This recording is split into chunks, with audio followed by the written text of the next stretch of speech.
This boy is shunned by the entire village, treated poorly by his own siblings, and even his parents see him as a cursed child. All of this is because Estio has a special ability to read the thoughts of humans and animals. Estio just wanted to live a quiet life, but because the most beautiful girl in the village showed him kindness, he was falsely accused of theft by a village boy who secretly liked her.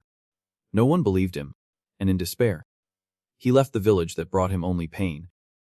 On the road, Estio hitched a ride with a caravan and got to know the captain of the guards, Lina. As the caravan was moving, the horses suddenly stopped for no apparent reason.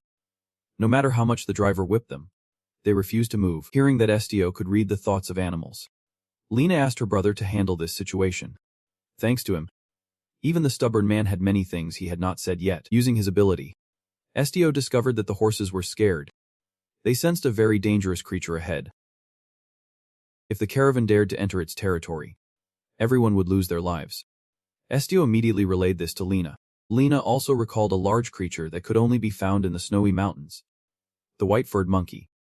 To continue the journey, Lina gathered a monster hunting team, and even Estio was pulled along in case they needed a translator. According to the horses, the creature they sensed was far more terrifying than the white-furred monkey. The group entered the forest, and the sunlight finally faded, engulfing everything in darkness. A member of the team used their magic to light a fire for guidance. A sudden gust of wind made Estio extremely alert. In the darkness, he faintly heard the thoughts of the monster. Humanity is foolish. I will devour all of you. To understand the emotions of a creature without touching them, that creature must have a strong enough will. If it can sense the aura from a distance, it becomes even more dangerous. Est immediately warned everyone that we should turn back, but Lina disagreed because this was the only passage the team had to get through. Lina asked if there were any other monsters besides it. Estio said there was only one, but it was extremely dangerous. Just then, everyone suddenly stopped and drew their weapons. Unbeknownst to them, a huge monster had appeared in front of them. This was the first time the group had seen such a large white-furred monkey. Faced with the monster, everyone remained calm and organized their battle formation. Lina was the top fighter, charging in to engage the monster with some basic attacks. Mid and Ad stood behind, continuously spamming abilities to support her while their attention was diverted. The monster was shot in the palm by the archer's arrow. It roared in anger, shaking the entire forest. The archer was frightened by the roar, leaving him weak and pale. Taking advantage of this, the monster delivered a slap that sent him flying just when its sharp claws were about to end the life of the archer. Estio suddenly ran up and stood in front of him, telling the monster to stop. Surprisingly, after hearing his words, it calmed down, no longer aggressive like before. Seeing that, Lina seized the opportunity while the monster was still. He quickly sneaked around to its back. I told you to watch your distance. With that, Lina swung his sword, striking hard at the monster's back, causing it to scream in pain. Thuathang charged in, and the other teammates unleashed all their firepower to attack it. In the end, the wounded monster had to flee into the forest. It is running away. Quick, chase after it. We have to finish it off. While everyone was hunting the monster, only he remained unsettled after what had just happened. At that moment, the beast understood what he meant, even if just for a brief moment. It stopped.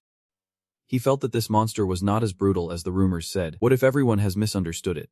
Then, Estio heard the monster's heart. Mommy, I'm scared. Mommy, I am so scared. Just as Estio guessed, you have to stop everyone and save the monster before it is too late. Following its footprints in the snow, Estio found a cave. This place is quite quiet. The warriors probably have not found this cave yet. He breathed a sigh of relief. Lucky to have arrived in time. Estio slowly entered the cave, and the deeper he went, the darker it became. While walking, he instinctively covered his nose because a strong, bloody smell suddenly filled the air ahead. Continuing deeper inside, after a while, Estio finally saw the white silhouette of the monster sitting alone in the cave. He could not understand why this figure made him feel so lonely and desolate. And then he saw the memories of the white-furred monkey. One cold evening, with snow covering the forest, a family of white-furred monkeys was out searching for food. The leader monkey suddenly stopped, as if it had caught a scent of something. On the cold, snowy ground lay a girl who had fainted from hunger. The family of monkeys not only did not harm the girl, but also took her back to their cave to warm her up. At first, When she woke up, she was very scared to find herself surrounded by the fierce creatures of the rumors. However, after some time of contact, she discovered the truth that they were very gentle and shared a lot of scarce food with her during the winter. Gradually, the girl began to bond with the monkeys, and they saw her as a member of their group. Because our little girl is beautiful like white snow, she will be named Nejura. However, this happy life did not last long. One day, a group of hunters with guns found the location of the cave. The girl, risking her life to protect the monkeys, was killed by them. The young monkey Nezu, hiding behind the rocks, witnessed everything. From that moment, it became resentful of humans. Nezu is the monkey now in front of Estio, whose happy family is no longer there because of humans. Seeing Estio, Nezu instinctively called out mother. He responded that he is not your mother. Nezu, a bit curious, asked, "Then who are you?" "My name is Estio." At this moment, Nezu looked gentle and innocent, like a child. "Did Estio come here to catch me?" "Then why did Estio come here?" "I do not know either. Just felt like I needed to be here." "Humans. They killed my family. They are all humans but ruthlessly turned against my mother. Against their own kind. I do not understand why anymore. I know it might be for money." "What is money?" "Estio is a concept of humans. They can use money to do anything. If this thing called money exists, can I meet my mother and family again?" "That is impossible." "Then can I take revenge?" "That is possible. Money can take revenge. So why can't it revive my family?" After that, Nezu suddenly cried out loud, as if wanting to release all the pent-up frustration inside. "I was really angry. I thought about wiping them all out. But when Sto showed up, I realized there was nothing left to worry about. If revenge is something I can buy with people's money, then I do not think I need it. Otherwise, I am no different from that money. That is enough. I want to rest. Goodbye, Estio." "After that, you left the cave. As you stepped outside, a bag suddenly fell on you. The one who threw the bag to Estio was a black cat named Suki, whom you had once helped. I am glad you are okay, Suki. I am not weak enough to be hurt by some punk. Do you want me to carry you?" "No way. A black cat is way too heavy." "Where are you going?" "Suki's heading to the car." "Where else?" "What about Nezu?" "Who cares? But it is injured. If someone finds it, it will die. Even if you freeze to death staying here. I think we should go back to the cave. It is up to you. You are really smart. Yet you could leave yourself behind." "What do you mean?" "Suki, you think everyone will abandon you anyway. So you do not expect anything at all." Estio did not respond to the cat. He quietly took the bag back into the cave. Opening the bag, inside was a coat to keep warm. After putting on the coat, he rested his head against Neju's soft fur and fell asleep without realizing it. At this moment, the cat slowly approached Estio, revealing that it had not left but had been secretly following him all along. "I definitely said we should go back to the car. That we should not abandon the kids. If you get sick, it is all on you." After Estio spoke, the cat began to glow. In the blink of an eye, Suki transformed into a large black tiger. With eyes that were half gold and half green, it slowly lay down next to Estio, quietly protecting him. Seeing Estio sleeping soundly beside Nu made Suki reminisce about its past. In an underground research lab without light, Suki was treated as a test subject by humans. When the experiment failed, they wanted to eliminate it. After that, Suki broke out of the lab and escaped from there. With wounds on its body, Suki thought its life would end there. In the darkness, a small cat lay desperately on the cold snow, waiting for death to come. But instead of death, it found a warm embrace. It was a boy with kind eyes who was holding Suki in his arms. Those were the clearest eyes it had ever seen in its life. That boy was the one who gave a failed experiment like Suki its name. The next morning, sunlight streamed into the cave, and Estio also woke up. He thanked Suki for giving him warm clothes. Otherwise, he would have caught a cold last night. Suki asked Estio if he was hurt anywhere, and he said no. After that, Suki transformed back into its black cat form. Nezu saw a new friend and ran out to make acquaintance. It did not understand how it was so big yesterday but now was only as tall as Suki. Suki asked how long he planned to keep this monkey. It was probably safe now. The wound on the back had healed as well. There had not been any movement around here for quite a while, so it seems there are no groups chasing after them anymore. It is time to say goodbye. Take care, Nezu. Just then, Nezu suddenly called Estio's name. It is not just in the inner thoughts, but the sound that really came out of its mouth made Suki freak out. How the heck does this monkey know how to speak human language for real? Nezu continued. Let us go together. Okay. Nezu wanted to go too. Estio was not sure and asked back. Do you really want to follow me? Nezu did not answer. Just reached out to pat his head. I do not care. But it will probably be very dangerous. I do not have the strength to protect you anymore. It is. Nezu will protect Estio. Nezu is really strong. There is no one else left. Nezu does not want to be alone anymore. I am heading towards the city where there are a lot of people. Are not you going to feel angry and scared just by seeing them? I think I might get angry if I see the ones who killed my family. But the other people I do not care about. Estio warned that someone might want to catch you. But Nezu was still very cheerful. In that case, can I get angry? Right. In the end, Estio could not bear to leave Nezu alone, so he decided to take it along. That afternoon, Estio managed to reach Galia town before sunset. On the way, Nezu behaved well, so outsiders thought it was just his pet. But because this pet was quite big, Estio was stopped by two guys in blue shirts. The kid did not know that medium-sized animals in this town had to be leashed. Did he? That is a white-furred monkey. Right. Isn't it a monster? You might get into trouble. It seems like you are a kid from a different rural area. So you do not know anything. Then they gave Estio a collar for the animal and told him to put it around Neju's neck. Being seen without a leash again would be illegal. Remember that Nu understands things very well. Knowing Estio was in a difficult situation, he proactively told him to just go ahead. It is. Estio looked at him, feeling reluctant and wanting to say something. But he stopped him. It is. If we decide to break it, nothing can stop us. Right. With no other choice. Estio had to put the collar around Nu's neck. Once you enter human territory, you have to follow the customs to avoid drawing attention. Since you are new to the city, we are making an exception this time. Looks like your monkey is very smart. Take good care of it. Estio looked at Nezu with a sad expression. I am sorry for letting you be treated like this. Estio is just like my mom. Every day she would say that to Nu. That she was very sorry. At first, I was curious and asked why she was apologizing. But every time I asked, she just stayed silent and did not answer. However, after hearing it so many times, I finally understood. When Mom said sorry to Lore, it meant I love you very much. That day, the snow fell very cold. But it could not chase away the warmth in Nezu's heart whenever he thought of his mother. The next day, Nezu went all over town looking for a job to cover living expenses. However, there was not a single place that would take him in. The first reason was that he was too small and his body was weak. The second reason was Nezu. Although he was very gentle, in everyone's eyes, he was still a white-furred monkey. If you are looking for a job, you might want to check out Gil. They can offer a few positions that would suit you. They also accept and fulfill requests. You will definitely find a job you can do. Just go to the building in the town center. I think G's name is Ignis.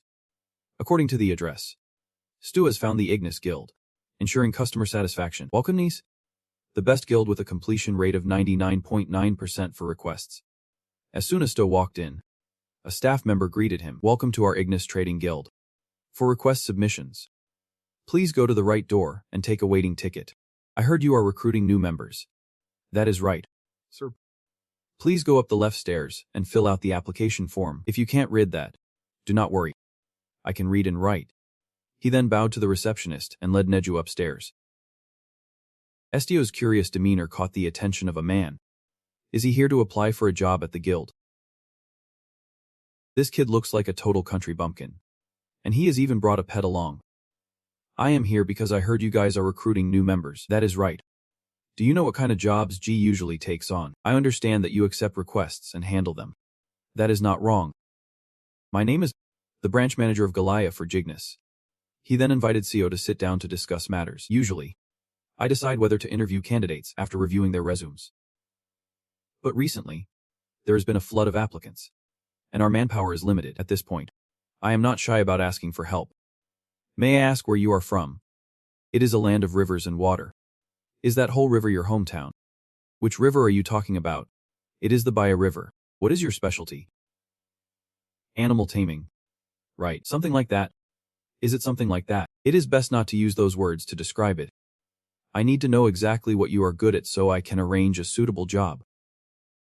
My specialty is being able to read the hearts of animals. This kid has some abilities, but I have never heard of anyone being able to read the hearts of animals. There are many abilities out in the world. They create magic by using mana or connecting with elemental spirits. Some people find and utilize special laws, while others can heal wounds. There is only a small group of abilities in the world, and most of them are classified, but the strange ability he just mentioned does not fit any of those. Not human, but animal. Right, this is a bit strange. I apologize. If I had known you were an ability user, I would not have gone through the trouble of interviewing like this. Right now, he is like a wild card. Depending on the number, it could be a full house or just end with a pair. Just take a chance and see what happens. House number 3. Look for the trader in exotic animals on the Street of Death. He is a collector from a part of Gil, but it seems he has recently acquired some rare species and is having trouble keeping them. If you really have that ability, you might be able to solve his problem. Who knows? If this works out, you will receive Sujal from the merchant. Sujal acts as proof of your success. Take it and come back here. House number 3 on Sex Street. Over there. Estio. Thank you. After Nu pointed out the house, Estio went to the address written on the paper. This house had 2 dogs on chains sitting fiercely at the door, but facing Estio's pet behind him. They had to bow down. The 2 dogs immediately crouched down in front of him, trembling non-stop. Nu still wore that innocent, guiltless expression like he had not done anything at all. You do not need to be scared. I won't attack you, so do not worry. I am here to meet the owner of this place. As he spoke, Estio patted the dogs' heads, making them lose their fear. Suddenly, someone behind asked if he was from the guild. Estio turned around to see a bald uncle. Yes, sir. I am the one sent here by Ignis. I brought the dogs because they are fighting dogs that do not listen to anyone. If they are quiet, either they have gone mad or you really have that strange ability. Come with me. Kid. After that, Uncle took Estio to his workplace. The 2 of them stopped in front of a cluster of some creature. Look. Do you know why this brat keeps rolling around like that? It is a rare breed. Very expensive and hard to find. When we first arrived, it was fun. But this damn brat won't even eat when I bring food. It is really infuriating. Estio silently read the uncle's thoughts. Although he seemed annoyed, he honestly just wanted to tell it not to get sick anymore. This shows that the uncle truly cares for and loves animals. Estio began to sit down and carefully assess the creature in the cage. It is still just a baby. What are you talking about?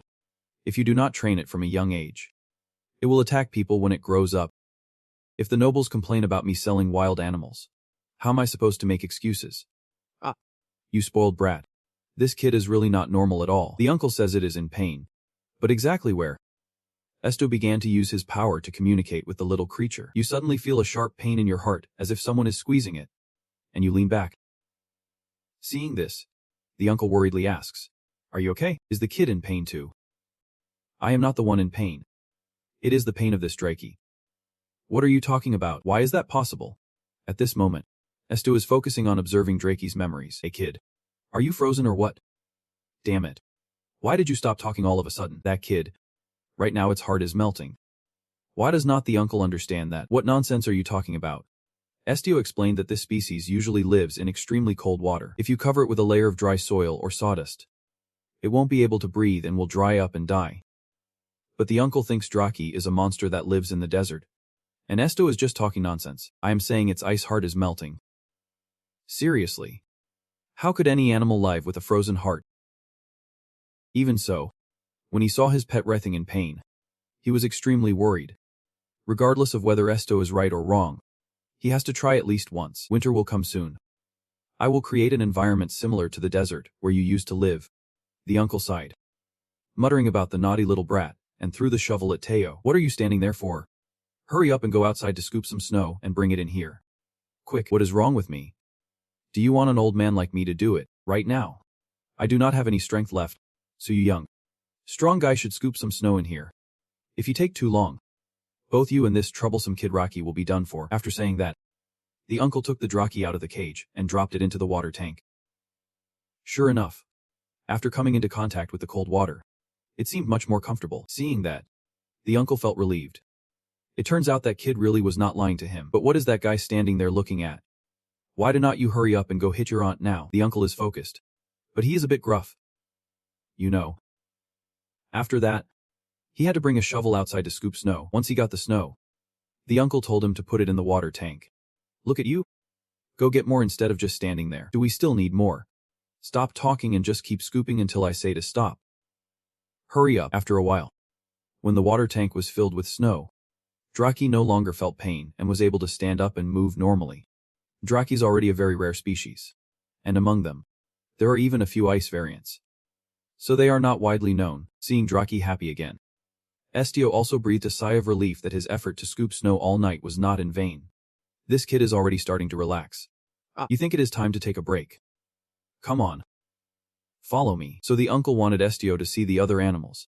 This horse got its hoof pierced by a thorn. And here is the predator. Their territorial competitiveness is very high, so it is best to keep them separated. The uncle was very pleased with Estio's abilities. Turns out this kid really can understand animals. After working hard all night, it is time for your reward. Don't mess it up, kiddo. Estio watched the uncle walk further away, unable to help but sweat. Turns out he could read the man's thoughts. Estio, are you really leaving? Please do not go. Please stay. His uncle conned the staying to be his assistant. At that moment, a cold breeze blew by, making Estio tremble uncontrollably. He suddenly slumped down by the roadside, leaving Nezu very worried. Are you okay? Estio, did you catch a cold? Suki quickly showed up to check on him. What is wrong with you? You do not seem hurt. Get up. Sitting out in the cold for too long will make you sick. Estio gently patted Suki's head. Thanks. Miss Suki. Thanks for what? Thanks for not avoiding a cursed person like me. You do not like being touched by me. Do you? Of course I do not. I absolutely hate being touched by humans. But just now when I patted your head, why did not you dodge? You really do not get it. Do you? Estio, I am saying you are different from those humans. Do whatever you want. I want to avoid you. I am leaving now. Then he returned to the Ignis guild. The manager was very surprised. A picky person like that not only paid 1 gold coin but 2. It seems this kid's ability to understand animal thoughts is real. Welcome, Estio. From now on, you are a member of the guild. I will get you your uniform and identification badge. When you go on missions, remember to wear it. Okay. Wait a moment while I go inside to get it. A moment later, the manager returned with a brand new outfit. From the 3rd floor of this building up, it is all housing for G members. The facilities are not great, but if you do not have anywhere else to go, you should check it out. Pets are allowed too, so do not worry. Just go to the job support department tomorrow morning. You can go rest now. After completing the mission, Stet has arranged a room at the guild for you to stay in. Wearing the guild's new uniform, you have become quite the dapper young man. Even Nezu has to admit Estio looks really handsome in this outfit. Lying on the soft, warm bed, the comfort makes you reminisce about your past life. Compared to before, you feel much happier now. Nezu, are you asleep? Not yet. Do you regret it? Regret following me? You have to wear chains. Your freedom is restricted, and you are being stared at by everyone. Not to mention the road ahead will be much harder. Estio thinks Nezu must regret it a lot. Tomorrow he will send him back to the mountains. But Nezu's words make him feel very warm inside. I do not regret it. I am really glad I followed Estio. I feel lighter because I am no longer alone. Instead of hating people, I can still live while learning to cherish them. Nezu. Thank you. During the time I was locked in the attic, I received an old dictionary from my brother. I taught myself how to read and write from it. However, I could not understand everything. But now I think I get it. This is the true meaning of connection. The next day, when the first rays of sunlight shone through the window, it was also the moment Estio's first day at the guild officially began. Estio's new look almost made the manager not recognize him. That kid of yours looks quite handsome in the G uniform. Who's this? Is the new branch manager someone new? That is right. Rosalie. His name is Estio. He joined us yesterday as a new member. But he won't be working in the job support department, nor in magic support or combat support. Didn't you say he was an ability user? How come he does not fall under magic or combat? His abilities are a bit special. At least we have to wait for management's response before we can decide. The manager asked Estio if he liked candy. Then he brought a jar full of colorful candies in front of him, not knowing which color to choose. He just picked one at random. You do know how to enjoy yourself, right? Most people are not sure what the taste is like. But honestly, the candy pieces are number 1.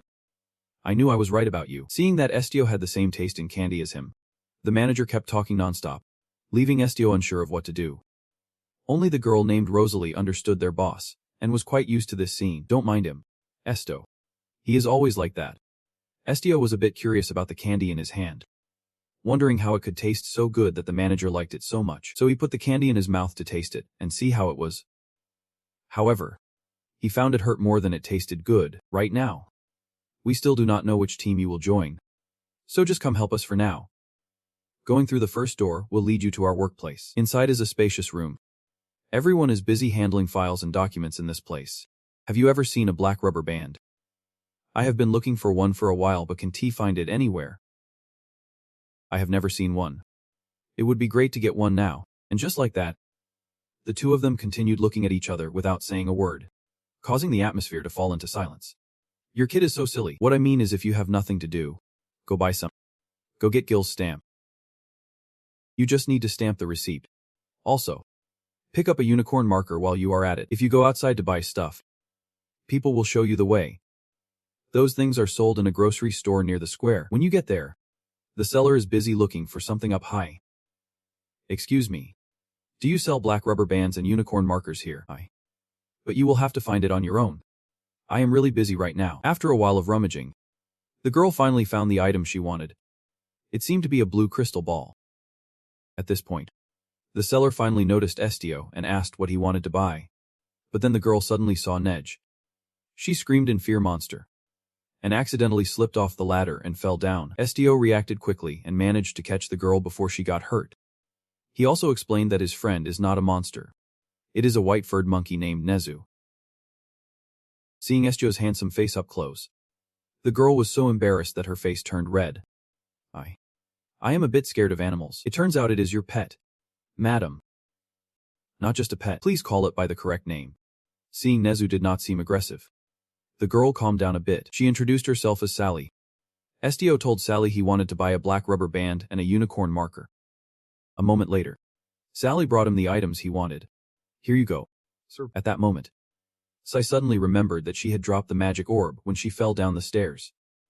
She anxiously searched everywhere when reminded that she just dropped it over there. Luckily, I found it. Thank you, sir. After completing the purchase, he was about to leave when Sally stopped him and asked for his name. He said his name was Sue. Would you mind trying this out before you go? What is it? This is a new product that I took a lot of risks to obtain. The magic orb can read your heart. They say you can see the colors of a person's emotions. Is not that romantic? I do not need it. What? But why not? Because no one wants to read someone else's heart. The ability to read thoughts, memories, or emotions is the most useless power in this world. The next day, the boss decided to assign to work in the special support department. The manager handed him a piece of paper and told him to read it. This is a request from a 10-year-old girl. My puppy won't listen to me. Please help him become a well-behaved dog. The special support department will accept requests that do not require combat experience. The clients are mostly high-ranking nobles. The request is a bit iffy. But whatever, as long as we are getting paid, we will do it. Requests like this are mostly judged by customer satisfaction. If Stu gets Shugal, it will be considered a success. But if they cancel the order or request to change members, that means failure. The manager reminded him that if so offends the nobility, his future life could be ruined. So he needs to be careful. Don't be fooled just because she is a little girl. A young noble is still a noble. You have to serve that girl with all your heart. Good luck. Estio hopes the request will succeed in producing a well-behaved puppy. As usual, before starting the mission, Estio will choose a candy from the jar. He puts it in his mouth and chews, thinking it still has the same flavor as before. Then he arrived at the estate of the Fabian family. He told the two guards at the door that he was there for the request sent to Ignis. After confirming, they allowed him to enter. As soon as Estio stepped into the mansion, he heard the sound of a dog barking continuously without stopping. Compared to the two fighting dogs from before, these are definitely not as fierce, but in terms of being obnoxious, they are definitely worse. Anyone who has had a little pet dog like this knows how aggressive they can be. They are so high-strung that they might even bite their owner. Here we go again. Get lost. You human. At this moment, a little girl ran out from the house calling the dog's name, Haru. The girl is actually Hiru's owner. But even her own owner, Haru, does not show any respect. Whenever the girl wants to get close or touch her, Haru growls to chase her away. Estio stepped forward and introduced himself as someone from Ignis. He came here to deal with the dog that does not listen to its owner. I thought the person coming would be some grumpy old man. So that skinny guy works at Guild too. How old are you? I am 17 this year. The dog saw Estio lingering around and started growling threateningly to chase him away. No matter how fierce it is, facing a white monkey like Nezu, it would have to stand down. Or it would get beaten up. Only now did the little noble girl notice Nezu. This is the first time she has seen a white monkey up close like this. Moreover, Nezu is very gentle. Not at all fierce like the white monkeys in the rumors. The little monkey is so adorable. She wants to take one home. I am Cyril. But everyone calls me Sarah. Miss. It is very dangerous. White monkeys are among the most vicious beasts. Miss. You should not approach it. Just watch from a distance. All right. I will stay back then. Our beautiful and kind miss is indeed different. Then she turned to Estio and said, I heard you can read animals' hearts. You need to find out why our hero is acting hostile towards others. At this moment, the dog named Haru was suppressed by Nezu's presence. So it did not dare to bark at you anymore. Seeing this, Estio told Nezu to step back for a moment to make Haru feel more comfortable. Then he slowly sat down in front of Haru, this time no longer being suppressed by the white monkey's aura. But strangely the dog did not bark at him at all. Both of them calmly looked into each other's eyes. This was the first time everyone saw Haru so quiet. Estio took off his gloves and slowly extended his hand towards Haru. He said to it, I won't hurt you. As if sensing Estio had no ill intentions. Haru gradually approached and nuzzled its head against his hand. When Estio made direct contact with Haru's body, it was also when he saw its memories. Inside a dark and damp room, Haru and its mother were trapped in a cage. When Haru's mother became weak and could no longer give birth to puppies to sell to the wealthy nobles, she was discarded like trash. At that moment, Haru could only helplessly witness everything. Where are you going? Please do not leave me behind. It seems that small breeds are trending among the nobility. They need to be really small to sell for a high price. We just need to feed it enough so it does not starve. Isn't that Lord Visk Fabian? Please wait a moment. I will quickly wash it up and bring it to you right away. I am really scared. Help me. This world is so cold and scary. People took my mother away. It is them who made me suffer. Saralyn. Happy birthday to my dear daughter. Here's your birthday gift. Take good care of it. Thank you, Dad. The more I look at Haru, the cuter it gets. It is super cute. Ouch. Haru. Get the hell out of here. Please do not. Dad will take good care of it. Haru is my puppy. A dog biting its owner is not worth having. How do you plan to raise that stupid and vicious thing? Send the trust to Gil. If they can't train it, then we will throw it out. That is all of Haru's memories that Estio saw. Saralyn. How's it going? Doesn't it like anything? Everything. Haru is afraid of all the love you give it. This child thinks it has never received love. Because one day, people will treat it just like they treated its mother. Hearing that, Saralyn instinctively bit her lip. Her hand clenched tightly into the hem of her shirt. Wow. I am the one who loves Haru the most. If I could read hearts, I would treat her even better. But just reading hearts is not everything. Haru's mother was killed by humans, and she was forced to starve to increase her own value. Have you ever thought about how to ease her fears? Is Haru's mother really dead? Yep. She is too weak and sick to have more puppies, so she was seen as disposable by humans. Saralyn could not hold back her heartbreak. The little girl's tears fell. I had no idea at all. What am I supposed to do when I do not know? Please do not cry anymore. Miss, you must not lose your elegance. I am just trying to help. I only want the best for Haru. At that moment, Estio began to use her powers, allowing Saralyn and her beloved dog Haru to connect their thoughts for a short while. Saralyn was surprised to find she could understand what Haru was trying to express. Sarah being honest is a bit hard to understand, but Sarah loves me. Right, she has never hit or hated me. Then, Haru took the initiative to nuzzle against Sarah's leg. The little girl also said to Haru, "Can I hug you?" Of course. Just do not lift me too quickly. Sarah picked Haru up in her arms. The girl gently patted the dog's head, making it very comfortable. So after all this time, Haru finally accepted Sarah as her owner. The maid was also happy for the young lady because her wish had come true. The Ignis Guild is truly amazing. Thank you, Estio. Even though I am the one who made the request, I did not know this kind of ability existed. All this time, I had no idea about Hiro at all. I was so wrong. Even though Hiro keeps telling me. You are not wrong. Miss Sira, the ones who sold Hiro are the ones at fault. Haru just misunderstood her intentions, because they are completely different from what it has experienced. After completing the request from the 10-year-old noble girl, Sia received a sujal as a reward. Just as he was about to say goodbye to everyone and return to the guild, Sarah's father showed up. It is not like I was deliberately following you. I just happened to be going home too. But when I reached the fence in the garden, I heard Saralyn crying. This child is not supposed to cry that loudly. Your brother heard it too, did not he?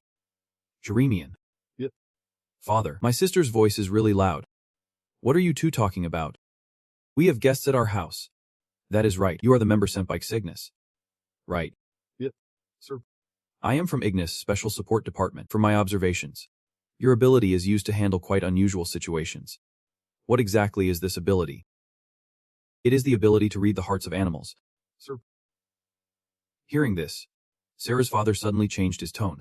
Stu is truly shameless. You do not know what will happen when a commoner like you dares to lie in front of the nobility. Do you? I am quite curious to see exactly how you distinguish what is an animal based on intellect or soul. What about the hybrid human beast?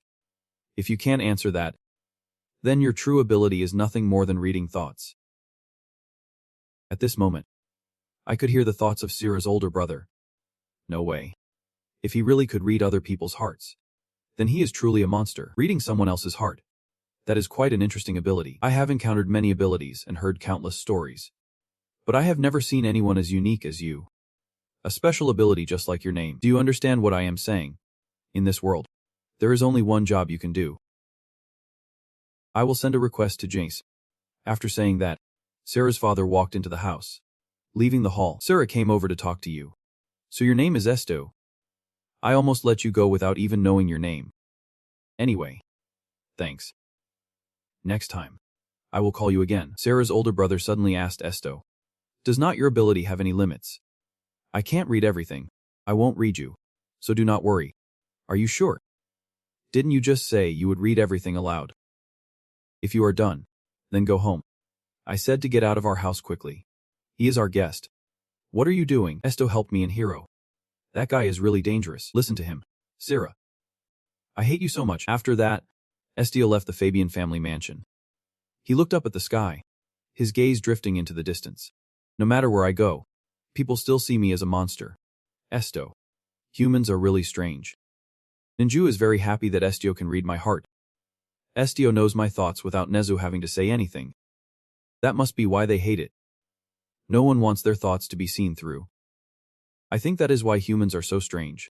But Estio is not a scary person. To Nezu. You are much kinder than others and have a compassionate heart. What is scary is not Estio, but the thoughts that others hide. Estio gently pats Nezu's head.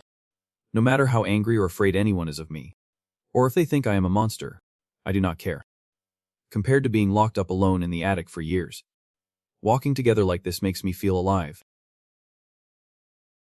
Back at the guild, the manager praised for completing the task excellently.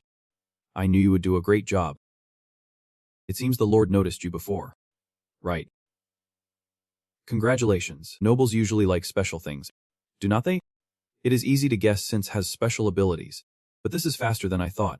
A special support request was sent to Guild Ignis, and for some reason, Jefferson, which has the largest market share in gemstones, has closed, causing the jewel companies to struggle, looking for the owner, Thompson, to investigate the reason. In the first request completion, 1 sugil was paid. If the second request is fulfilled as well, 3 sugils will be paid. Be careful. Okay. Remember to come back early. Okay. If you can. Buy some bread on the way back. Which way do we go? Estio. We just need to follow the main road on the map from Jew. It goes all the way to the southern tip. Is it really that far? Walking might take at least an hour. Or should we have Nezu wait for Estio? Nezu runs way faster than Estio does. If we walk for too long, Estio will get tired. That is not necessary. We are fine. I thought I could finally help Estio a little. Turns out I am not good enough. Alright then. I am counting on you. See that? Nezu. Nezu is running really fast. Thank you. You really are an amazing runner. After arriving, Estio knocked on the door and asked if anyone was inside. But no one answered. What do we do now? According to what we received, the company's owner lives in this building, even though the business has been closed. Since this is his home, he won't be leaving. Is he inside? I am not too sure. Maybe he just stepped out. Estio leaned against the door waiting for the person he was looking for to return. Nezu asked if he was really going to wait in this cold weather. He said he was fine. It quickly became evening, and it was getting colder outside at this point. Those in the house could not hold back anymore, and had to go out to talk to that guy. Have you lost your mind? I thought the cold weather would make you lose your spirit and go home. Are you Thompson, the owner of Jefferson Company?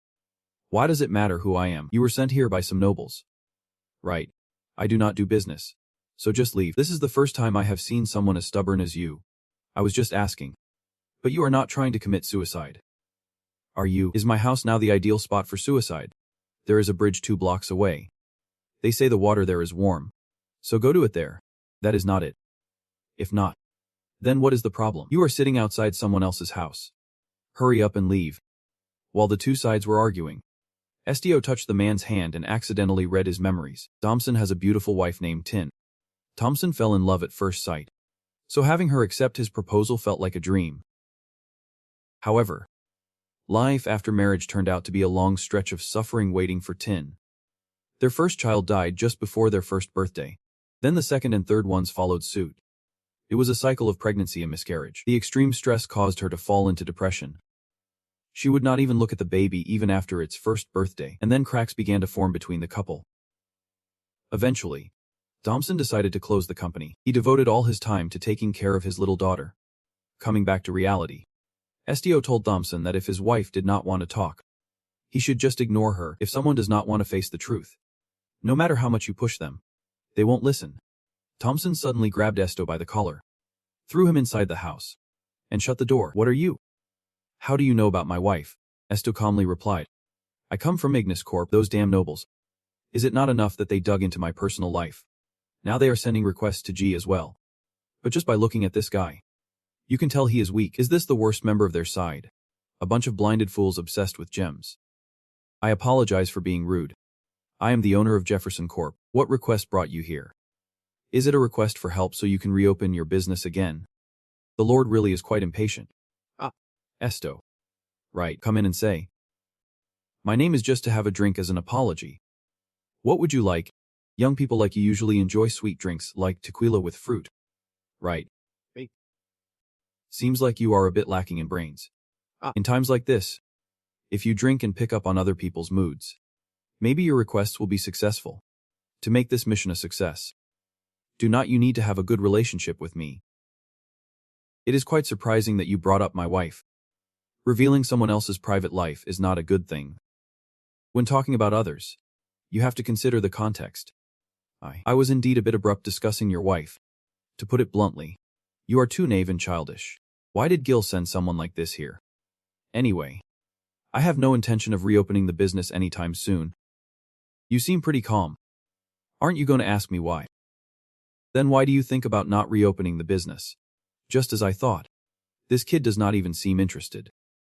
I cut ties with my wife and daughter. No matter what the world offers, I would not trade them for anything.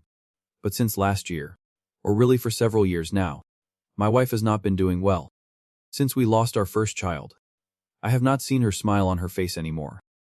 She has become more reserved. And finally, after asking Laya, she would not even come out of her room. There was a time I tried to force her out, and she reacted violently, even biting her own tongue. Thankfully, she was okay. My wife would rather die than face our daughter. After saying that, Thompson collapsed, covering his face and crying uncontrollably. At this moment, Estio is thinking that this is impossible. My abilities have been activated, and I do not even realize it. What? Thompson continued. I only calmed down a bit after putting Laya to sleep, but the story probably dragged on longer than expected. Anyway, I am sorry for causing your mission to fail. But at least this year I have no intention of reopening. You should tell them to find supplies from other companies. If I told you that your wife's condition could improve, would you reopen the company? If so, then maybe I can help you. I can get your wife out of her room. What the hell? Get her out of her room? How do you plan to do that? Estio did not answer. Instead, he touched Thumb's forehead with his finger. He immediately heard a voice echo in his head. Please do not be afraid. That was Neju's thought. Begging him. Estio is not a bad person. After waking up, he was very scared. Just now. There was a voice in my head. Estio revealed that this is his special ability. Eventually, Thompson decided to let you meet his wife. Estio was led to a tightly closed room on the second floor. Thompson gently knocked on the door. My love, we have a guest. Inside the room. It was silent, with not a sound in response. Seeing this, Thompson had no choice but to open the door and walk in. Inside the room was a woman with her hair down, sitting alone on a chair. Her gaze was completely vacant, lacking any emotion. Estio slowly placed his hand on the girl's head, then focused his mind with his eyes closed. The inner world of this girl was too quiet. Do I need to push a little harder? If so, how much harder?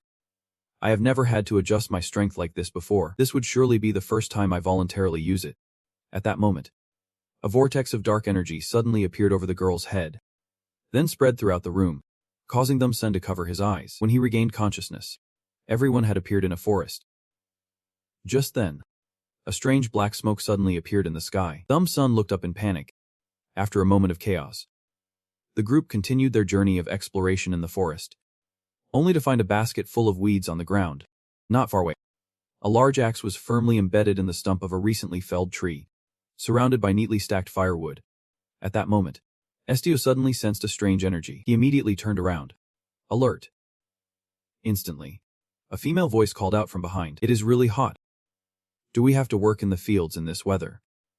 The group turned to look in the direction of the voice. Tin's sigh softly echoed in the quiet sky. She really wants to take a break today. As soon as he saw her, Thompson, who had been confused earlier, suddenly called out loudly. A flash of confusion crossed his heart. She was still the same as before. How? Estio's gaze dropped. He glanced after Tin's figure, though it was not my intention. At this moment, Estio made a logical guess. But clearly, this was his wife's memory. Turning back to Tin, she hummed a familiar tune as she walked. Tin suddenly wondered if she should go relax by the lake with Joan. A day out should be fine. Right. Tin was the daughter of a poor farmer. Her mother had passed away when she was still unaware, and after a little while longer, her father followed her. All she had left were her two younger siblings who needed care. Faced with this unfortunate situation, Tin could only hold tightly to her two younger siblings' hands. Since that day, Tin had raised her siblings by herself. Tin's hand swung the hoe powerfully. For survival, she firmly brought it down to till the soil for planting. Not only that, on some days in the simple wooden room, Tin diligently sewed, holding a worn pink teddy bear in her hands. Tin's eyes squinted tightly as her hand carefully turned the gem. The next morning, she was back to her farming work. At that moment, her two younger siblings called out her name. Her two younger siblings each carried a big bundle of firewood. I have gathered some branches for firewood already. The little girl chimed in proudly. I have even collected some edible grass too. Before she finished her sentence, the girl quickly patted their heads. Oh my. Are not they just adorable? A little kid ran over, holding a flower branch for her. Come a little closer. Okay. She hurriedly followed. Like this. The little girl's voice rang out sweetly as she gently tucked the flower into her hair. Here, in that peaceful moment, her heart suddenly fluttered like a soft note of music, and she fell in love. Just when Doan was focused on work, Tin's voice unexpectedly rang out. Doan instinctively turned around to Tin. In front of Doan was her, a remarkably beautiful and gentle girl. They both burst into laughter, their eyes sparkling with simple joy. In that moment, it felt like the world was just them. Joan blushing as she looked at Tin, while she could not hide her happiness and laughed out loud. But poverty felt like a swamp, drowning their happiness, with only a few coins left in Tin's hands. She stared blankly at them, her face clearly showing worry. This is not enough to buy food and medicine for the kids. I have even increased my workload. Suddenly, a boy called out loudly to Tin. He tilted his head with curiosity. I heard that Doan proposed.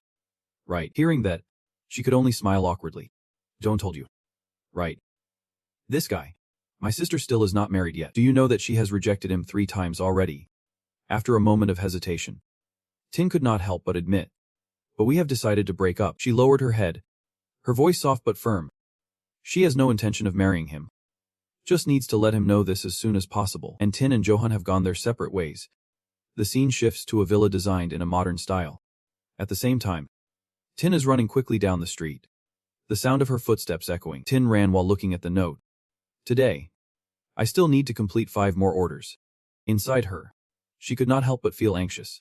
If she skips lunch, she should be able to finish before sunset. Thinking of this, Tin unconsciously smiled slightly. All right. If it goes like this, At that moment, the man suddenly collapsed to the ground. At the sight of this, her expression was clearly bewildered. Right after that, Tin tightened the note in her hand. Without hesitation, she quickly ran over. Are you okay? Thumb-sun groaned as he got up from the ground, the pain making him whimper. Back in reality, Thumb-sun blankly recounted the story. That was the first time I met Tin, he admitted without hesitation. That is right. Tin said. After that, Thumb-sun lay quietly in the hospital bed. She was right beside him. After a while, he woke up from a coma, his face a bright red just like a ripe tomato. Tin quickly ran over to him, her eyes filled with worry. You are awake. Time slipped by. Thumb-sun knelt on the ground, looking straight into her eyes. You will marry me. Right.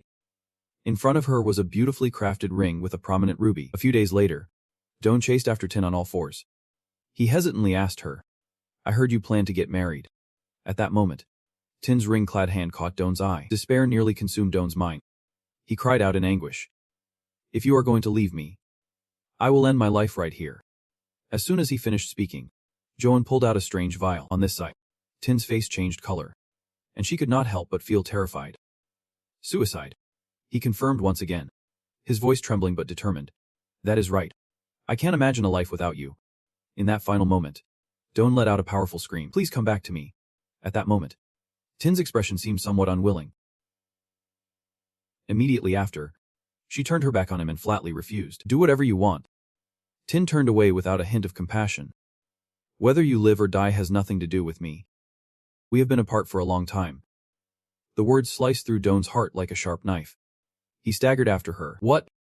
How could you say that? The news turned its back without looking back even once. If you are done talking, I am leaving now. Before leaving, she slightly moved her lips as a farewell. I hope you find a good girl and live happily. Contrary to the news's assumption, Joan suddenly twisted the medicine bottle hard. Instantly, a thud echoed in her ears. Sensing something unusual, she quickly turned around. Joan. On the ground lay his body. The news hurriedly ran closer. Joan. She cried out desperately, pleading in anguish. Joan, please wake up. On the other hand, Thumb-sun painfully recounted. I had no idea that there was another man who loved the news. Estio boldly speculated. It seems she did not want her husband to know. Shortly after, he bluntly concluded. Because she felt like she was cursed by Don. Hearing this, he tightened his grip. Though he did not want to admit it, Thumb-sun bowed his head in pain. After all, the reason she married me was really just for the money. Right. Hearing that, Estio's voice immediately rang out. That might be true. After all, she rejected a poor farmer to follow someone who could give her luxurious jewels. He sighed helplessly. Indeed. At that moment, he suddenly scrutinized Thumb-sun. If it really is for that reason, would you change your decision? At the unexpected question, he froze. What the hell? Estio's voice sounded steady, soft yet piercing straight into Thumb-sun's heart. If your wife's decision is influenced by money and poverty, if she desires what you have, in the end, when you ask the decisive question, will your wife still be among the 2 most treasured people in the world that you told me about?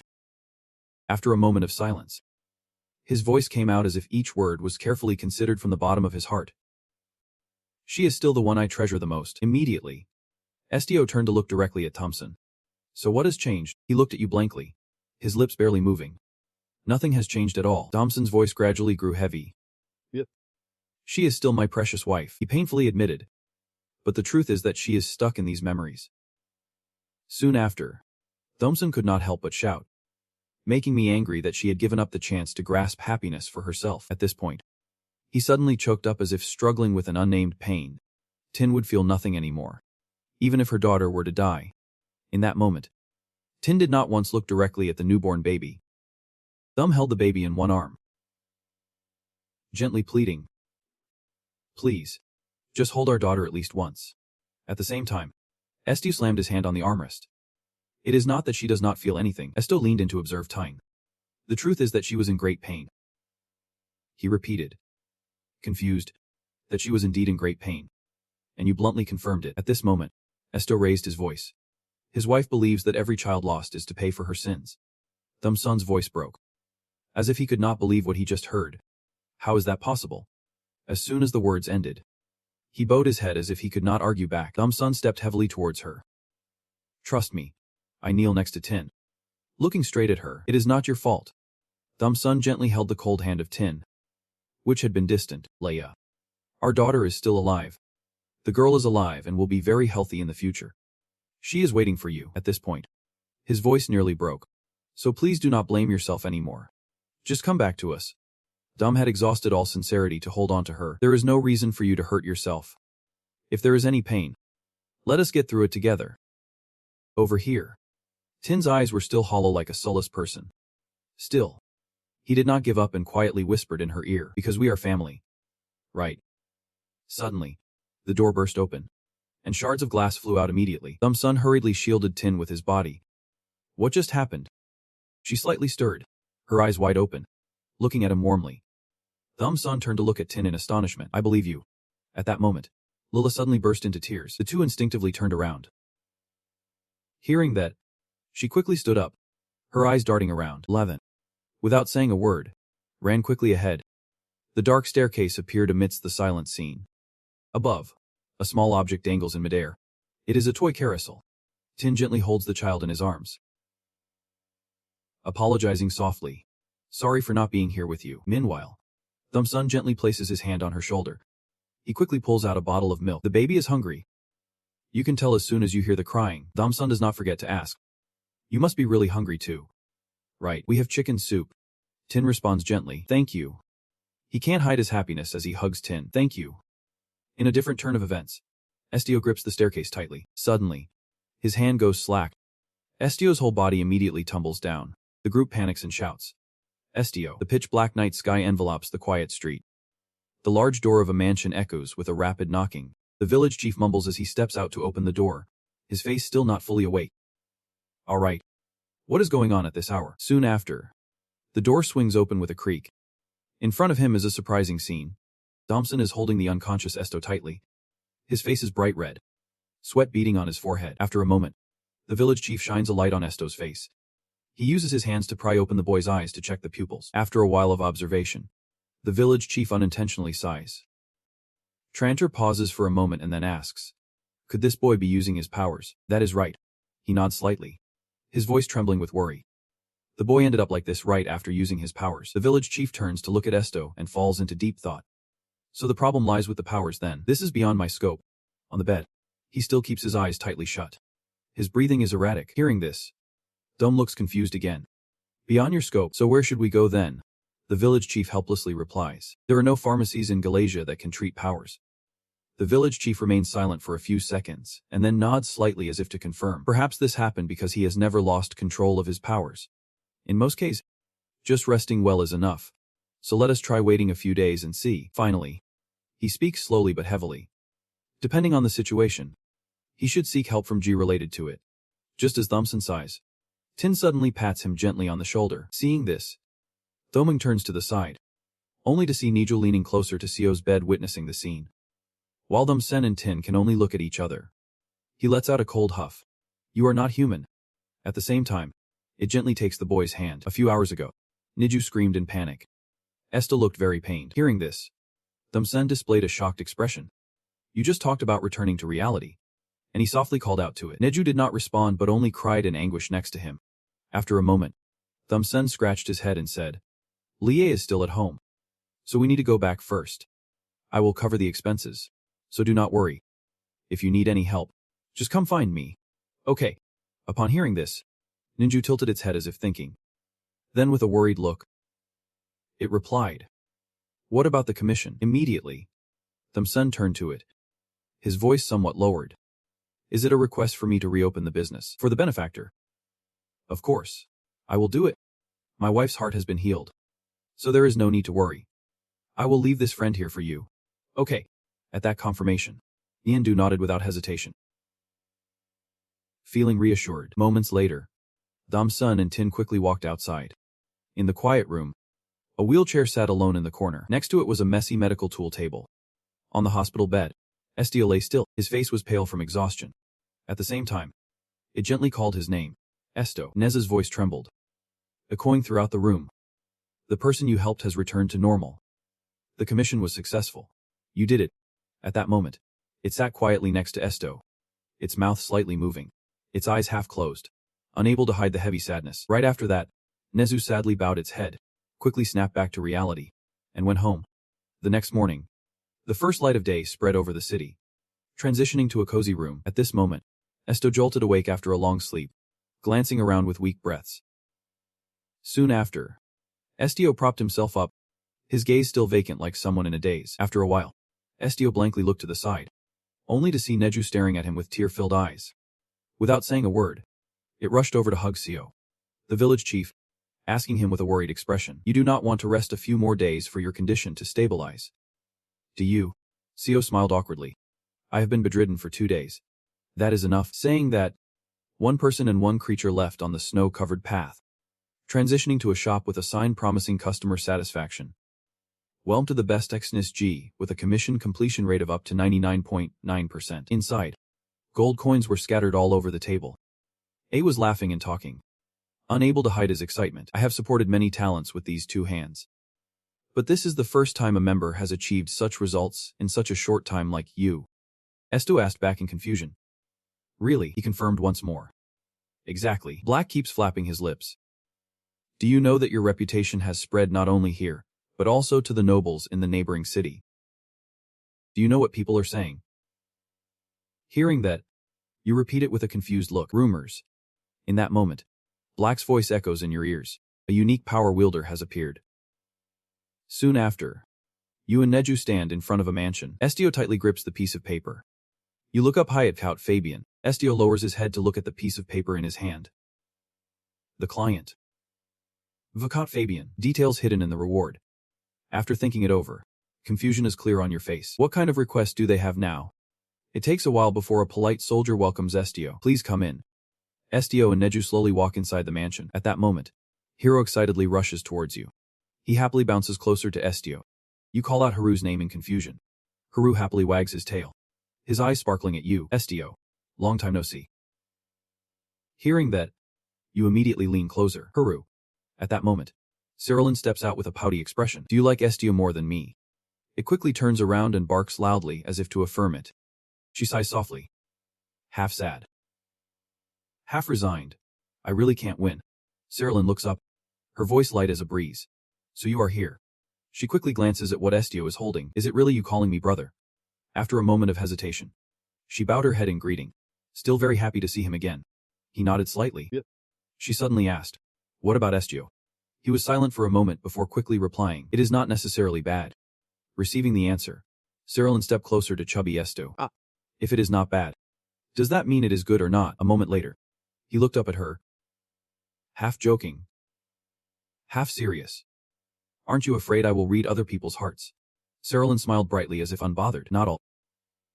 Hearing this, Estio threatened, "I could uncover the secret you have always wanted to hide and spread it everywhere." She tilted her head slightly, her eyes revealing deep thoughts. "Then that would be a bit embarrassing." Without waiting for Cerulean to react, he continued, "What if I could control your emotions?" Cerulean's face lit up, and she replied without hesitation, "That would be awesome." Right after that, Estio leaned forward to stand up. He looked at her in surprise. "Aren't you scared?" Cerulean looked up at Estio as if in a daze. Then she replied, "Calm down. Why should I be scared? Estio won't do that." He widened his eyes at Cerulean, clearly astonished and confused. Just then, the butler called out loudly, "Miss, please be careful and bow your head. I apologize for interrupting your conversation, but the master is waiting." Hearing this, Cerulean showed a bored expression. The butler quickly reminded her, "Miss, please turn around and walk away reluctantly." "I understand. Instead, before you go, you need to come see me. Okay, don't try to sneak away." Right after that, Cerulean raised her pinky and smiled gently. "Promise me." In a room here that is neatly arranged. Inside, Vakat is facing one direction. As soon as he heard footsteps, he spoke. "Come in." Estio politely bowed. "Hello, sir. I came after receiving your request." Vakat did not respond but instead asked an obscure question, saying, "I heard. Do you know about cacti?" At this moment, a cactus and a cross were neatly placed on the table. The boy honestly replied. He suddenly raised his hand to touch the cactus. "How can a green plant thrive in a desert where there is barely any water. Isn't it miraculous? Immediately, Vico poured out a wealth of knowledge. Being a plant does not mean it does not need water. But if it is watered like regular plants, it will rot in the middle and die.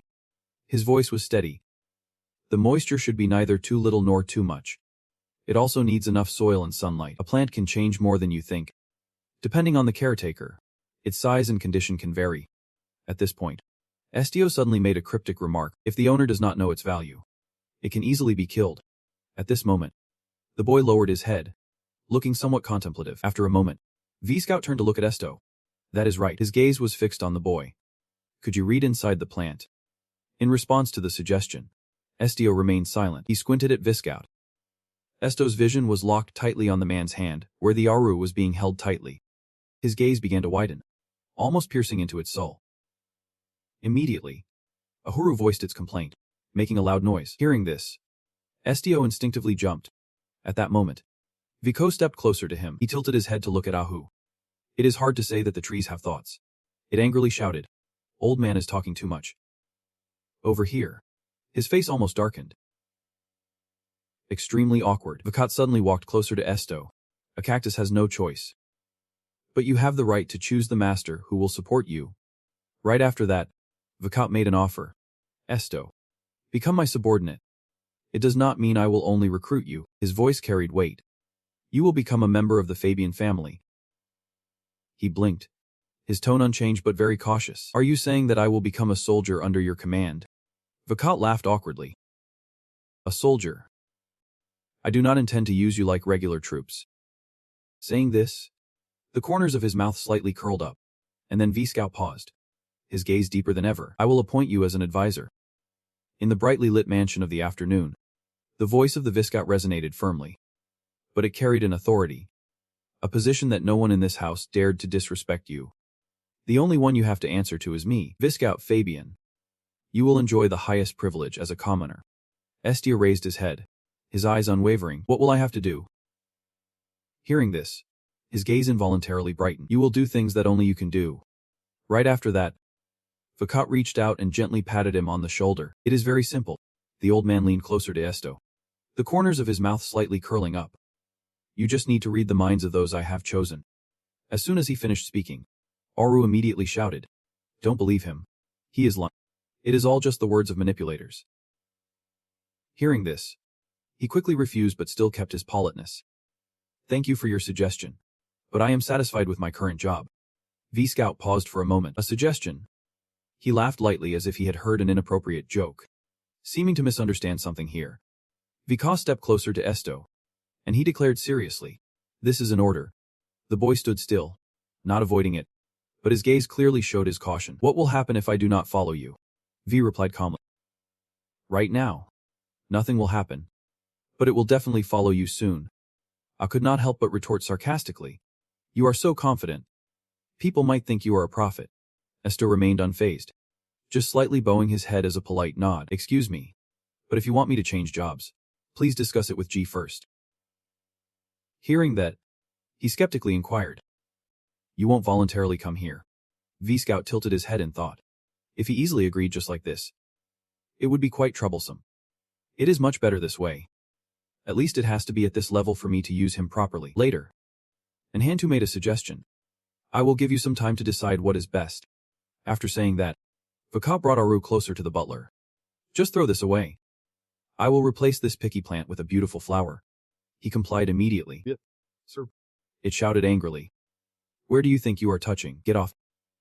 You human. Right after that, the butler politely pointed. This way. Please. The two walked quickly down the dark hallway. At this moment, Aru kept resisting, its voice high-pitched and full of resentment. What? Are you planning to abandon me? I have not even pricked anyone yet. Estio stopped, his eyes glued to the dusty, broken cactus with small thorns. After a moment of hesitation, Estio seemed hesitant. If you are going to throw it away, can you give it to me? The confused butler replied to him. He tightened his grip around the plant pot. This thing does not have flowers and is full of thorns. Not to mention it is difficult to take care of. Estio then reached out toward Aru. But there is no guarantee it won't bloom. Hearing that, the butler handed it over to him. All right. Before leaving, He did not forget to remind that Miss Cerulean had asked him to wait. So please stay here a little longer. Meanwhile, Oru suddenly spoke weakly. It is so. I will freeze to death before I am burned alive. Freezing to death must hurt less. Right. Estio looked down at it. Trembling from the cold. I won't kill you. It replied instinctively. Suddenly, Oru fell silent as if sensing something unusual. After a moment, he affirmed again. I won't burn or freeze you. However, this is the first time I have seen a cactus. So I do not know what temperature is best for you. Estio hesitated and added. When you are thirsty, you have to tell me directly. Okay. He looked straight at Oru, his gaze softer than spring sunshine. Since I can hear your voice, if there is anything uncomfortable, just say it. There was a brief silence before it spoke cautiously. Are you a god? Estio immediately replied without hesitation. I am. Hearing that, Oru raised his voice to introduce himself. I am the one complaining. Too long. It laughed awkwardly. Sorry. That is just how regular plants are. Estio quickly named it. I will call you Ahu. Nezu looked at him with proud eyes. Estio can even talk to plants. So cool. Facing the compliment, Estio was a bit taken aback immediately. He could not help but smile with delight. Estio then brought Ahu closer to its gaze. This is a... Nezu politely greeted. Hello. You are so tiny and cute. It replied in a shy voice. Thank you. Thank you. You look pretty cute too. Suddenly, he reached out and gently touched Oru. You are not spiky at all. They were shy to speak. It is because of Estio that people are gentle. But if you touch the thorn the right way, it really hurts. Estio put on a confused face. Is that really okay? Oru quickly confirmed. Of course. But I still can't move my body comfortably. Hearing this, you could not help but feel curious. Not yet. It was doubtful and probing. Don't you know? After a moment, Oru explained in detail. If we live long enough or become strong enough, we can move it at will. It shows off even though it is still young. But with a strong enough will. At least I can move my thorn. Estio stared at Ahu, amazed that he could move just with sheer willpower. But that moment of peace was shattered when Jeremian suddenly shouted. Didn't I tell you not to come here anymore? Hearing the sound, Estio instinctively turned around. He looked at him in annoyance, his voice dripping with contempt. Is your memory really that bad? Jeremian's heavy footsteps echoed on the cold stone floor, accompanied by a tone that was half scornful, half mocking. Do you think my words are a joke? You commoner. Seeing that, he politely raised his voice. V-Scout. He suddenly smirked derisively. You say you can read hearts. But turns out you can even teach animals to talk. At that moment, Nezu stared wide-eyed at Jeremy without any reaction. In the end, he sneered once more. What a monster. Jeremian casually judged him, creating a beast that could speak human language. And now you think about teaching plants to talk too. Oh wow. Speaking of which, he glanced over at Neju. This white-furred monkey has learned human speech, so it will surely be a rare and beautiful pet. Over here. Seems to sense Jeremy's gaze and looks up. At this moment, he casually turned to Estio. On the other hand, the guy remained silent, his eyes fixed on Jeremian. His hand reached out as if to grab Neju. With that massive body, feeding it would not be cheap. I am taking it from you. At that moment, Aru could not help but curse. What kind of foolishness is this? Teach. Estio held his head high, raising his voice to question. Nezu is not merchandise. Hearing this, Jeremian seemed not to care. He appeared arrogant. Very wise. How so? Since you can read my mind, does that mean the negotiation is over? Just admit it. Immediately, Jeremian tightened a handful of gold coins. That is 10 gold coins. At this point, Estio displayed an annoyed expression. Neju is not for sale. He uttered a sarcastic remark accompanied by a sigh. Being too greedy is not good. You know. Jeremian nonchalantly pointed at Neju, simultaneously raising his voice to ask. How much do you want? He gave a short, firm answer. I won't sell it. In response to this assertion, his face gradually twisted in anger. Jeremian screamed like a madman, wildly gesturing as if he were fighting a common country bumpkin like you thinks you can look down on nobility. I have held back from knocking your face off. And yet you ignore my warning and flaunt your wealth around this house. Below, Nezu looked up with a worried expression. Seeing this, Estio immediately stood in front of him. I only came here because I received an invitation from Menor. You are getting mad and barking nonsense pretty quickly. Right after that, Jeremy grabbed the collar of your shirt with a piercing scream. You think I do not want your wicked heart? Do you? Nezu's voice rang out like a bell in his head. Don't bully him. Hearing this, Jeremian snapped awake. He was horrified and relaxed his grip, causing your body to collapse to the ground. And it worriedly approached. Are you okay? Estio frowned slightly, responding weakly. At that moment, Jeremian's face suddenly changed, and he grinned wickedly. Jeremian made the proposal again. This monkey is loyal too. I will give you 30 gold coins. I need to train it. Estio could not help but feel confused. What the hell? Right after that, he bluntly waved his hand. I will send the gold to Gov. Where are the people? Immediately bring this white-furred monkey to the pasture. Hearing this, you jumped up and shouted. I said I am not selling it. A pause followed. Jeremian hissed through clenched teeth. You dare to yell in front of me against Estio's resistance. You dare to raise your voice in front of a noble. Are you crazy? At this moment, you crouched down to the ground, your face clearly showing fear. You could see the soldiers had surrounded Estio and Nezu at some point. You fell silent for a moment. Your body hunched low. And it had come to this. One of them rushed forward immediately. Come on. Hand it over. Suddenly, blood spurted everywhere, and he screamed in agony. My hand. My hand. Right in front of me is Nezu. Its hand stained with fresh blood. Nezu slightly extended its hand, its claws clearly visible. When did the floor get stained with blood? Witnessing the horrifying scene, the soldiers trembled instinctively. Jeremian clenched his fist, still shouting as if to mask the fear rising in his throat. Do you dare to harm a servant of the Fabian family? From behind, the group of knights hurried over. What is going on here? He pointed his spear at Estio, the commoner who tried to kill me, and immediately ordered him to be arrested. Hearing this, Nezu could not help but retort. You are the one who called me a monster. So why are you?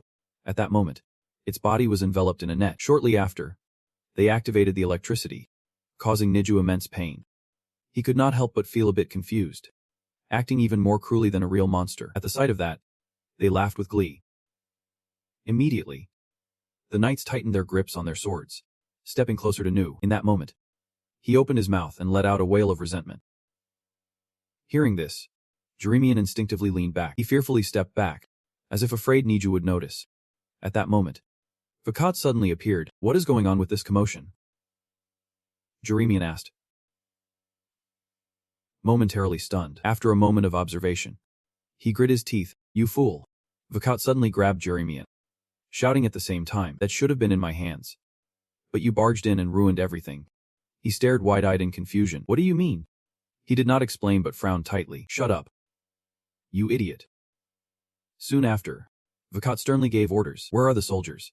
Clean this up. Don't forget to remind them. Capture him alive. As for the monster, it is up to you. The knights shouted out in unison. They stepped forward, and one of them suddenly used magic. Nezu immediately sensed something unusual. Magic. Over there. The smug group looked up at them, and at that moment, it lifted its head with vacant eyes. Sorry. Nezu just wanted to be next to Estio. Hearing that, Estio gently reassured.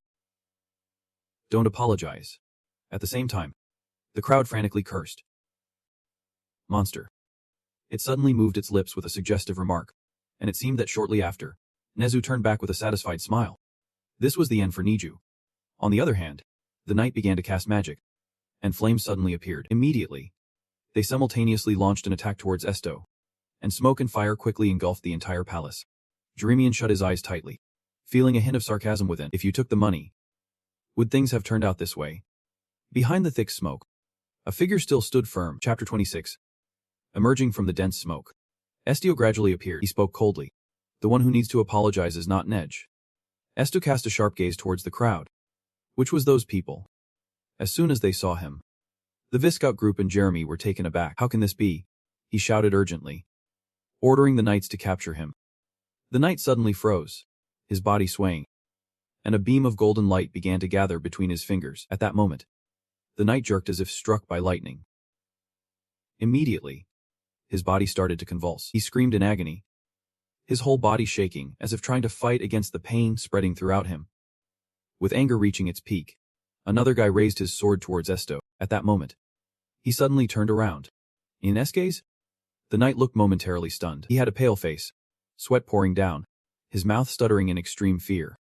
In the next scene, the knight raised his sword, and then he turned the blade into his own chest. Witnessing that scene, V-Scout hurriedly rushed in. Briss, what are you doing? Before he could stop him, he had already stabbed into his chest, fresh blood splattering onto So's pure white skin. Nevertheless, he remained eerily calm, his gaze scanning forward. At that moment, there were only 3 knights left, and their bodies began to tremble. In that instant, Estio glanced in one direction. One of them suddenly looked dazed, his eyes like a lost soul. Immediately, he dropped the sword from his hand, collapsing right at Estio's feet in the blink of an eye. The knights fell one by one to the ground, and Estio bowed his head, his whole body exuding a dark aura. Jeremian involuntarily groaned, his body collapsing to the ground, his feet trying to crawl backward. At that moment, his gaze abruptly shifted. From the stairs, Cerilyn appeared with tears streaming down her face. Dad. Brother. At her appearance, Estio only looked up with a cold gaze. Cerilyn suddenly felt a lump in her throat. Instantly, she fell freely down below. Viscout rushed over. Syrah. He painfully held her cold body tightly.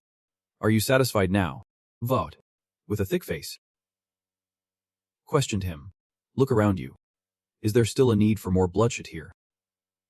Hearing this, Estio began to wonder why he kept holding himself back. Remembering the past of being bullied, he became more certain of the reasons for suppressing himself. It never really existed from the beginning. At that moment, Estio clenched his fist so tightly that it could bleed. Now, if he wanted, he could immediately smile with a kind expression. I will stop. B-Scout was almost dumbfounded. It was wonderful that he was a friend who could understand. Saying this, he lowered his voice and set a condition. Let us pretend nothing happened here. V-Scout started to breathe heavily, his voice trembling as if he could not believe what he was hearing. What? A furious growl erupted from behind. Jeremian shouted in outrage. You evil beast. Murderer. You caused this, and now you dare to demand such a thing. Hearing this, Estio immediately turned to look at him. He remained calm to the point of being cold, his voice dropping low. This is not a request. Estio tilted his head and smiled, once again affirming it as a command. Over here. Jeremian was so angry that he was grinding his teeth. After a while, his body began to sway. Soon after, the 3-member family consisting of Viscout, Jeremian, and Cerilyn all collapsed to the ground. Just as Estio was about to leave, a familiar voice rang out from behind. Hearing this, he immediately turned around to Suki. In an instant, his whole body began to change, and it was clear that Suki's tail had noticeably lengthened. At this moment, a terrifying tiger was right in front of Estio. It turned to look at Nej. Why was he so distracted? You can't carry it by yourself. Hearing that, Estio immediately understood, and he held the net tightly. Estio gently placed Neju on Suki's shoulder, not forgetting to pet it. At the same time, Suki unexpectedly made a suggestion. Just go ahead. Estio hesitated for a moment, but that would make Suki very tired. It is fine to let me walk.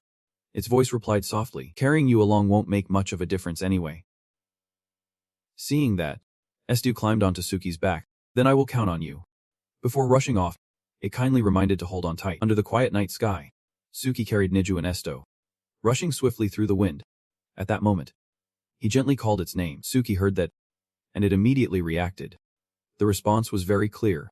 The confession from Estio came out slowly, as if he really was a monster. I can read a person's heart, and that control can even lead them to take their own life. I have killed many people. Saying this, he unconsciously felt disgusted with himself. But he felt nothing at all. At this moment, Estio began to tear apart his inner self. He felt guilty like a zoo animal, knowing what he did was wrong, yet he felt neither fear nor sadness. In contrast, Suki turned to him with a calm expression. So what? It spoke in a tone as light as a feather, its eyes gleaming with a sharp glint. If it were me, I would have killed them all. Suki swings her arm lightly as if picturing herself wiping out the enemies. It continues to speak. There is no reason to be afraid or feel pity for those who harmed and threatened to take away what you cherish. You are too weak. You are slumped over. Your shoulders heavy. The result is that I am the one who harms others. Hearing this, it reassures Estio that you might feel a bit sad. After all, you do not want to hurt anyone. At the same time, Oru chimes in to comfort. Let me say this. How can someone who constantly worries about whether they are normal be a monster? And even if you are a monster, so what? A talking monkey and a cat that turns into a lake. What? Monsters are not bad. Do you hate monsters? In response to the interrogation, you fly out with a bewildered expression. It suddenly flinches, reaching out as if trying to deny it. Whoa. Hold on. That is more than one mistake. My fault. Right after that, the group rushes off into the cold weather. In a different turn of events, Hack suddenly shouts, "What the hell are you talking about?" Uncle C awkwardly scratches his head. Excuse me, but this is a request from Gun's superior. He growls, his eyes nearly devouring you. Who the hell asked for that damn bird brain? Big Sir suddenly raises his hand to refute. It is not a bird. It is a— Hearing that, Happy nearly goes insane. Damn it. Right at this moment, Rosalie barged in to break the tense atmosphere. The branch manager, feeling bored, responded. How so? She suddenly changed her tone. Can you calm down a bit? Upon hearing this, X's anger instantly erupted. He roared repeatedly.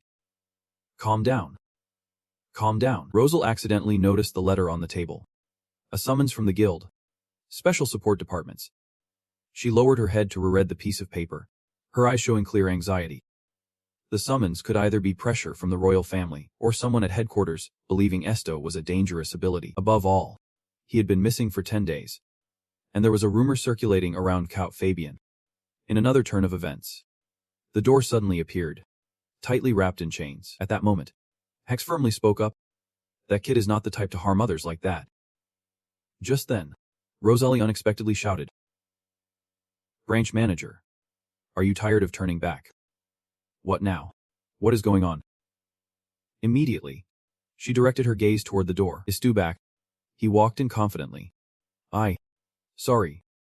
Atsi immediately scanned Estio, pausing at the sight of his disheveled appearance. Hack stammered. His emotions choked in his throat. Wait. You have— All that could be seen was Estio appearing with a dirty face, still marked by dried blood.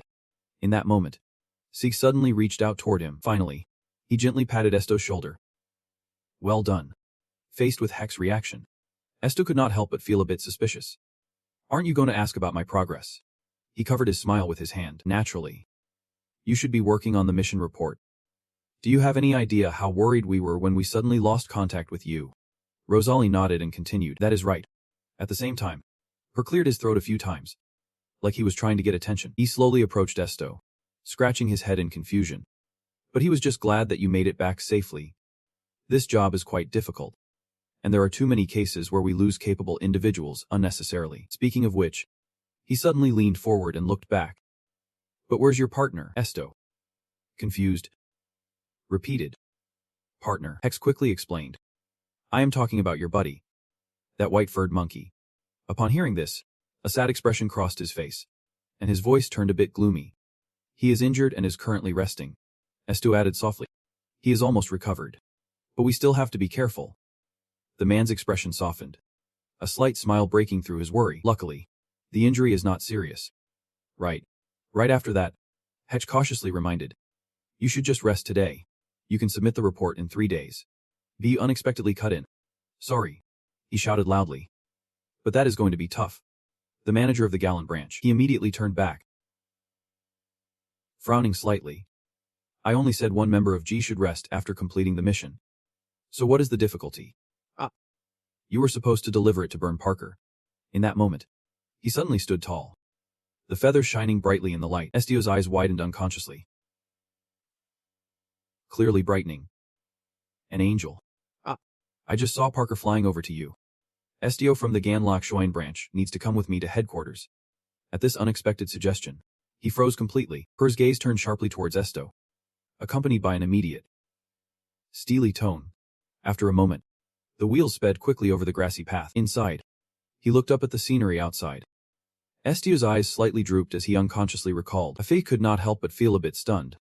Why did he agree so easily? Estio pressed down on his suitcase. He turned his head back, responding lightly. As long as I am still in I can't refuse the headquarters decision. Right. At COH's reaction, the person on the spot could only sigh helplessly. That is right. Returning to reality, he thought to himself with a sad expression. He felt both grateful and guilty towards the branch manager. Thinking of this, Estio could not help but feel lucky, but also glad he found another place to go. The gentle afternoon sunlight filtered through the window, illuminating Estio's golden locks. He slightly opened his eyes, staring blankly at Aru's unexpected words. Got it, it was said in a playful tone. We have figured out Sio's problem. Right after that, Aru scolded him. Stio is really bad at refusing, and you listen to others too much. Just say no if you do not want to. Say you hate it if you do. It is that simple. So why did not you say it? B next to him immediately noticed something unusual. You are worried. Asking Han. What is going on? Estio immediately turned around and smiled kindly. It is nothing. Oh, who shouted? You dare say it is nothing. You are unbelievable. He kept blaming me. I had to lose sleep thinking about it to come to that conclusion. Is upset now. Estio mumbled an apology. At this point. You seriously reminded him. But behave yourself. Okay. Ohu was still sulking but eventually sat down. He responded with annoyance. All right. On the other hand, Ur looked at Estio with a questioning gaze. You subconsciously asked. Did you just communicate with that tree? Estio replied calmly. Yep. Ur gasped with a mix of shock and excitement. That is amazing. I heard Estio has the ability to read minds. Can you tell what I am thinking right now? At the unexpected suggestion, you silently cursed. What a bother. Estio turned to look at Nej, who was lost in a dream. Suddenly, Nez's face scrunched up with a strange groan. His face gradually changed color, and his eyes showed clear worry. Just then, Ur suddenly jumped in surprise. You whispered in panic. This is great, but it is so scary. They say the white-furred monkey is a monster. What if it eats me? At the same time, Estio unexpectedly blurted out a string of confusing words. Honestly, I should not have asked. You are casually reading the other person's thoughts. Wanting to strip down too. Don't feel shy to shout out. It is. Seeing that, Estio awkwardly asked back. So you are not curious anymore. You quickly replied. That is enough. So please do not read my mind anymore. At the same time, Nezu had woken up at some point. It glanced ahead. Estio gently patted Nej. Sleep a bit more. We still have a long way to go. It spoke softly. What about Estio? You leaned down and whispered. I also managed to sleep a little. Looking at Estio's appearance, Neju kindly suggested. You look too tired. Lean on Neju and sleep. I will be your pillow. You smiled softly and whispered. It is. Without saying a word, it quickly pulled Estio closer. Nezu's fur is very soft, so hurry up. Your hair gently brushed against its smooth fur. Estio looked up, lips slightly moving. Thank you. After a while, you suddenly remembered Parker. Did you have something to say? Parker instinctively replied. Well, looking at you all like this, it seems like you are a family. Oh hurriedly chimed in with a sulky tone. What about me? Shortly after, the sky suddenly poured rain heavily. Inside, Bo kindly asked Han. It is the middle of the night. Are not you cold? Or should I raise the temperature? Estio gently shook its head, still lying still. Still. You were not reassured and suggested. Should I get you another blanket? If you are feeling hungry or uncomfortable, just let me know. Estio quietly responded. This is comfortable enough already. Your gaze carries a hint of nostalgia. Much more comfortable than when I had to live in the attic. Thinking of this, Estio suddenly felt a pang of longing. I remember those candy pieces that tasted like waves in the school's branch office. Outside, the rain poured down like little droplets, accompanied by a very pleasant pitter-patter sound. The icy cold water continued to fall on the horse-drawn carriage. Inside, Estio gazed outside. The rain was coming down. At this moment, Oh jumped up excitedly. That is right. On a day like this, we should tell ghost stories. It raised its voice to scare. Ghost stories are always super scary. Estio suddenly reached out and lightly touched Ohu's spikes. Humans are the truly frightening ones. Right now. He looked up at Parker, who was dozing off, only to see him turn over, yawning widely. Witnessing this scene, Uhuru voiced his dissatisfaction. That guy is snoring with his mouth wide open. At the same time, Nezu stirred slightly as if sensing something unusual. It jolted awake, its face clearly showing fear. Seeing this, Estio tenderly cared for it. Nezu, if that noise woke you up, you can go back to sleep.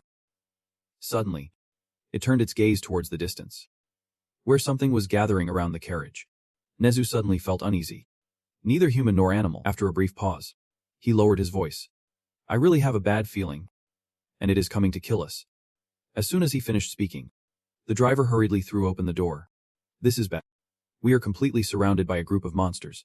Bako slowly sat up. Surrounded? How many enemies are there? Can we escape? He looked a bit confused about that. Right after that, the driver announced loudly. They are all happy with high combat power. Hearing this, the boy displayed a confused expression. But the happy monsters only appear when winter comes. Then why is the driver getting more and more anxious? I do not know either. He stammered with a pale face. Even if they escaped the encirclement now, it would be very hard to run away because they were faster than horses. At that moment, Neju jumped down. He suggested that Neju go check it out. Hearing that, Estio quickly reached out towards him. Before he could stop him, Neju had already jumped up. Neju rushed outside in front of the stunned driver. He shouted, Stu! Stay there. Inside, Estio's hand was still hanging in the air. At this moment, the sky began to pour rain, as if signaling a bad omen. In the dark, Silent night. The horse-drawn carriage stopped in the middle of a dense forest. The driver looked around, showing a confused expression. However, to let allies like you fight the happy monsters alone was a bit much, and he anxiously stepped back, shaking his head vigorously. I am just a delivery person. I do not have any fighting skills. The suffocating atmosphere was gradually broken by Estio's voice. I will go help, you exclaimed, sounding very worried. But Estio, you are not really someone who fights. Estio turned his head and replied calmly, his tone even like the cold wind blowing through the trees. I have no intention of fighting them. Hearing this, Burr instinctively felt uneasy. You were stunned, your eyes wide as you looked at Estio. His gaze was different now, as cold as ice. At that moment, B suddenly woke up. If he was not planning to fight, was he really going to use that white monkey as food for the happy? In the dim night, the sound of flapping wings echoed. Burr hurriedly approached him. Estio, you immediately spoke up, your voice a bit wary. Happy is a very brutal beast that moves in packs. B looked up at Estio. They are not enemies you can fight with your own destructive power. They are very different from the stray creatures like me. Faced with your determined expression, B desperately pleaded. Please listen to me. You whispered softly, your voice filled with clear fear. This won't be over if we just take down a few of them. At this moment, B had a panicked look on his face. While we have not been slaughtered yet, it is best to run. In that instant, a happy suddenly swooped over your head. It seemed to be targeting Parker as it charged forward. At the shocking scene, you almost froze in place. Burr stared wide-eyed at the happy, the one hunting him, as fresh blood splattered onto Parker. At this moment, you squinted and glanced outside. Right in front of Parker was Estio, who had rushed out to take the attack. Parker panicked and shouted, Estio. At the same time, Happy would not let go and bit hard into his shoulder. Over here, Burr groaned softly. I see the slaughter. Right after that, he screamed in panic. Your shoulder. Its teeth. After a while, Happy stopped attacking Estio. His shoulder was bleeding continuously, and suddenly it let out a piercing scream. Up above, the teammates sensed the sound. They all looked down at where Estio and Happy were fighting. Just at that moment, it suddenly jolted back. Instantly, Nezu appeared and grabbed Happy by the neck. It angrily struck Happy in the face without a hint of mercy. All we saw was its body sliding across the grass. At this moment, Nezu anxiously turned to Estio. Estio, are you hurt? He honestly replied, just a little. Its eyes suddenly darted around. There is blood there. All that was seen was the blood on Estio's shoulder had dried. It was a dark red color. He glanced back, comparing it to his life. It was nothing. Biko made a confused expression. Sorry. No thanks to you. In that moment, a swarm of happies rushed in like a storm. Seeing this, Bo screamed in terror. There is more. The group looked up with worry expressions. On the other hand, Estio calmly observed them, unsure if he could target multiple enemies at once. Just then, one of them aimed straight at him. As Estio's cold gaze swept over the pack of happies, the atmosphere seemed to freeze. He loudly commanded, Stay still. Amidst the chaotic scene, the trees kept swaying continuously. Right after that, they fell into an unusually still state. In front of Estio, the happy group stood motionless. You looked up at them, struggling internally. Should I kill them or not? After a moment of hesitation, Estio waved his hand and said, Go back to your hideout. As soon as he finished speaking, the happy group turned around and flew back to their old hideout. Behind, Visir looked up, his mouth agape in shock. Just now, thinking about it, he could not help but feel puzzled. A monster just obeyed a human's command. At the same time, Estio turned back to Parker to return to the carriage. Nezu excitedly responded. He did not forget to throw a few compliments. Still looking cool as ever. Turning back towards Parker, he still had not gathered himself on the ground. The happy that had just been beaten still lay motionless. In the silent dark, the scene created a chilling feeling. B looked up in horror. That happy group disappeared immediately. He glanced at Estio in confusion. Did everything end that easily? Now I understand why so many headquarters are always searching for him. Over here. Be careful to remind. Be careful going in. You kindly asked Han. Are you hurt? B was still standing still at that moment. He cast a cautious glance at Estio. It was very dangerous. After a heavy downpour, the night sky became clear. The carriage carrying Estio continued to move forward. Estio lay in the carriage completely immersed in a deep sleep, unaware of anything. Suddenly, a voice rang out. You are quite a nuisance. Hearing this strange voice, he woke up after a short nap. Your eyes opened, wanting to find out who was talking to you. Suki quickly stepped onto you. Constantly commenting. Always acting on her own. This is why I hate humanity. As soon as you saw it, you were quite surprised, Suki. Before you could say another word, it urged you on. Get some sleep. Do not run around like an idiot and get bitten by a monster again. Suki's gaze at you became so thoughtful that it felt strange. Feeling quite guilty for her actions, Estio immediately spoke sincerely. Sorry. It did not mean to blame you. This time it gently walked over to you, advising.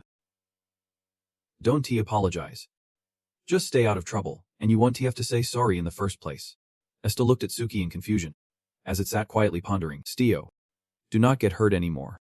After a long time traveling, the carriage finally arrived at a land filled with cold snow. Aru quickly jumped around excitedly. A wonderful morning. Seeing it act so strangely made Estio feel quite perplexed. What are you doing? Aru smiled and spoke up. Hello there. While you were still trying to understand what was happening, below the pot, it had grown its own legs. Seeing this scene made Estio so surprised that he could not believe it. Can you walk? This made Ahu burst into a big laugh. It glanced over at Estio. Are you surprised that a walking cactus suddenly appeared around you when you woke up? Then its face became incredibly enthusiastic. I am shocked too. While you two were still talking, Nezu quickly stepped forward this time. Nezu stared at Huru with sparkling eyes. Can you walk? Nido's fingers quickly reached out to tease it. Congratulations. Hearing that, it laughed and nodded in agreement. Thank you. Thank you. Hearing different conversations woke Parker up from a deep sleep. He was confused and did not understand what was happening. What the heck? Right in front of him was the scene of Ahuru and Nezu still laughing and having fun. This made Parker feel very intrigued. Your friend is so unusual. Even though he had his own thoughts. What is so strange about a walking cactus, anyway? That guy can scare off a whole pack of happies with just one word. Burr unconsciously remembered when Estio stood still watching the happies flying in the air. Don't you know how Estio asked them to go back to their nest? Thinking of this, Burr felt a bit speechless looking at Estio, who was injured. Sitting there, if he could befriend a dragon, I would not be surprised at all. He quickly stretched and thought about the ability to dominate hearts and control others. Suddenly a voice rang out. Amazing. Seeing Estio looking a bit confused made Parker feel perplexed. Estio continued to repeat his compliment. That is your wing. Hearing that, Parker realized something. You smiled, shyly scratching your head. Thanks. The horse-drawn carriage continued moving forward through this cold land with two people aboard. While preparing breakfast, Estio's face showed a bit of thought as he suddenly remembered. You saw Aru, who after getting an extra leg, always jumped around playfully like children. Estio felt a bit curious and asked, Ahuru, do you need water? Without thinking much, it immediately declined the request. Estio looked around the carriage and then surprisingly asked, Did you eat already? Hearing that, it shook its head, intending to explain many other things. Not really. Simply yesterday when Estio was injured. Estio nodded silently listening to the story it told. Ahuru repeated. Didn't you bleed a lot? You remembered the wound on your shoulder and nodded in agreement. That is right. The bright red blood from your body kept dripping down, even to the point where drops began to fall to the ground below. Unfortunately, Estio's blood dropped straight down, while Ahuru was still sitting innocently on the side. After finishing the story, Ahuru pointed to its head and explained further. Your blood. I drank a little. After hearing this, Estio fell silent in thought, noticing that you seemed strange, which made Ahuru hard to understand. After thinking for a short while, you used your hands to lift it closer for inspection. Your face had become incredibly confused. Unable to believe it, you drink my blood. I nodded very firmly. This conversation made everyone inside the carriage fall silent to the point of confusion. Seeing everyone thinking in another way, Aru quickly yelled to explain. Don't misunderstand. Madam, back then I could not even move. Besides, I did not do it on purpose. The blood just accidentally fell on me. And then he continued to recount how a flower sprouted on his head. I have bloomed for the first time too. Estio, after hearing this, fell silent realizing something. This time, he gently picked Ow up in his hands, unable to hide his surprise. Interesting. You bloomed after drinking my blood. Hearing him say such strange things, Aru continually reminded him. Wait. You should focus on the detail of a normal tree drinking your blood and being able to walk. After hearing this story, V was left speechless, not knowing what else to say. Only a little while later, Ahuru quickly gifted this bright red flower into Estio's hand. This is a gift. Please accept my sincerity. He gently accepted the flower that it had given him. Thank you. This made him extremely excited. Oru was about to say something more when suddenly a golden light appeared instantly. I should be the one to thank you. Oru's flower glowed in a very strange way that made everyone hard to believe. A second later, the flower wilted on its own and gradually floated away. Just like that, the remaining essence quickly flowed into Estio's wrist. Looking at this situation left Estio a bit speechless. Not knowing what to say, the flower melted away, and Oru was utterly disappointed. It is our fruit. But just a moment later, it realized something was off. It hurriedly shouted out Estio's name. Ahu worriedly announced. Look, the light on your shoulder. Estio was also puzzled, looking at it to see what was happening. Estio gradually felt the change coming from his shoulder wound, feeling something hard to believe. He was confused and checked his wound. Right now, realizing the wound had no feeling at all, as Estio thought, he quickly removed the bandage to inspect it. Seeing with his own eyes that the wound from yesterday had completely healed, Estio exclaimed in surprise. This flower seems to have healing abilities. This also made Ahu beside him extremely excited. Is not it wonderful? Remembering something important, Estio called out. This demon, Nezu, flinched and reacted. He quickly recalled last night's events. Last night, Suki visited us. Right. After thinking for a short while, Nezu seemed contemplative and replied. You are half right. Nezu actually already knew. Suki had been in the carriage with us since last night. Estio just stood up, putting on his clothes while surprised. Thinking. So it was not a dream. You hold tightly to the car door, ready to rush outside. Seeing you suddenly circle around to check the situation makes everyone in the carriage very anxious. Estio is so scared that he hurriedly runs after you. Doing that in a moving carriage is really dangerous. But Estio hardly cares about this. He quickly looks up at the top of the carriage. Suki. I know someone is up there. Estio tries to wait and see if Suki will appear before him just a moment later. Luckily, Suki appears before him. It quickly calls out a few signals. And seeing that it is safe makes him breathe a sigh of relief. It is dangerous up there. Come inside. After hearing your warning, Suki looks somewhat incredulous. But it still follows Estio and slowly moves toward the carriage door. It seems like you are in an even more dangerous situation than I am. With your help, Suki finally jumps safely inside the carriage. Seeing that it has made it inside safely, he lets out a long sigh of relief. Estio quickly closes the door and sits right next to Suki. This also surprises Parker. A cat. Butter did not realize that the little cat in front of him was actually a gigantic monster. Is it your pet cat? Estio, hearing such naive questions, shook his head in denial. Suki is not a pet cat. Suki quickly yawned repeatedly in response to her sleepiness.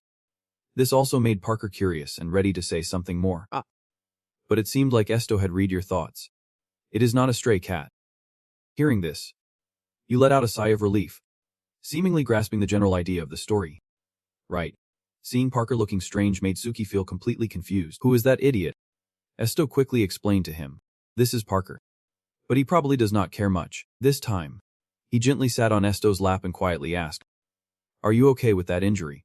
Seeing him care about him like this, Estio smiled gently and explained, I had Aru help me heal. This also made Suki look down on him greatly. What could that tiny cactus do? Ahuru immediately felt a bit offended by this dismissive remark. Understanding Aru's mood, Estio gently explained. He has healing powers. Suki. If you are going to follow me anyway. Suki remained silent. Lying there, he stubbornly insisted on his own opinion. I am not following you. I just happened to see you injured while exploring. Seeing that he still would not speak, Estio grew a bit impatient. Why do not you go with me from now on? Suki still just stayed silent. Not answering, but his tail quickly wagged straight out.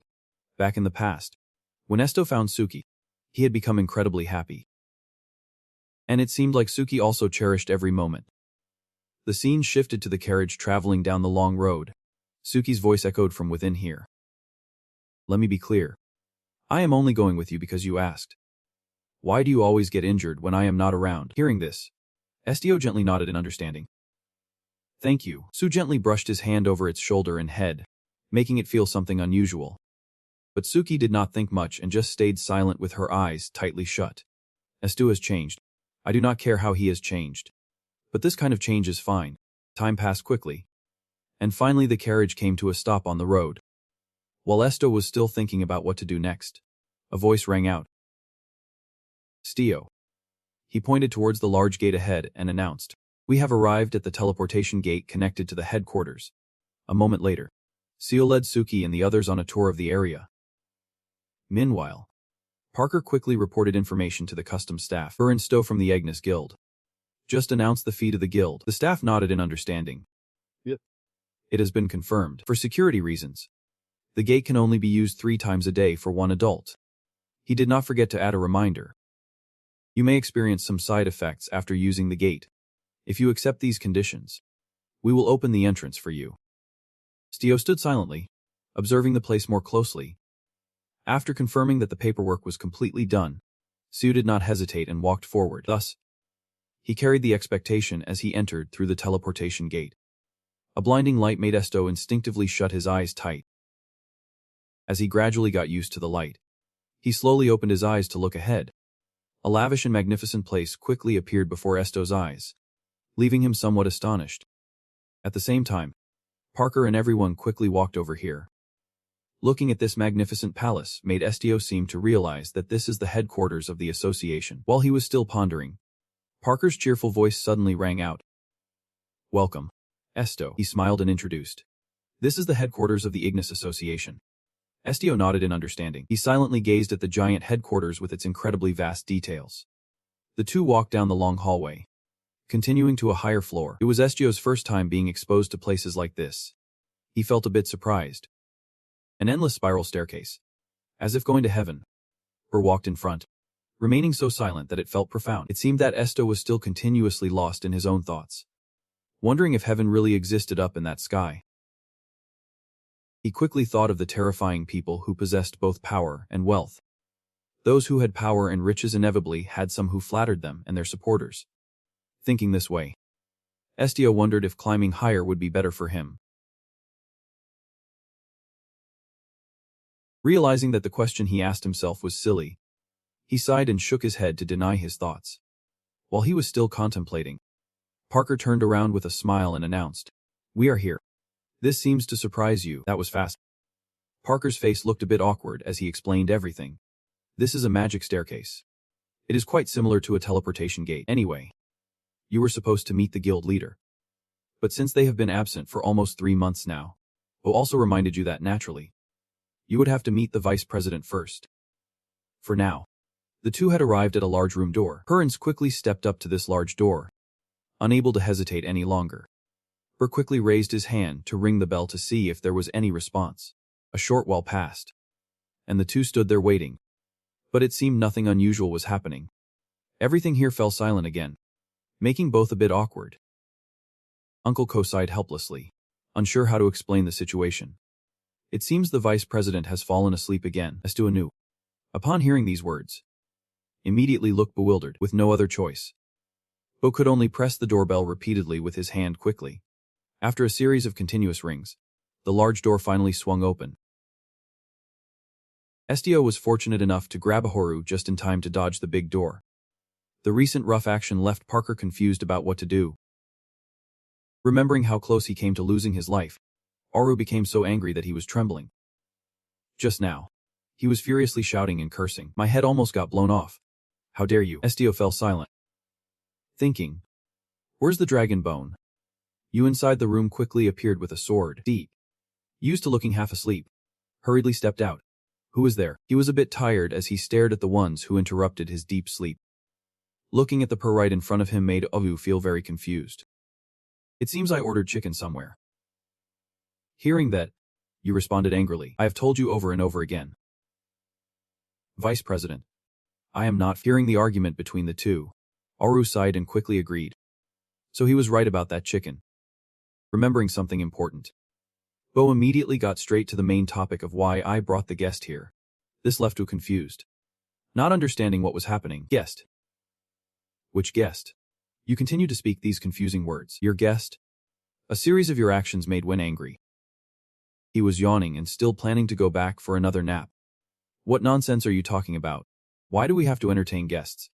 Is there no one working down there? I am going to deduct your pay for waking someone up who was having a good sleep early in the morning. Seeing him act so strangely also made Parker very uncomfortable, who quickly turned and went into the room. Go home. Suki suddenly let out a cry as soon as Wu heard the little cat's voice. He was so stunned and bewildered it was hard to believe. A cat. Right in front of him was Suki, continuously sitting there meowing, feeling quite amused. He chuckled and sat down to take a look. You are so cute. Are not you? You are a guest too. While Wu was still reaching out to pet Suki, it suddenly turned and walked away.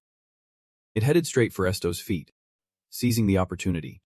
Burr immediately got to the main topic. He is the one who has taken over the special support position of the Galia branch. Estio, holding the cactus in his hand, standing next to Nej. We immediately stood up and spoke in an incredibly confusing manner. Guests. The man's face lit up with a laugh, feeling very excited about this. Did you bring the leader of our association? We can't be rude any longer. He quickly extended his hand towards Estio to greet him. I am the vice president of Ignis.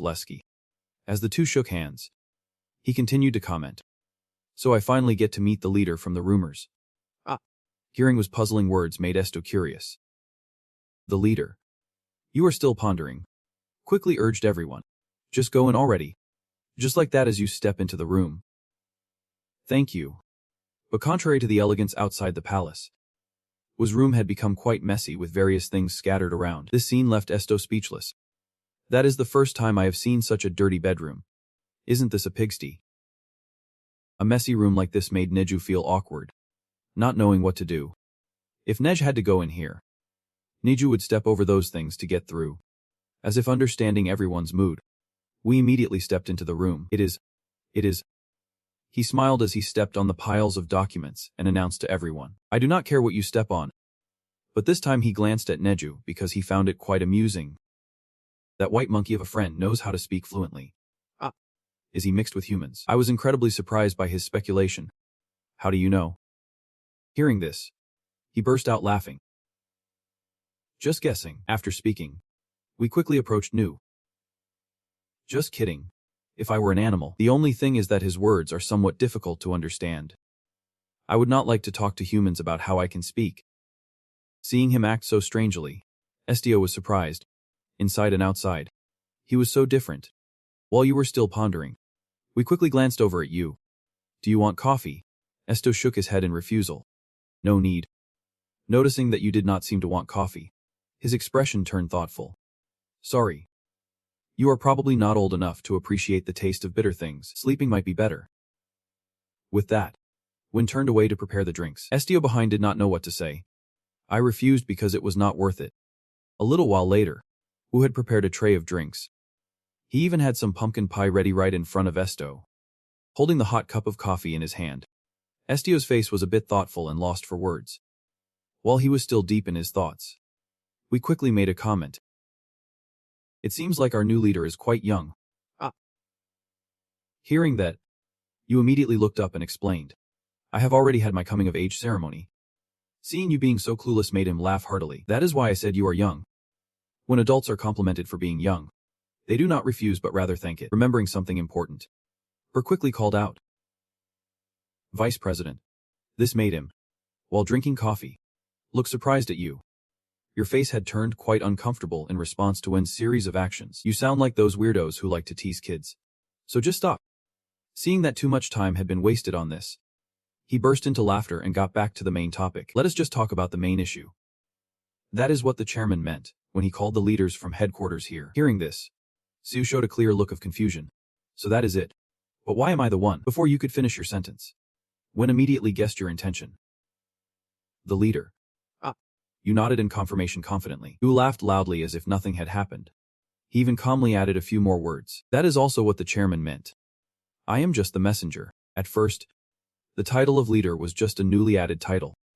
So I was not clear on what it specifically meant. This series of information left Estio and Parker standing still, unsure how to respond. Estio felt a bit anxious as he looked at the coffee cup in his hand. Is the association a trustworthy place? Although he did not want to think about it, he felt quite uncertain. They have too secretive positions and attitudes, and the leadership changes frequently. Despite that, Estio's gaze became judgmental as he looked at Wu sitting across from him. His face gradually became more contemplative to a strange extent. At least there were no lies yet. While he was still thinking, Wu continued to make remarks. From now on, you will receive very different tasks compared to before. Clearly, Estio still did not understand the deeper intentions behind this statement. What is different? He treats it as if nothing happened and continues to look at the coffee cup in his hand. These will be special missions that only a leader is capable of handling. Suddenly, the corner of Wu's mouth curls into a satisfied smile. Inside the large headquarters, Wen's voice rang out.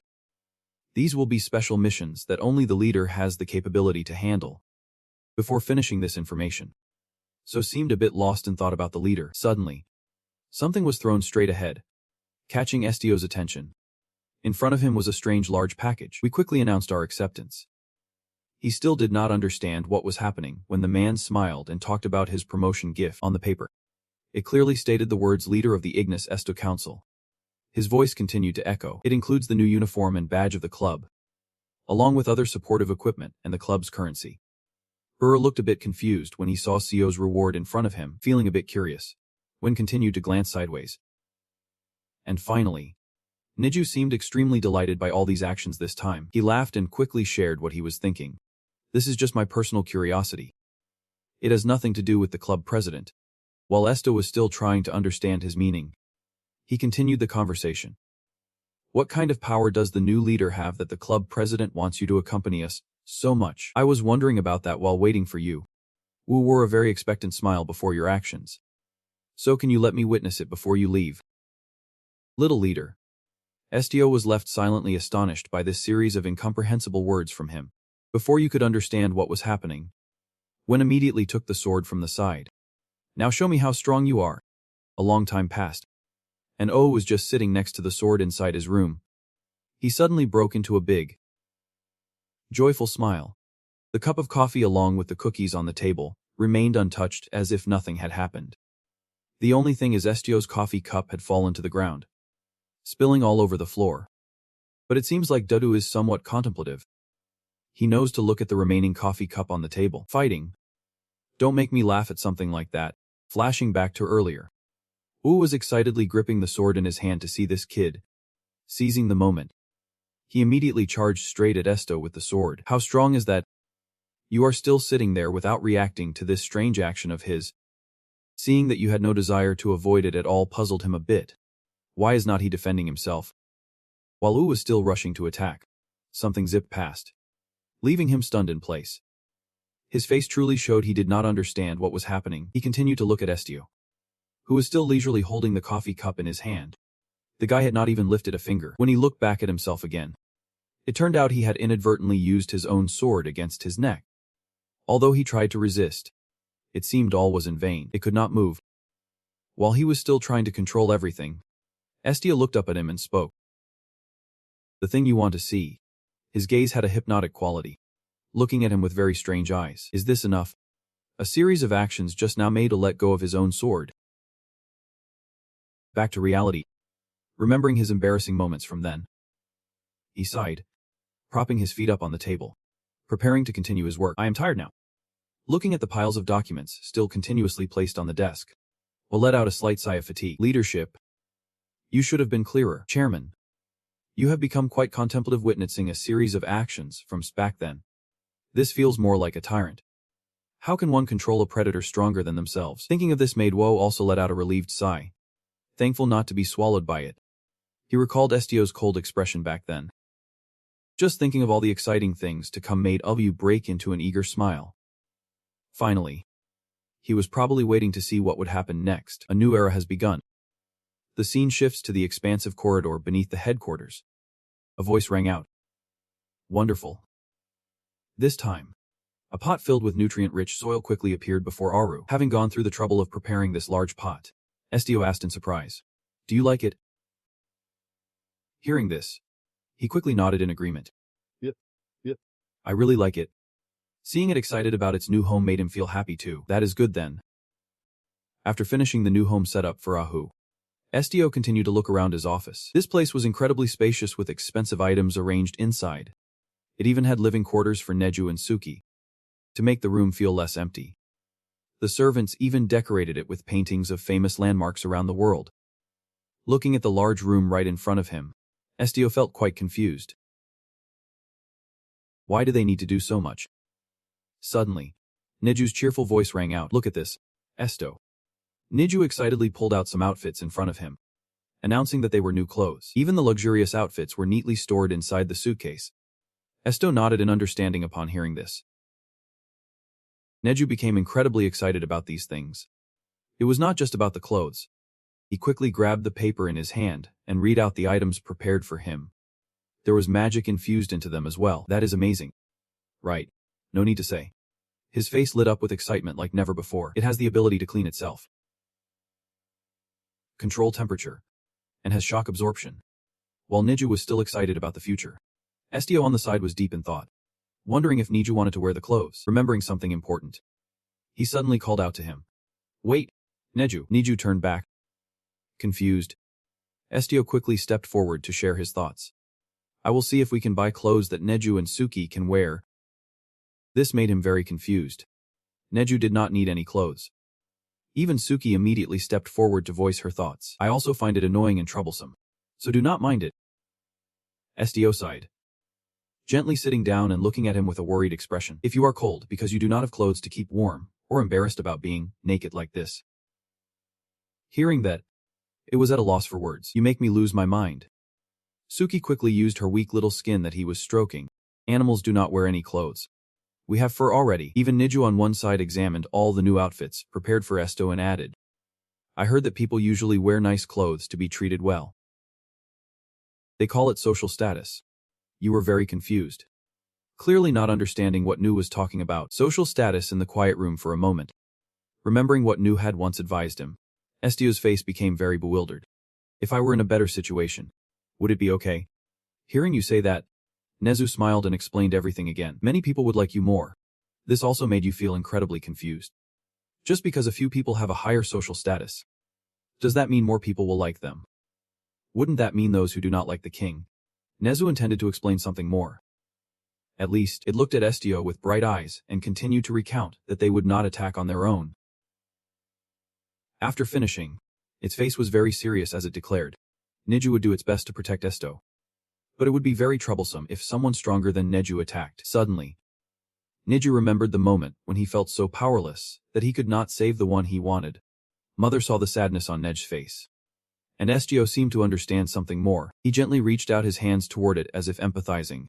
Seeing Estio act so strangely confused Neju immensely. To Neju's surprise, he immediately removed the chain from its neck and added, I will take this off when no one is around. Being chained like this must be uncomfortable. After feeling the chain removed from his neck, Neju finally sensed a comfort he had not experienced in a long time. But this way I won't be hindered while walking.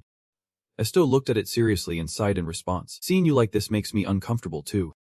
It nodded in understanding upon hearing that. Alright. At the same time, Suk quickly jumped down from Estio's shoulder to the ground. But what he cared about right now was Nej, whose face lit up with joy as he looked at it. Thank you for the new clothes and for being happy for me. After finishing, Estio confirmed it once again. And also, you do not have to worry anymore. Seeing him understand so well was heartwarming, and Neju was left speechless. Estio had his own thoughts in mind. Because now, if I can make anyone kneel before me. This time he announced to everyone around. He felt the change in his body. And moreover, his power was growing stronger. Estio even wonders to himself, why should I care? So many confrontations make it easier for you. Even when facing the happy birds, Stu does not get scared at all. Just think about it. Is not that convenient? Thinking this, he clenched his fists. Even though he did not want to say these things, he silently admitted that humanity might be more selfish than they think. The scene shifts to a nearby bar in town. Cheerful voices ringing out. There is a request. Burr quickly pulled out a carefully kept letter and brought it in front of Estio, while tasting the flavor of the new dish. Seeing the letter from Parker surprised him a bit. As a courtesy, he immediately took the letter. Thanks, Parker. But because Parker was standing close to him, some chicken feathers fell into the bath sub. Burr became very excited, laughing loudly and scratching his head as he replied, well, this is my job. Have you gotten used to the headquarters yet? Looking at the letter in his hand, Estio seemed thoughtful, then nodded in understanding, feeling quite at ease. I was getting a bit bored because there was nothing to do, but now that there is a request, I feel a bit relieved. Seeing him so thoughtful made Parker even more excited, his eyes lighting up. You are really meticulous. Estio, should I call you boss now? Estio calmly asked back. Do you want to eat with me? Hearing that, he was so happy that he spoke up a bit. Is that okay? I am going to get my food right now. Estio opened the letter, slowly sinking into his own thoughts. Even if they called him a leader or something, he still did not know what he was supposed to do. In front of him was a letter containing brief lines from the sender. The request form. The requester. Mubiga's reward. This familiar name surprised Estio. He quickly remembered this name. While he was still pondering, he quickly approached the announcement. He knew that place. It became extremely serious, recounting everything he had ever known about this place. It was one of the newly established duke families in the country. The head of the Mubi family is a cousin of the current emperor, and has the ability to use his body very flexibly. Estio understood something more when he heard this. Have you met him? Ahu nodded with great satisfaction. I know a lot of people. Listening to their conversation, Nezu became very confused. What is he saying? You gently turned your head to explain it better to Neju. Guru said he had met our requester before. After understanding the whole story, Neju became very intrigued and continued to praise. Ahu knows everything. Amazing. You really are a wonderful cactus. Continuously hearing compliments made Ahu blush a bit shyly. Thank you. You are really cool too. Suki on one side was still fast asleep, unaware of anything. After thinking for a short while, Ahu continued recounting to everyone that the name Men might sound a bit crazy. In his mind, he envisioned a mysterious person holding a sword. He did not know much more, but that guy's swordsmanship was quite good. This information also surprised Estio, making him listen intently. Really that strong? He shook his head, refusing all of this. His face became very serious as he recounted everything. Not just strong. Before becoming the head of the family, there was another person known for his sword skills. But it was rumored that he defeated that person with just one strike. Even this man possessed such powerful strength that it made everyone shudder. He also won when facing monsters, victorious in all battles. After hearing this information, Estio felt quite confused. Someone that strong also has requests. While he was still pondering, Parker quickly came over with his meal, excited to announce, time to eat this meal. Placing the dish down on the table, his face lit up with excitement. Estio nodded slightly. Per hoped he would enjoy the meal. Looking at Estio's bass sub made Ahuru feel quite bewildered. There was fur in there. Ahu was about to say something more when Estio gently turned around and patted his head. Just like that at the dining table, Estio seriously read the letter in his hand. The letter clearly stated the different parts that caught his attention. Requests. Descriptions. He had read each letter very carefully. After getting a rough understanding of the issue, he was surprised to realize something important. Just as he thought, there was nothing specific at all. Looking at Parker, who was still focused on eating, he quickly asked, Are you done eating? Burry nodded in confirmation. Seeing that the moment had come, Estio quickly picked up his bowl and stood up. Then let us go. Burr had a moment of contemplation about this action. Burr's face looked somewhat strange and a bit confusing. Holding his meal, he followed Estio, intending to say something more to him. Commander. He was surprised to glance back at me. Burr continued. I noticed it before too. But you are quite peculiar. Are not you? You still do not understand what Parker is trying to say. What do you mean? Burr became hesitant after hearing this. That is not it. Estio was puzzled, not understanding why his friend was suddenly reacting so oddly. In Estio's mind, he recalled the scene where people continuously chased the damn monster away from their sight. Just thinking about the terrible past made Estio exhausted and unwilling to face it again. He continued to walk forward, deep in thought, unable to say a word. It had been a long time since he had eaten with someone. Very quickly, the scene shifted back to the large hallway at the headquarters. Estio's footsteps slowly moved forward, preparing to carry out the current mission. While he was still lost in thought, Parker immediately ran after him from behind. Seeing Parker suddenly running after him made Estio a bit confused, and he stopped. This time you turned your head back. Both of you stood there dumbfounded, staring at each other. It seemed like Estio was really surprised to know Parker would follow him, interrupting to ask, Do you still have work at headquarters? Uncle Ko seemed very serious, explaining to you as if nothing had happened. I have not had work in a long time. The request form I gave you was the last one. This makes you want to congratulate him. Are you going on vacation? Congratulations. But Parker's words were really confusing. I am still working. Both of you just kept standing there, staring at each other. It was hard to understand Parker, who still seemed confused. Don't you know? Of course. You still do not care about what is happening. What do you know? Parker quickly placed a hand on his chest, smiling and introducing himself. I am Bernie Parker. I have been transferred to the command team. Estio stood there, bewildered, not understanding what was going on. The team, contrary to your attitude. Parker became very cheerful and nodded in confirmation. Yep. From today I have been transferred to the support team for command. Parker did not forget to extend his hand toward Estio. So now consider me as your direct subordinate. Hoping for your help. Commander, after hearing this series of information, you were left dumbfounded. Not knowing what else to say. I feel the same. But out of basic courtesy, you quickly shook hands with Parker. Suddenly finding yourself with a teammate and a subordinate, Estio sank into thought while looking at the badge on his chest. The commander noticed he looked a bit confused, which made Parker feel a bit awkward. Commander, are you okay? Maybe that is a bit too much. Realizing that time was running out, Estio spoke up. First, he turned toward his room and reminded, let us pack our bags. These words also left Parker feeling quite puzzled. Where are we going? With that, Sis quickly walked away while announcing the upcoming mission.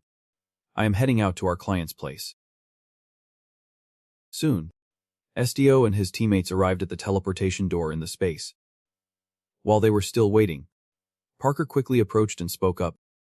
Right then, I noticed, on his back, he was carrying a lot of different items, and he even remembered to chat. Aren't we going to need camping gear? Parker's series of actions left Estio speechless to the point of not being able to respond. He was confused and looked at Parker to remind him. Parker, we are not going camping. But it seemed like Parker was not too concerned about that. I also brought some snacks. To Estio and his teammates' surprise, Parker quickly presented some very strange cookies. Salty crab and grilled octopus cookies. Seeing it gave off a smell that made Estio hesitant to eat, but Parker became very excited. This is the trial version, so I spent all my allowance on it. Since you are the commander, I will make sure to share some with you too. Just seeing these scary cakes made Estio immediately refuse. This action of yours also made Parker incredibly sad. While everyone was still chatting, suddenly a staff member pointed towards the teleportation gate behind and announced, sorry, his territory is off our departure route. Instead, we will take you to the Reno's underground cave. This place also helps us cut the trip in half. This surprised Parker to the point of being stunned. Cave. An underground cave. The staff continued to ignore Parker and quickly operated the teleportation gate. I will activate the gate. We wish you a safe trip. Estio and the others slowly walked through the space gate. Each step of yours was very steady as you headed to where you needed to go. But on this side, Bakko was very hesitant, unsure whether to go in or not. Under the ground, realizing that everyone had already crossed over, with no other choice, he just had to run after them and call out, please wait for me. As soon as he stepped into this world, everything was shrouded in pitch blackness.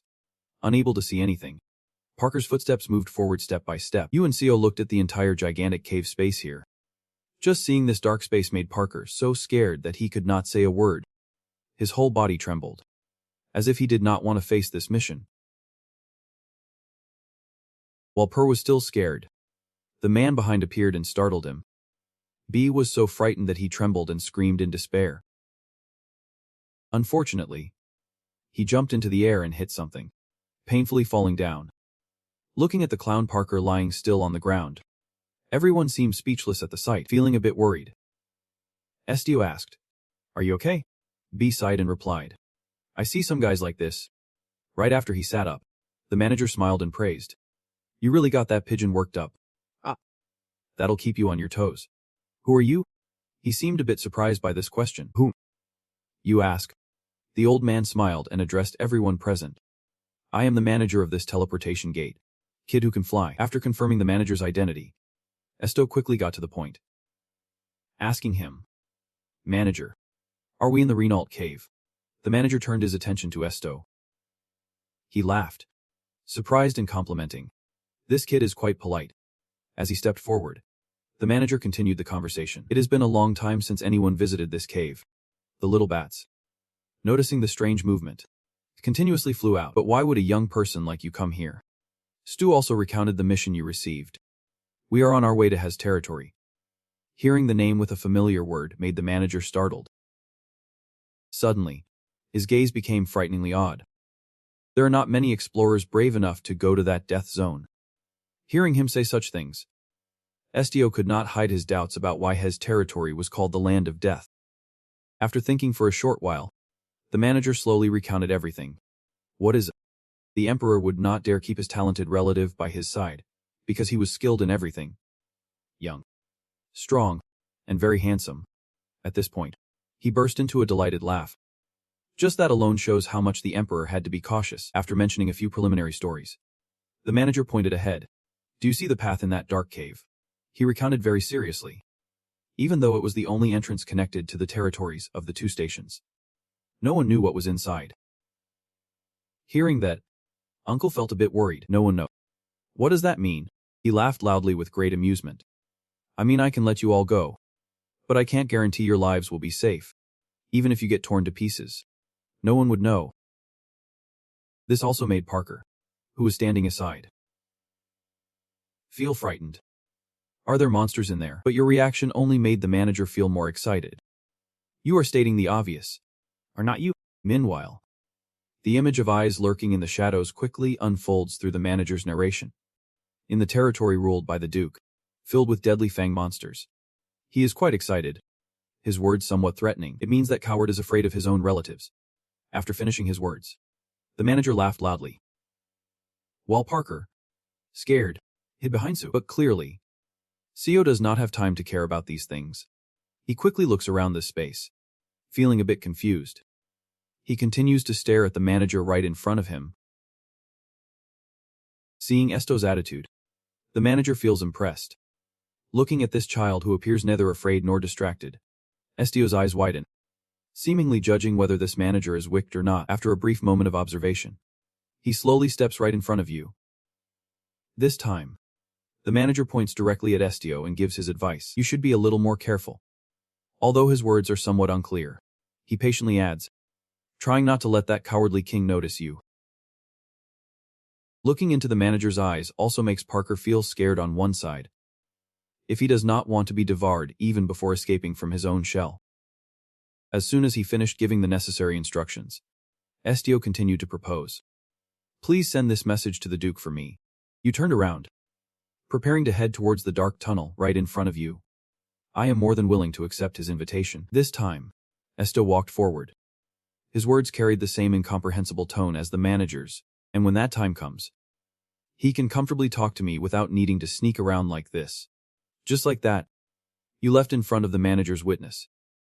Inside the dark tunnel, he was left alone, pondering right there. Remembering all the words Estio had just said made the manager feel incredibly refreshed. He slowly raised his hand to pull down his facial skin, saying casually without needing to sneak around. Ah! Just like that, the manager's face disappeared, revealing a youthful visage. He smiled joyfully. It was indeed interesting. Inside the pitch-black tunnel, luckily there were some bright lights flickering here. Estio and his teammates stepped in gradually. Parker kept glancing from one side to the other, his body trembling, feeling a bit strange. He suddenly turned around and discovered Estio and his teammates staring at him. As if understanding Parker's mood, Estio sighed and announced, I did not know you were scared of being underground.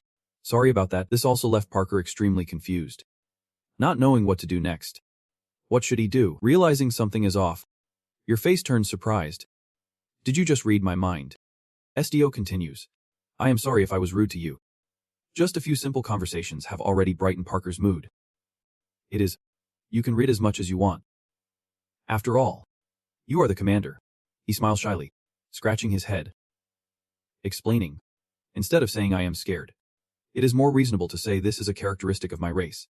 Estio, hearing this, is curious. A characteristic of your race, Veer slowly explains. Since Avian usually lives in high mountains and hills, we feel uncomfortable in such a closed area. After finishing, he scratches his head, a bit embarrassed. It is hard to fly here because it is too narrow. Estio is surprised to hear this. Really? After closely observing the space here, Estio quickly turns to inform Parker that this cave leads directly to Has territory. We will reach there in half a day if we keep moving without stopping. You also do not forget to share your thoughts with everyone. Due to the limited use of the teleportation gate, we have to wait a day before we can use it again. So I thought just going through the cave would be faster. This idea also makes Parker admire you for being so clever. This way is definitely more effective. CEO takes all the blame for himself because I teleported without considering the team. He quickly shakes his head in denial. Parker's expression was somewhat difficult to read. He quickly waved his hands to explain. Don't be like that. Do not worry about making mistakes or anything. Just give the orders. Hearing this, So suddenly repeated the two words give orders. You quickly voiced your guess.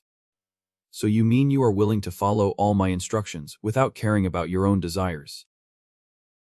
This also puzzled Parker. Yeah. But in reality, Estio had his own thoughts. In the end, it was no different from dominating minds and controlling them. While he was still lost in his own thoughts, Parker continued to speak. It is not that I do not think about my own desires. I am here because I want to follow you. Hearing this made Estio a bit confused. You want to follow me? Parker suddenly recalled when he was in danger. Estio Tumley saved you. He is your superior, but also the one who saved my life. Hearing you say that, Estio did not really pay much attention and turned to leave. It is because I was in danger too at that time, whether accidentally or intentionally.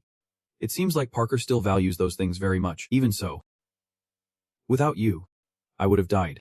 I really appreciate him. You did not forget to add a few words. And I had a feeling that I should follow. Suddenly, Nezu sensed something wrong ahead, which surprised everyone. Seeing Nezu so strange that it is scary also made Parker panic. Why is it like that? Estio gently called out to Nezu. In the dark cave ahead, very strange noises quickly echoed. This made Estio heighten his alertness.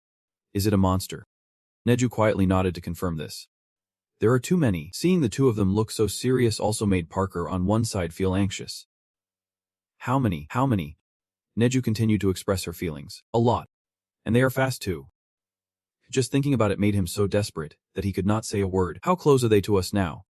Its voice rang out right beneath us. Just as Nezu finished speaking, strange cracks quickly appeared in the ground below. It seems like there are beings trying to emerge from below the ground. Oh. Shiny yellow figures quickly surfaced above the ground. No need to say.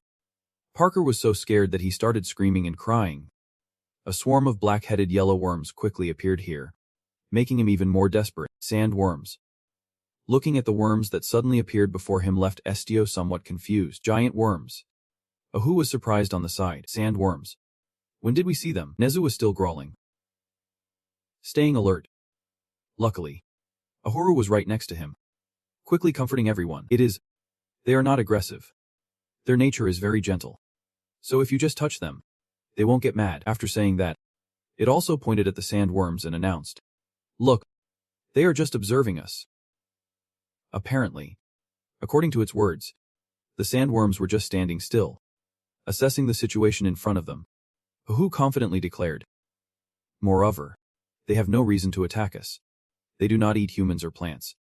This made Estio feel curious. So what do they eat? It laughed, answering as if it was obvious.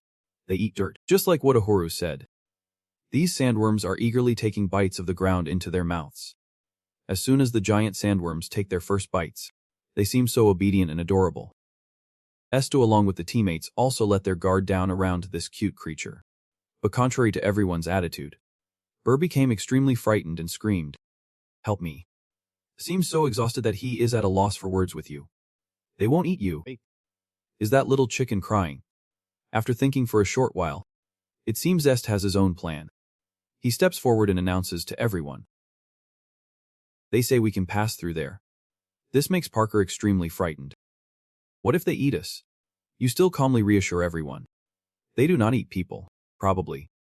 Seeing Estio continuously walk straight towards the giant earthworms, Burr anxiously says, Commander, if you get caught, but you seem not to care about this at all, you even brush past the earthworms. They have known we are here for a while. They must be curious since no one has shown up in a long time. After saying this, You do not forget to turn around and inform. They said this cave was made by them. It seems only Parker feels scared. Those sandworms. Oh my. After closely observing these giant earthworms, Estio keeps urging. Their emotions are quite similar to human curiosity. So he just keeps going. This seems difficult for Parker. Parker's whole body starts to tremble, not daring to face such a terrifying creature. Oh my. The earthworms are still squirming on the ground. Just seeing these sandworms, or getting close to them, makes Parker so scared that he curls up and screams. Estio was about to say something more. But Parker, if it is too hard, as if understanding his intention, declined this request. I can do it. Just like that, Parker's trembling body slowly moved forward. Estio, seeing this, was at a loss for words. Thinking he just wanted the sandworms to move a bit. After a long time passed, Parker finally made it here. He sighed and complained. I am all dirty. Nezu sighed and nodded, adding, my fur smells like poop. But it seems Estio does not care much about this. The smell is not that bad. Everyone is a bit confused, unable to believe it. It smells really bad. He forced a smile to comfort. What is wrong with a bad smell? Bad smell is good. Seeing his face made Parker feel speechless. A guy who knows how to control minds like him still can't lie. Discovering something important, Parker's face became extremely excited. It seems I have misunderstood this Reno's cave. Hearing these words while walking in front surprised Estio. What do you mean? Butter continued to remember the image of the eyes from the darkness watching everyone's movements back then. There is a story that says there are many monsters down here attacking people, which is why not many visitors come. Then he remembers Uncle John's sand crabs he met earlier. Even though they look ugly and smell terrible, those sand crabs are really nice. Estio listens and seems curious. You are still scared even though you know they won't attack us. He walks while sharing his thoughts. They look slimy, so they seem scary. Just seeing them appear makes me think I am about to be eaten by them. Estio feels completely the opposite. Really? I think they are cute. This leaves him at a loss for words. Cute. Those wriggly, slimy things. Just like that. The two of them keep chatting about the sand crabs along the way. Yep. They came all the way here to find us. And Lam Neng is cute when it moves its body. That is being cute. Time flies. And Parker's voice sounds a bit tired and frustrated. It has been 3 hours since we entered the cave. Estio, walking beside him, quickly reassures him that we should be almost there. Just thinking about what is stuck to my body makes Parker feel even more uncomfortable. I want to wash off this smell as soon as possible. A quick wash will do. While moving forward, Nezu immediately catches a whiff of something. He quickly pointed ahead to notify everyone. Recently, there is water. I can smell the fresh water and hear the waterfall over there. Estio and Parker silently followed the direction Nezu pointed ahead. Both of them slightly surprised when they saw light coming from the front of the cave. There are even waterfalls shooting up into the air. A familiar roaring sound. Estio was a bit surprised and could not believe it. A waterfall inside a cave. Estio stared blankly at the large waterfall right in front of him. The whole group looked up in awe. He and everyone else quickly moved closer to the front. This is real waterfall. Estio quickly approached the flowing water to check the situation. He slowly scooped some water into his palm to see if there was anything strange about it. After confirming, Estio announced to everyone that the water seemed very clear. He even turned back to remind them. It is quite cold, so be careful. Before he could finish his sentence, a figure dashed forward. Just like that, Nezu immediately jumped down to the ground, causing droplets of water to shoot up into the air. Some of these droplets even splashed onto Estio's face, who was sitting nearby. After a long time without a refreshing natural bath, Nezu became very happy. It is so cool here. Estio saw everyone having fun like that, and Horror nearby also felt excited, looking very joyful. But it seemed Estio and Parker had gotten completely soaked from the splashes. Feeling that something was off, he quickly glanced at his friend. It seems Parker somewhat understood and turned to look at him. This time, the corners of Parker's mouth quickly widened, ready to say something more. Seeing the messy appearance, both of them burst into loud laughter, clearly enjoying themselves. Bakko quickly walked toward the lake. If that is what you said. Estio nodded in understanding. That is probably it. Over here. Nezu was continuously amused. Estio is down now too. Realizing something was off, Bo turned his head in surprise to look at him. But are not you going to bathe the cat? It seems Suki does not really like this. Even looking somewhat angry. Hearing that, Estio laughed and explained that Suki does not like water. Bakko saw how stubborn it was and could only sigh but still quietly advised, "But there is already water available. A little bath should be fine. Right. Being dirty can make you sick. You can't stand it anymore." Suki loudly cursed at that stupid little bird.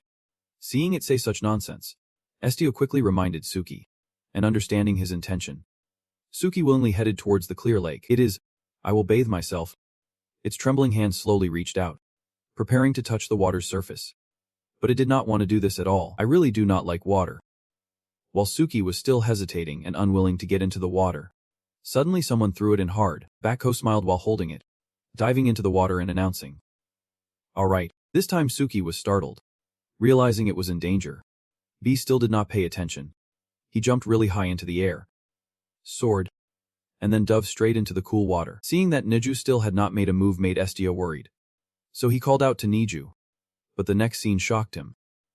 It turned out Suki's feet were brutally pressing down on Parker's head, but no matter how much he tried to avoid it, water kept splashing onto his face. Seeing Suki trying to keep the water from touching his body made Estio find the scene a bit funny this time. Just like that, in the blink of an eye, he quickly climbed back up onto the shore. After being safely on the shore, Suki glared into the lake with a fierce look. No need to say, he was extremely angry about the previous actions. "We won't let him get away. Where did that bird brain go?" Seeing him act like that, Estio gently reassured him. "Calm down." Suki smiled and turned to him, giving advice. Thanks to that, his eyelashes are clean now. Afraid he might catch a cold. He even remembered to carefully wipe his body with a towel little by little. "Sit up a bit so I can dry you off." Uncle Seth finally surfaced on the shore. He smiled warmly and asked, "How does the cat like it?" "Just seeing you made Suki wish he could tear you into 1,000 pieces. I will kill him." Estio hugged him tightly, gently calling out, or waited to see what he wanted to say. "Yeah." This time he seriously criticized him. Suki got startled. Then you looked at Suki and said, "Apologize and promise not to do that suddenly again next time." Your words made Parker realize his mistake too. Feeling really embarrassed, Parker quickly scratched his head and admitted, "Sorry." After apologizing, you did not forget to add a few more words. "Next time, I will let know first." The warp speed was on. Seeing that time was running out, Estio quickly turned around. "So let us move." Suddenly, Oru from the side kept calling out. Feeling something was a bit strange, Estio quickly approached. "What are you doing?" It continued to explain to you. "I am thirsty." Hearing this, Estio glanced over at the lake, then water. Sighed helplessly and explained, "I just drank but it was not good. Must be the hunger feeling of a cactus choosing soup." "Right." You gently set Suki down on the ground and did not forget to remind, "Drink some water. Being too strict is not good." Suddenly, Oru sadly asked, "Can you give me something else to drink?" But Estio still did not understand what it meant. Something else it continued to explain. Something stronger this time. Oh, who thought of the delicious blood taste of Estio back then with its special and tasty texture? Did not it? Hearing it say that, you looked surprised. Pondering, could it be that its eating habits had changed since that day? This made you seem hesitant and uncertain. Is it something alive that drinks blood already? Or slowly reached out confidently towards Aru. You gently rub its head with your hand. "My blood is different from the others." Of course. This makes it very happy. Getting its head rubbed feels great. After thinking for a short while, you quickly instructed, "Show me your thorns." This surprised it. Wow. Estio keeps urging to hurry up. "Over here." Parker hurriedly grabbed your shirt and came over. "Estio." "Your shirt." After hearing your instructions, Ahuru immediately showed you its sturdy cacti. Seeing Estio's bright red blood running down, it became extremely excited. "Blood. There is blood?" This made Parker worried. Just commanding, you gently turned around to comfort. "I am just feeding the cactus, so no need to panic." The bright red drops of blood continuously poured into its body, making it bloom more and more different flowers. A little while later, Estio and his teammates continued their journey. This time Parker asked again, "Do you think someone intentionally created that waterfall?" You nodded thoughtfully upon hearing this. Maybe so. This made Parker very contemplative. It must not have been when Runcat dug this waterfall to make a bathing spring. It feels like some great creature once lived here. Seeing Parker so strange, Estio seemed surprised. "Why do you think that?" You quickly approached and added, "I have heard that caves like this usually have owners." Your face has become very bright. Haven't you heard? The commander of the cave has wolves or something. Images of mysterious creatures yet to be discovered quickly emerge through his words. The dragon hears this, and Estio finds it somewhat confusing as he recalls the dragon's massive form back then. Do dragons also live in caves? Bake nodded very confidently. Yep. I learned that the territory of dragons is often caves. Recently, there have been some discoveries about dragon territories in caves as well. Then he looked around the damp space. But their bodies must be really big. This place is definitely a bit small for a dragon to live in, remembering something important. Bak smiled and gestured forward to announce. But some people say that dragons are the most powerful spirits among all other types of dragons. With 2 forms, Estio could not hide his curiosity. 2 forms were quickly nodded in confirmation. Yep. 1 form has wings, a tail, and short claws in front, like that. They say that unless they use their power, most will try to maintain a human form. After a series of these pieces of information, Estio began to understand that he meant dragons live by transforming into humans. He calmly spread his arms to explain. Even more than just transforming, as if they had 2 bodies. Dragons are also a species favored by the gods. The more he heard this information, the more Estio became bewildered. Isn't it written in the Bible that the human body is the embodiment of God?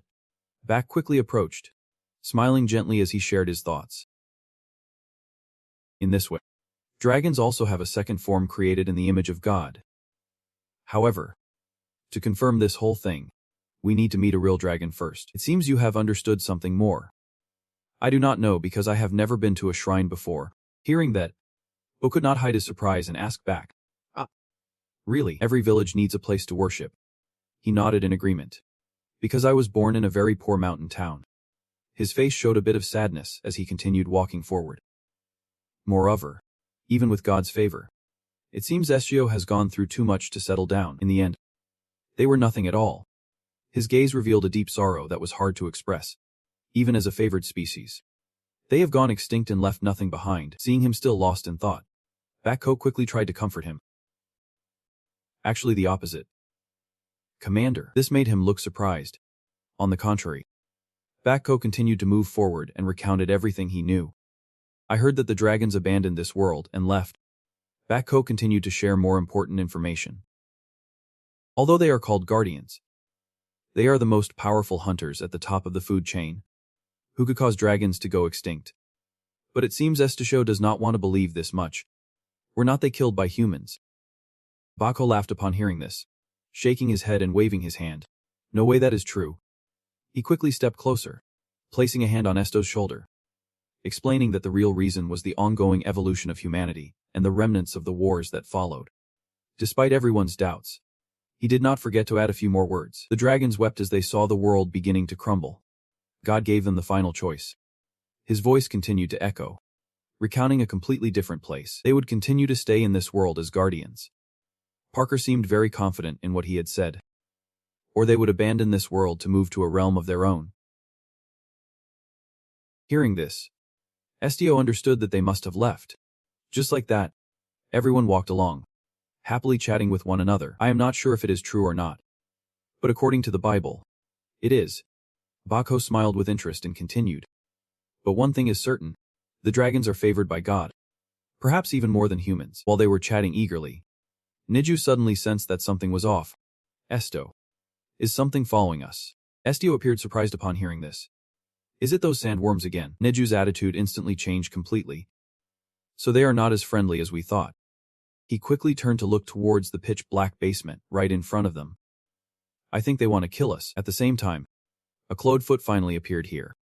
The fierce wolves stared at Estio and the others as if they were enemies. They just hate that they can't eat those people alive. Seeing their fierce appearance startled Parker in fear. They are wild wolves. They must be living here. Nezu became extremely angry at their actions. They do not seem very friendly. They might be sensitive because they are hungry. While still thinking, he sensed that something was off. He looked up in surprise. This time a giant wolf was attacking him from above. Following that, other fierce wolves charged toward him, ready to attack, unable to stay still any longer. Nezu jumped high into the air. He used all his strength to strike at these wolves as if to repay all the friendliness they had shown him. After Nezu landed back on the ground, the wolves fell right there. Nezu's gaze turned furious when he saw these wild wolves daring to take advantage of him. But at this moment, Estio and the others were completely surrounded by the lone wild wolves. They even aimed for Nezu's large form to take the opportunity to attack. Sensing unusual movement behind him, he angrily turned around with fiery eyes. With just one punch, he could knock the fierce wolves aside. At the same time, his hands were now covered in blood from the wild wolves. After seeing Nezu's current power, most of these wolves seemed to respect it. Witnessing the battle between both sides, Estio's face became oddly contemplative. He quickly glanced in another direction. After thinking for a short while, his hands moved forward. Estio's face gradually became calm. He was waiting to see what would happen next if he took action. Just as he suspected, all the fierce wolves sat still like obedient dogs right in front of him. Nezu immediately realized Estio was using power. It sat there looking at Estio with sparkling eyes. Estio briefly felt conflicted, not wanting to kill them. But the wolves lived by the law of the jungle. He gently closed his eyes. If so, the moment he opened his eyes again, his voice rang out. From now on, you are my subjects. After hearing Estio's words, the fierce wolves seemed to be hypnotized and obediently understood. They all lifted their heads up high and continuously howled. Inside the large cave, the growls of these wild wolves echoed continuously. At the same time, their leader slowly changed its posture. All the wolves cleared a path for Estio to walk forward. Noticing things were becoming easier, he turned back to signal to everyone. With that, Estio and all his teammates walked through the fierce wolves as if nothing had happened. As Burr followed you, he turned to chat with Nej. I just bathed this little white monkey, but now it is all dirty again. He looked surprised at his white fur now covered in mud. It is. Nezu flashed a very friendly smile and announced, we will bathe again later. Seeing Pyrrha being a bit friendly, he quickly introduced himself as Nezu. Calling me something white sounds weird, so just call me Nezu. You nodded in agreement. All right, I got it. While the two of you were still chatting, you suddenly realized something was off. Seeing the light right in front of you, your voice became filled with joy. There is the exit. Just like that, Estio and his teammates finally emerged from the dark tunnel. Looking at the beautiful scenery before him, Parker's eyes lit up immediately. He gazed at the grand palace right in front of him, amazed by the two gates. Everything here was built very solidly with stunning architecture. Even on the city walls, soldiers were guarding strictly. To be on the safe side, the soldiers here had also prepared some cannons. B was still excitedly moving forward. Estio quietly observed the surroundings from behind. This was your face showing a bit of surprise at everything here. As you walked forward in his territory, everyone's feet suddenly shook. B is so confused that he does not know what to say. What is this, an earthquake? Right next to him, shakes his head in denial. It is not an earthquake. Realizing something is off, he glances in another direction. Looking over there, in front of Estio and everyone else is a group of soldiers on horseback approaching. This time, everyone is focused on the flag that these soldiers are carrying. The cavalry, riding large horses, slowly moves forward. And seeing a troop of soldiers approaching makes Parker feel incredibly impressed. So many of them. Right after spotting the Estio group, the representative quickly asked, are you the commander of the Ignis Guard? Estio stepped forward and nodded to confirm. Yep. After hearing this confirmation, the representative quickly bowed and reported, the Lord is waiting for you. Time quickly shifted to a large town nearby. As soon as they appeared, the townspeople here became very bewildered. Is that nobility? They had to stop what they were doing and began to discuss among themselves animatedly. Look at that guy's clothes. He is a member of Ignis. It seems that Estio and Parker are the hot topic of conversation for all of them. One of them even has wings. They look strong. New mercenaries. Are they preparing to go into battle? To fight. After hearing this information, another person immediately suggested, then we should fight. The others nodded in agreement. That is right. We should. The locals here are filled with enthusiasm, continuously cheering. Let us go for it. This time, all the townsfolk gathered together and boldly declared, Sir, if you need our help, we are always ready to assist.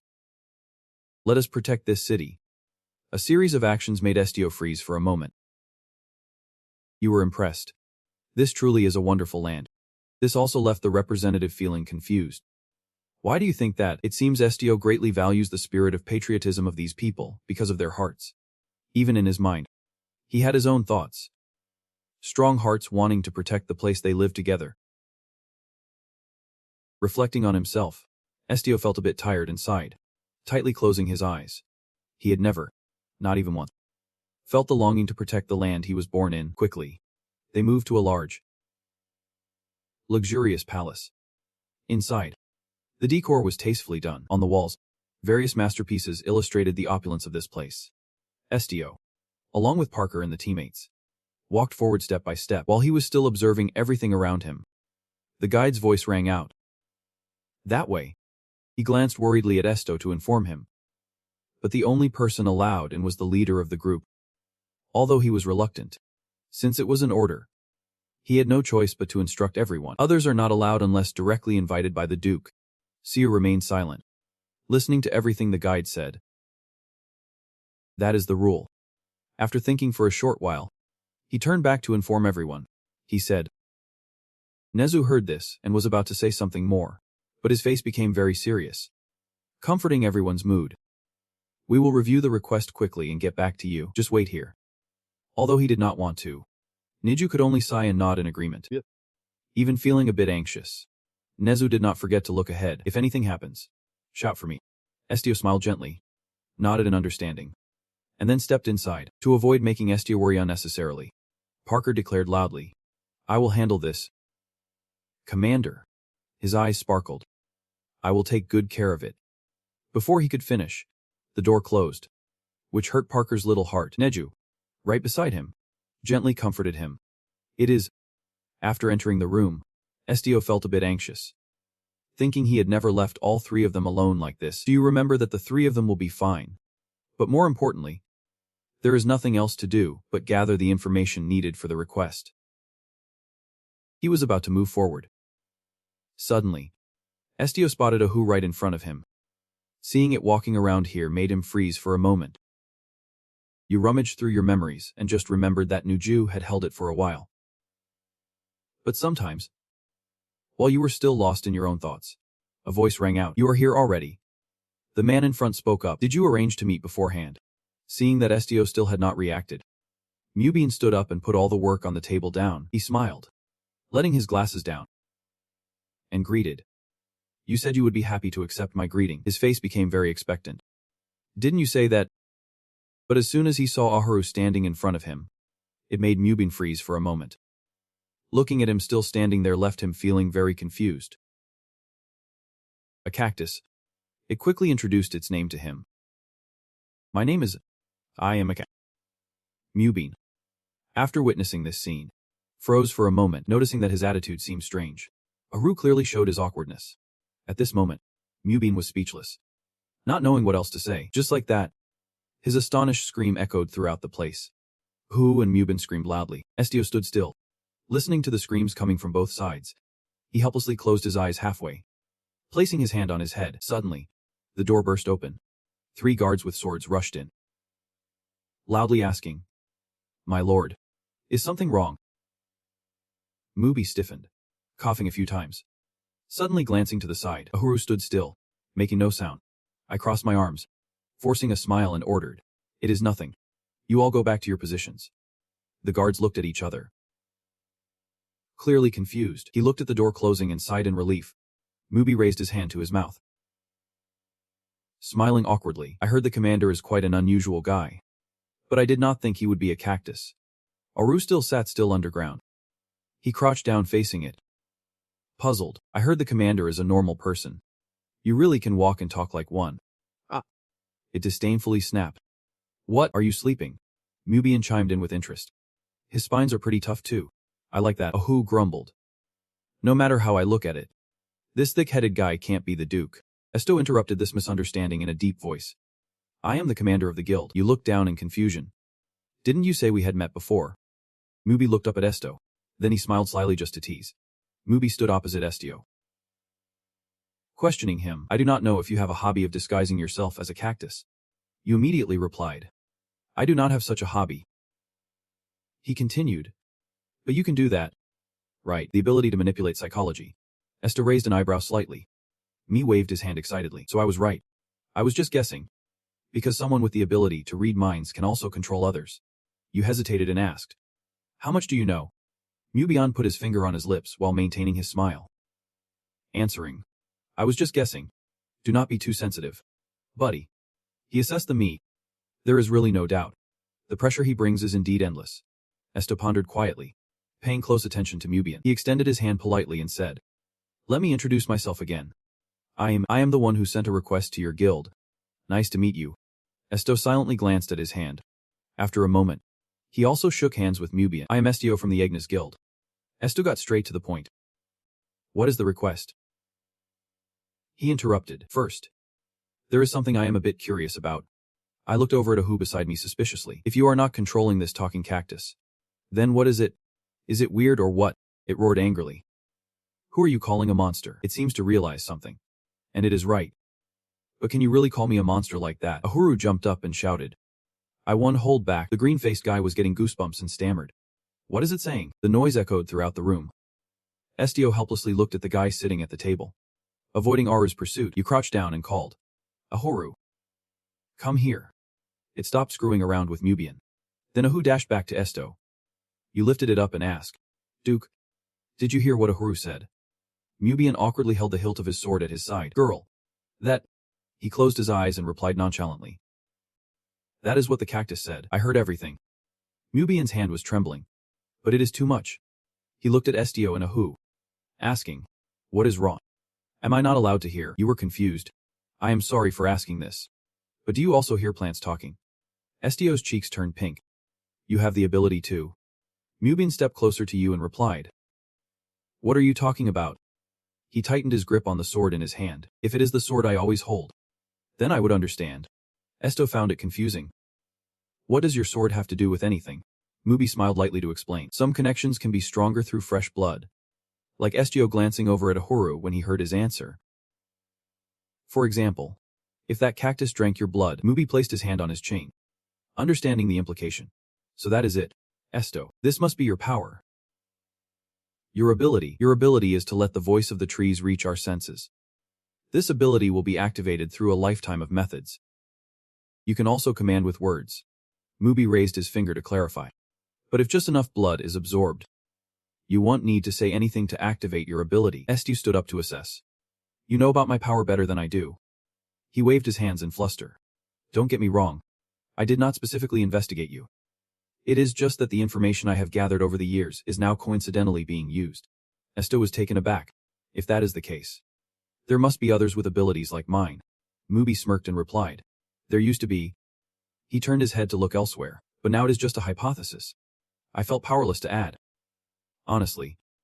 Because the characteristic of the physical form has been passed down in my family for so many generations.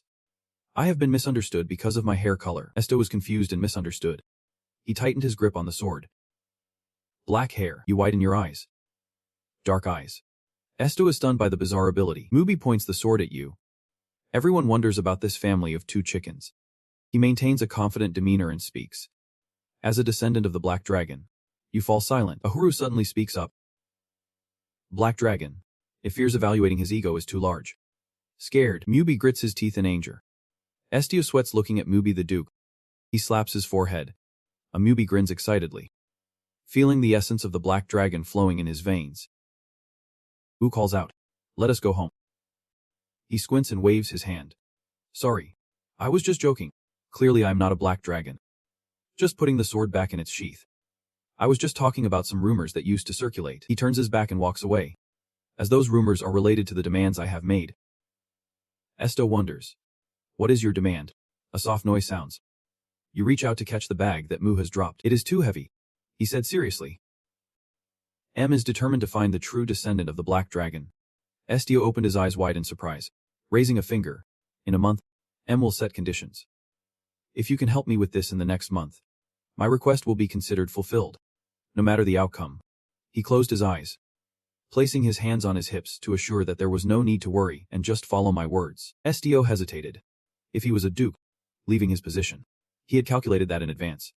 Embedon proudly boasted, I have already found a replacement. 1 win will be fine. You asked.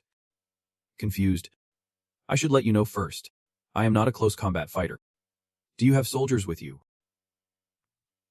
Mubin wondered. Your soldiers swing their arms arrogantly.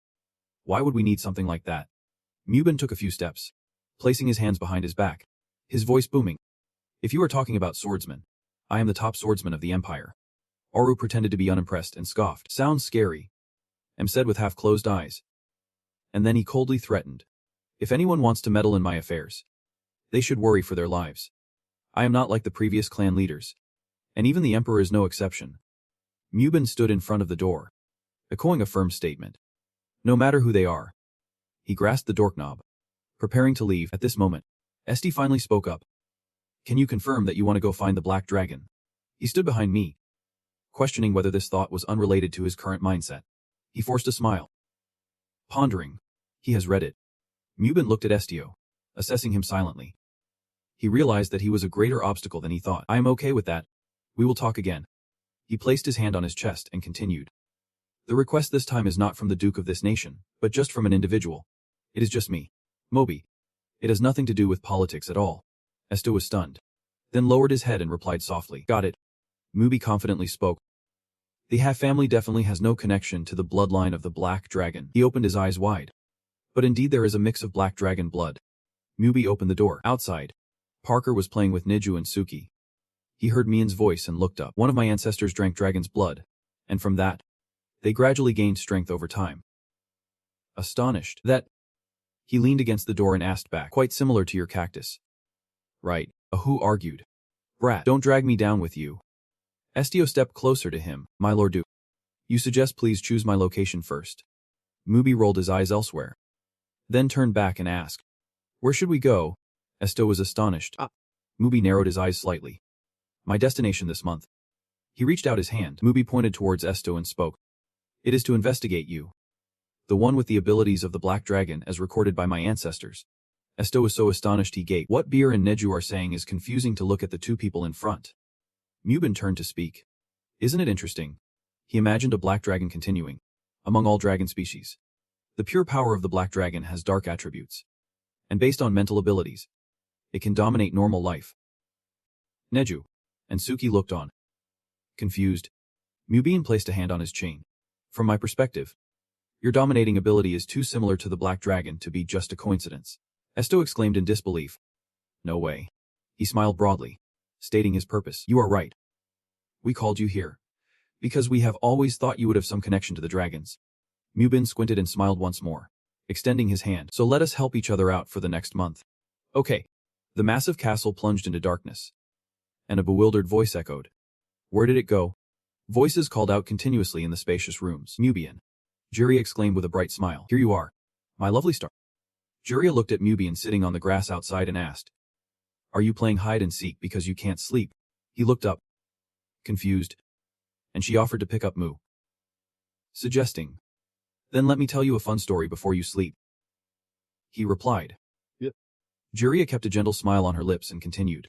The dragon's blood is flowing within you. I am curious about that. Dragon blood. She rolled her eyes over to Mu. Right. It is a gift from the most precious and beautiful black dragon in this world. He retorted. You are lying. He told me that dragons disappeared a long time ago. Gia exclaimed. Did Lord Han really say that? Her voice echoed down the hallway. Indeed. Other dragons may have disappeared because the world has become too vast and complex for dragons to protect. Jiri opened the door to the room. Mubi pouted regretfully. What is this? Really, she reminded him. However, can you remember this for our little star? Juria laid him down on the bed and instructed. The dragons that share this blood with me have not disappeared yet. The proof is our family. It has been a long time. Our family has always produced strong, incredible children, but have not they died a long time ago? She gently placed a kiss on his forehead. Dragons are the guardians of the world. They won't lie, get sick, or die. Juria smiled softly and said, I have told you before. They are the noblest and most beautiful creatures in this world. Surely they are protecting our family somewhere. Mubian's eyes widened. His cheeks flushed. He turned his head and sighed out a breath. What is going on? If the dragon does not want to protect us willingly, then it is because we are too weak for them to care. Jiraiya sat down on Mubian's bed. Compared to real dragons, we are nothing. However, living virtuously and continuing our family legacy will be the only living proof of their existence in this world. She looked at him gently. Mubian stuttered a question. So why does not that dragon leave and just stay quietly? Jiraiya smiled slyly and answered. Because the black dragon loves humans. Back in the present, Mei's eyes widened, and he sat up suddenly, placing his hand on his forehead. It is that dream again. Mubian gently opened his eyes upon hearing a call. Are you awake? My lord. He looked at Estio sitting across from him. Puzzled. Aren't you sleeping? He replied. I just woke up. The fire flickered between them, and the atmosphere suddenly became quiet. He scratched his cheek awkwardly. Mei asked nervously. Did I talk in my sleep? Estio immediately replied. You slept very well. He questioned. Really? You tossed a piece of meat into the fire? Yep. Really? Mei fell silent. Nodding. Thinking back, he looked at Estio and quietly assessed how his calm response was quite like Jiraiya. Mubian shook his head in confusion. What are you thinking about? Jiraiya is a gentle and warm woman. Her hair is pink-red and completely different from that gloomy, emotionless name. He looked at Nezu and Suki, who were sound asleep, and asked, But why are you awake instead of sleeping? I see there is a mistake. This raises the branch. Did you forget? He calmly explains. My most basic ability is to read other people's minds. If someone dreams with a strong image, sometimes it will start to flood into my mind, even if I do not want it to. Estio held the piece of meat over the fire and continued. It is as if it was transmitted to me. His eyes flickered with the dancing flames. Mubi asked, You see everything? Ah. The image of Jiraiya appeared. Estio made a remark. She is a beautiful and wise mother. He chuckled, scratching his head. Yep. Jiraiya. My mother is very smart. Unlike me. Mubi stared up at the sky, following the distant stars. Even though she is no longer here. Estio's voice rose in the night. You have only slept for an hour. Are not you going to sleep more? Mubi said softly. I have insomnia. He smiled with squinted eyes and replied. If that is the case, is that enough? At that moment, the space suddenly became silent. Emi exhaled, allowing him to see a part of his past from his memories. An interesting dream. Right. Estio replied sleepily. Yep. He raised 2 fingers to explain. Jiraiya is my father's second wife. His eyes shifted elsewhere as he continued. But of course, I always consider Jiraiya as my biological mother. I heard that my biological mother passed away after trying to give birth to me. He narrowed his eyes as Mubi recalled Jiraiya's smile. For my lovely star. You look at the stars in the sky and tell her to call me, because of my constellations. Mubian bows his head in lawlessness. But I can't give her anything. Cam grinds his teeth. Not even her life. Taemen clenches his fist tightly. At that moment, countless panicked voices rose up in the town. A monster has invaded the estate. The monster is coming. The monster attacks each person with its sharp claws. Jiraiya. Where are you? Mubi laughs helplessly. That day, everyone died, except for me. I suddenly think of a black dragon. If the black dragon still exists in this world. Mubin lies back on the ground. I really just want to ask it one question. Estio remains silent and listens. I gently raise my hand to ask a question. What should I do? Mubin seems to want to reach out and touch the stars. Now. Do I need to protect something? Mubin's voice rises in the forest. I do not need this damn power anymore. I sadly continue. If I stay like this, then just let the bloodline of the 2 families disappear forever. Estio speaks in a deep voice. If you have nothing left to protect, then you can rest. You look at Mubin and say that silly thoughts often arise when people do not get enough sleep. I am surprised. What? Suggests that you should just sleep. I am confused, thinking to myself whether he is a descendant of the black dragon or not. Cross your arms firmly. Tonight you won't have nightmares. I vaguely recognize it. Right. He said he could read other people's minds and hearts. His eyes gently closed. Is not even a nightmare no problem at all. Clouds drift lazily in the clear blue sky. A pot of food hangs over the fire. The scent wafts through Mubin's nose. He sat up abruptly, yawning. Is it morning already? Mubin was surprised. Did I sleep that well? Person who knows how to use mental power is truly amazing. For the first time in a while, I slept well like this. The sound of a huru rang out. Hello, it complained. Did you just wake up? So lazy. Are you related to a sloth? He picked up a huru and laughed. No way. I normally do not sleep that much. He does not believe it and retorts back. No way. Lying. It disdainfully washed its face, and then said whatever. Mubin is pretty straightforward. Ah. He tossed a roux and rubbed his eyes. The son brought 2 bowls of soup over here. It is hot corn soup with cheese. He accepted both. Mubi looked sulky at the contents of the bowl. What did you say this was?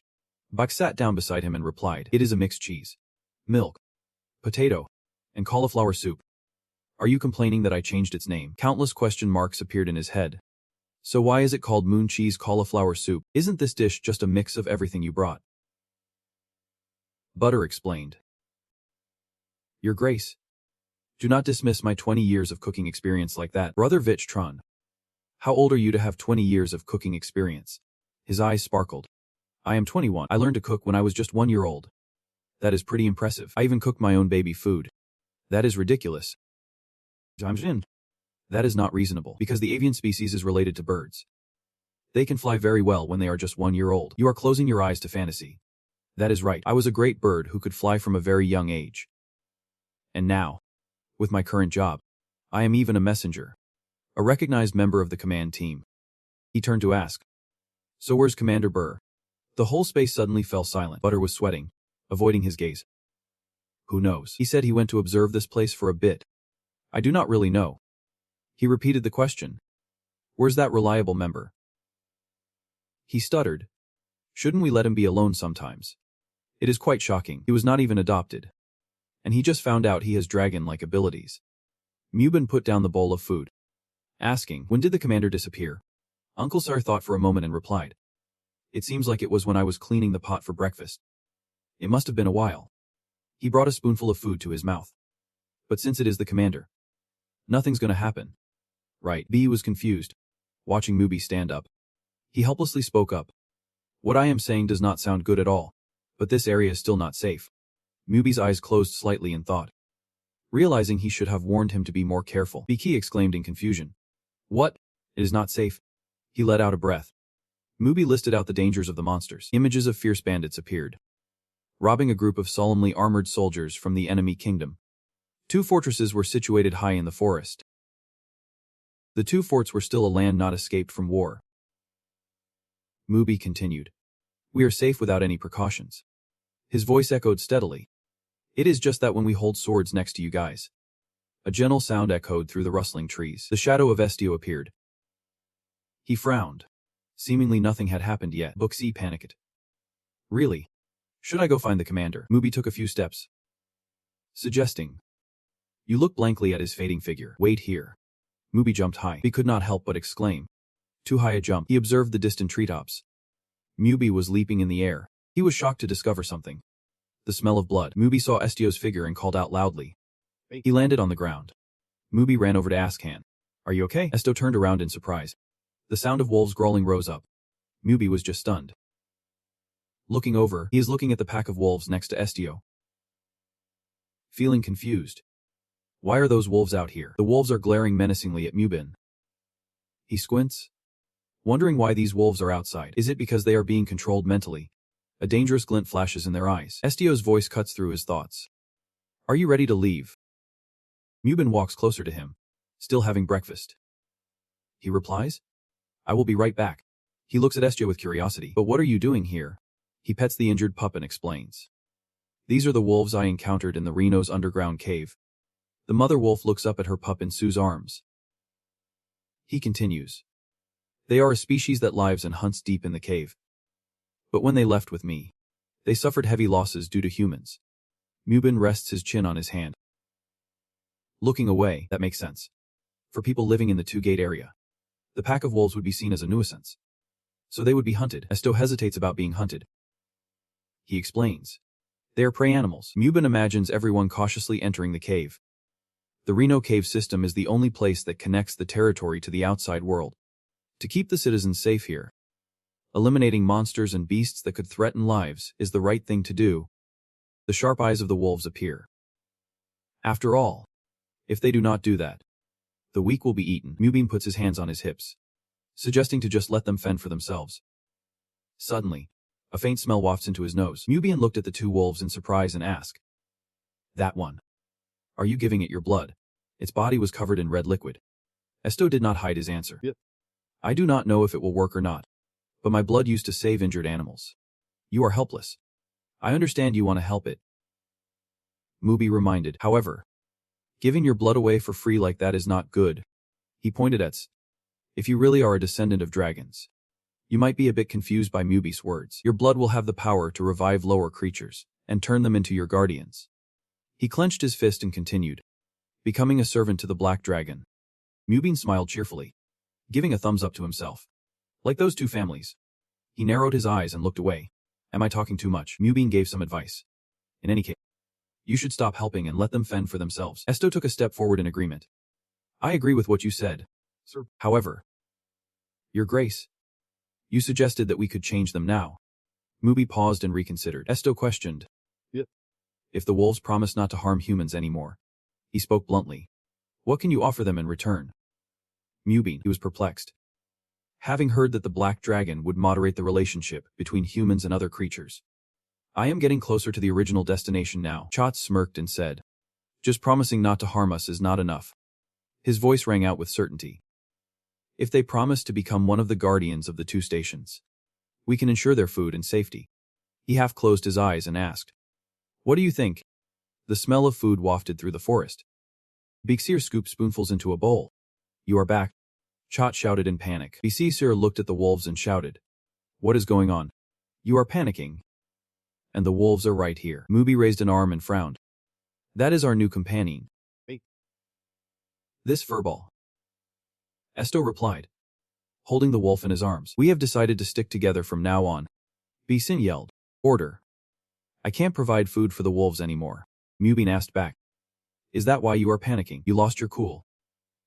Chot hissed. Don't you know how important a meal is? It is lively. Is not. Nezu is feeling very cozy. Its eyes were sparkling. At that moment, Estio bent down for the mother wolf to observe her pup. Nezu approached closely. Is that a wolf cub? You are right. But it is badly injured. Estio stroked the little wolf. I think if we let its mother take care of it, the injury will only get worse. He turned to Parker, explaining it had been shot in the back leg with an arrow. Parker, can you check on its condition? B immediately agreed. Yep. Thief assuming high. You need to step up quickly. If it is not serious enough for surgery, I can help. 2 neatly folded blankets stacked on top of each other. 2 bottles of differently colored medicine were also taken out. Uncle Cyril looked at the little wolf that was unconscious. Wondering, you carefully observe the wound. Uncle Cyril looked at the little wolf in confusion. There is no wound at all. Estio stared down in shock. What? You explain. If a wolf pup was stabbed in the leg, its skin would be pierced. But it is just a tiny scratch. Calling it an injury is a bit much. Beak assessed the condition of the little wolf. Its temperature was normal. It seemed to have just stabilized. You looked up at Estio. Puzzled. Commander. Are you sure it was hit by an arrow? You were stunned for a moment. Estio replied in a deep tone. You straightened up and spoke. I must be mistaken. Estio hid the arrow he was holding behind his cloak. I must have confused it with the wolf. Mubin pondered, standing behind you with his arms crossed. Observing. Estio also glanced at him in the same way, and then put a finger to his lips signaling to keep it a secret. Mubin then spoke. He does not want his teammates to know about his special abilities. In his heart, he wondered. Why is that? The fire had long been extinguished. A pack of wolves cuddled together affectionately. Someone called for the sleeping cat. Suki. It opened one eye slightly. Estio called out, we are getting ready to leave. Suki noticed the wolves below and asked curiously, what are those things? It instinctively looked down. Suki quickly leaped down. Now they are teammates and will stick together until the mission is complete. Then it sat right on top of its teammate's head. He understood its thoughts and replied, yep. They will also become the new legal citizens of the 2 gold territory. Suki lazily licked itself. Indifferent to the world, you can do whatever you want. So have you thought about the next destination yet? I raised 3 fingers and waved them a bit. We should have said this earlier, he chuckled and said. But we have already chosen our next location. Bako leaned in closer and asked softly. When did you decide that? Mubin happily replied. You are surprised by this sudden announcement. What? Mubin gradually moved closer to Estio. I heard you grew up in a countryside village. Which village is that exactly? Hearing that question, Estio hesitated for a moment before answering. A village appeared in his memory, then he replied. It is Selbia village. He happily confirmed the destination. We will go there. Burr shouted a few times. Nezu. Hearing that, also called out in confusion. Why is O judging Mubi for doing something he knows Estio won't like? Is he a weirdo? When Mubin smiles that handsome smile, he also thinks poorly of him. Just look at that smile. He is definitely a creep. Estio politely asks, "Why do you want to come to my hometown?" He answers simply but with hidden meaning, "I just intend to observe you." He reaches out with a friendly demeanor. "But from what I see, you seem to not know yourself very well." Mubi wants to empathize with Estio. "That is the reason. If I meet the people who raised you, I might understand better the scenes from the past that appear in your mind. All your feelings are laid bare before Estio, who was raised by someone who is not his biological parent. That is not the issue. You shut your eyes tightly, not wanting to see them again. And naturally, Mubi calls out. He leans in closer, making a request. "You should listen to your master's request." Mubi asks again, "Do you think so?" But Estio shows signs of avoidance. "I understand," and still decides to go to that place. The scene shifts to a place with a clear blue sky and beautiful scenery. Welcome to Ignis. Galia branch. A welcoming sound. "Glad to have you back." "I can't say that anymore." Hak bows respectfully to Seo to welcome him. "How have you been lately?" "Commander of the guild." You raise your hand to signal that you understand. Branch manager. Estio shyly requests, "Please treat me like before. That way, I feel more comfortable." Ak looked up but kept the same attitude. "But with my rank, I am now your subordinate." Estio had to speak up. "Please." After that, he cleared his throat a bit. "If you say so." Ak chuckled and changed the subject. "How have you been lately?" Estio was a bit taken aback by this change, but quickly got back into the rhythm. Yep.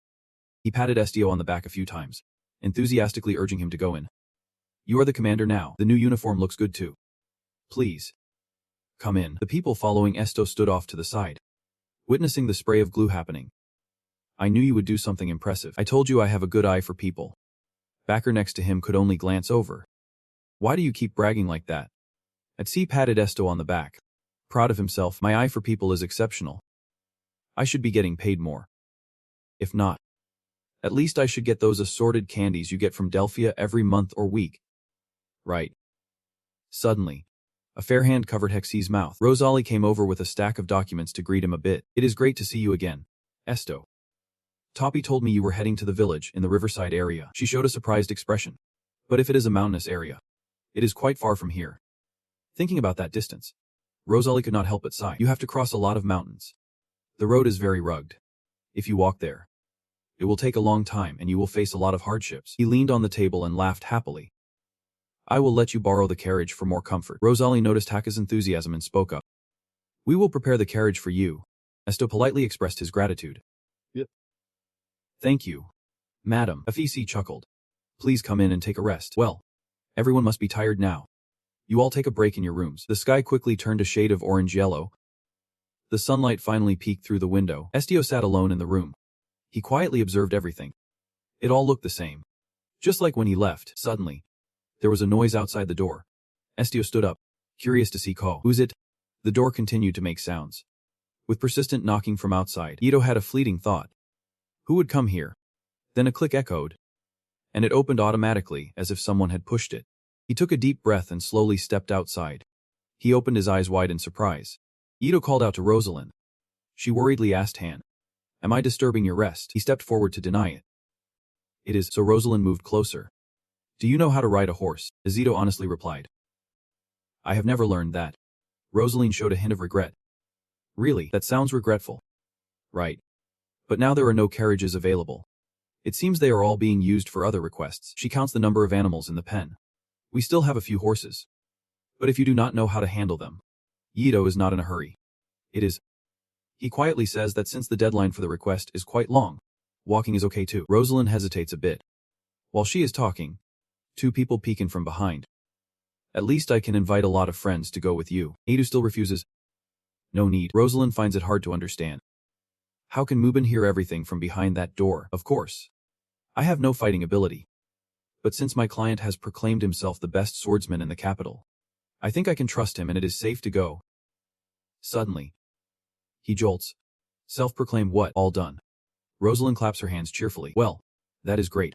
If you need help just let me know." "Okay." A hand gently raises to interrupt the conversation. "Sorry." BC Sir boldly steps out after eavesdropping for a while. "If you are done talking, there is something I want to say. We are almost out of cooking ingredients." You hold out a pot with black stains all around it. "This pot is dirty too because it is burned. The damn thing is too filthy. You shyly chuckle a bit, making a small request. So I think it is a good opportunity to exchange it for a new one. Can the association provide this for us? Rosaline happily agrees to this simple matter. Of course.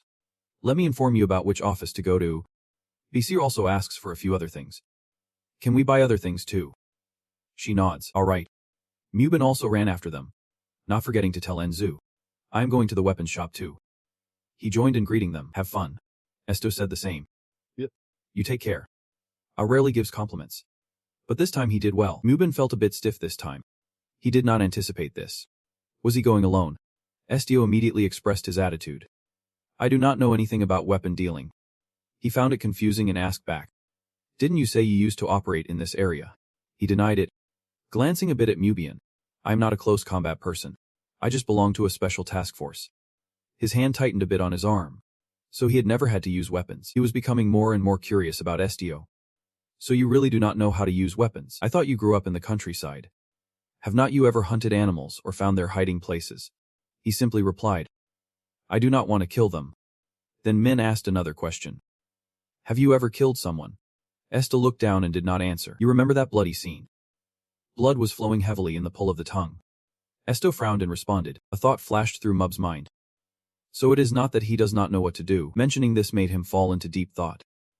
With someone who claims to have never slit a chicken's throat, he could kill a person if necessary. His legs widened slightly. Nonetheless, Mi tried to utter some encouraging words. I know you have immense strength, but people are more fragile than you think. So having a weapon is still better. Your smile gives Estio strength. And that is a request from the proposal owner. After hearing that, Estio sighed and agreed to go with Mubi for a bit. Nezu. Wait for Parker here with Ahu. Nezu peeked down from the second floor. I want to go too. Do you want Nezu to stay here? I will be back soon. Just rest. It is a bit boring. But I still have to go home carefully. O suddenly wanted to express something. But he had his eyes set on Suki walking by. Why are you bringing the tiger? Estio added. Suki will definitely follow me even if I try to stop her. He looked up and took long strides. You know me well. Suki said arrogantly. Who would dare to stop me? So Estio and Mubian headed to the weapons shop. The door of the shop opened. Mubi politely said. Excuse me. But there was no one at the counter. After a while, a voice was heard. Who is there? He quickly spoke up. It is a customer. The shop owner mumbled to himself. Forgetting to lock the door while cleaning, he leaned on the table and announced. I am not selling anything today. So please leave. Mubi was quite surprised. Why are not you selling anything? The shop owner raised his voice. What? Because Lord Fabian just swept through here. There is nothing left on the racks. Even though he is short on supplies. He still ordered more and made me produce more weapons. He crossed his arms and complained, saying he heard that he was gathering troops but ran out of equipment. It is tough to get more weapons from other shops too. This expresses ambiguity. Why is Fabian focusing on the soldiers? The shopkeeper found it strange and asked. Are you from the Ignis guild? The shopkeeper revealed. So you must know more about this than I do. The little lady from that family is seriously ill. Estio's face remained very calm. Sick. The shopkeeper seemed a bit surprised. You really do not know. The news lately has been that he has been completely silent. The shopkeeper leaned in close to the two of them and whispered. The rumor is that the shopkeeper said 3 words. Illness news. Everyone is spreading that the young lady from that family panics whenever she sees blood and has nightmares every night. Some time ago, soldiers from that family were killed in large numbers. And it seems she is scared of that emptiness. News about that story keeps spreading. That is why he wanted to find so many soldiers. Cyrilin had once looked at Estio with sparkling eyes. If you can read my secret, it means we are secret friends. Okay. At that moment, he was lost in thought about that figure when a loud call brought him back. Estio was handed a knife and asked to take this. Estio received it with both hands. Why are you giving me this? Mubi replied. It is better than leaving you empty-handed. Safety is still the top priority, Mubi pointed out, reminding him to be aware of himself. He is too careless. Then he turned abruptly and said. Estio did not expect such a situation and thanked him. The two of them walked down the narrow path. Estio strolled along with Suki beside him. Suddenly, Estio spoke up. Suki. You curiously asked. Do you remember Sarah? He replied indifferently. I do not remember all the people I have met and their faces. He looked straight ahead. Forgetting might be better. Seems Suki still has some desire to speak. He started to share his thoughts. They made your life miserable. But you still cared about them. You suddenly clenched your fist. Sarah did nothing wrong. Suki wanted to know more. So what are you planning to do? You hesitated for a few seconds. I won't do anything. Meanwhile, in a big house, someone inside was shouting. Bring him here right now.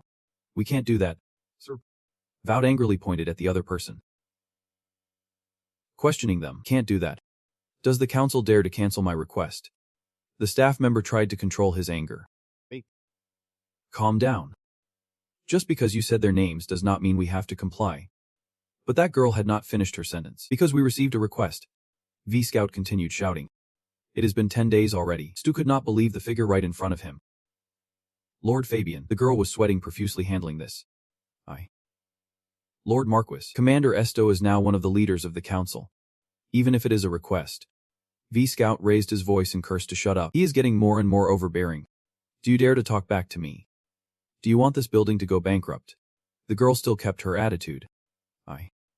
But since this building is under the Emperor's control, unless we face punishment from the Emperor's representative, V-Scout continued to shout and told her to shut up. He yelled as if giving orders. I am telling you to bring him here right now. Mubin felt uncomfortable seeing him. So that is the lord from the rumors. Estio replied a bit uncertainly. Yep. He still had not finished speaking. But Estio was staring at V-Scout, who was losing it. It seemed he was the crazy one, not his daughter. Where is the quality of a nobleman? And why is he showing up like this? Mubin suggested. Just ignore him and walk past is the best option. Estio agreed. I think so too. Then the two of them moved closer. V-Scout glanced over at them.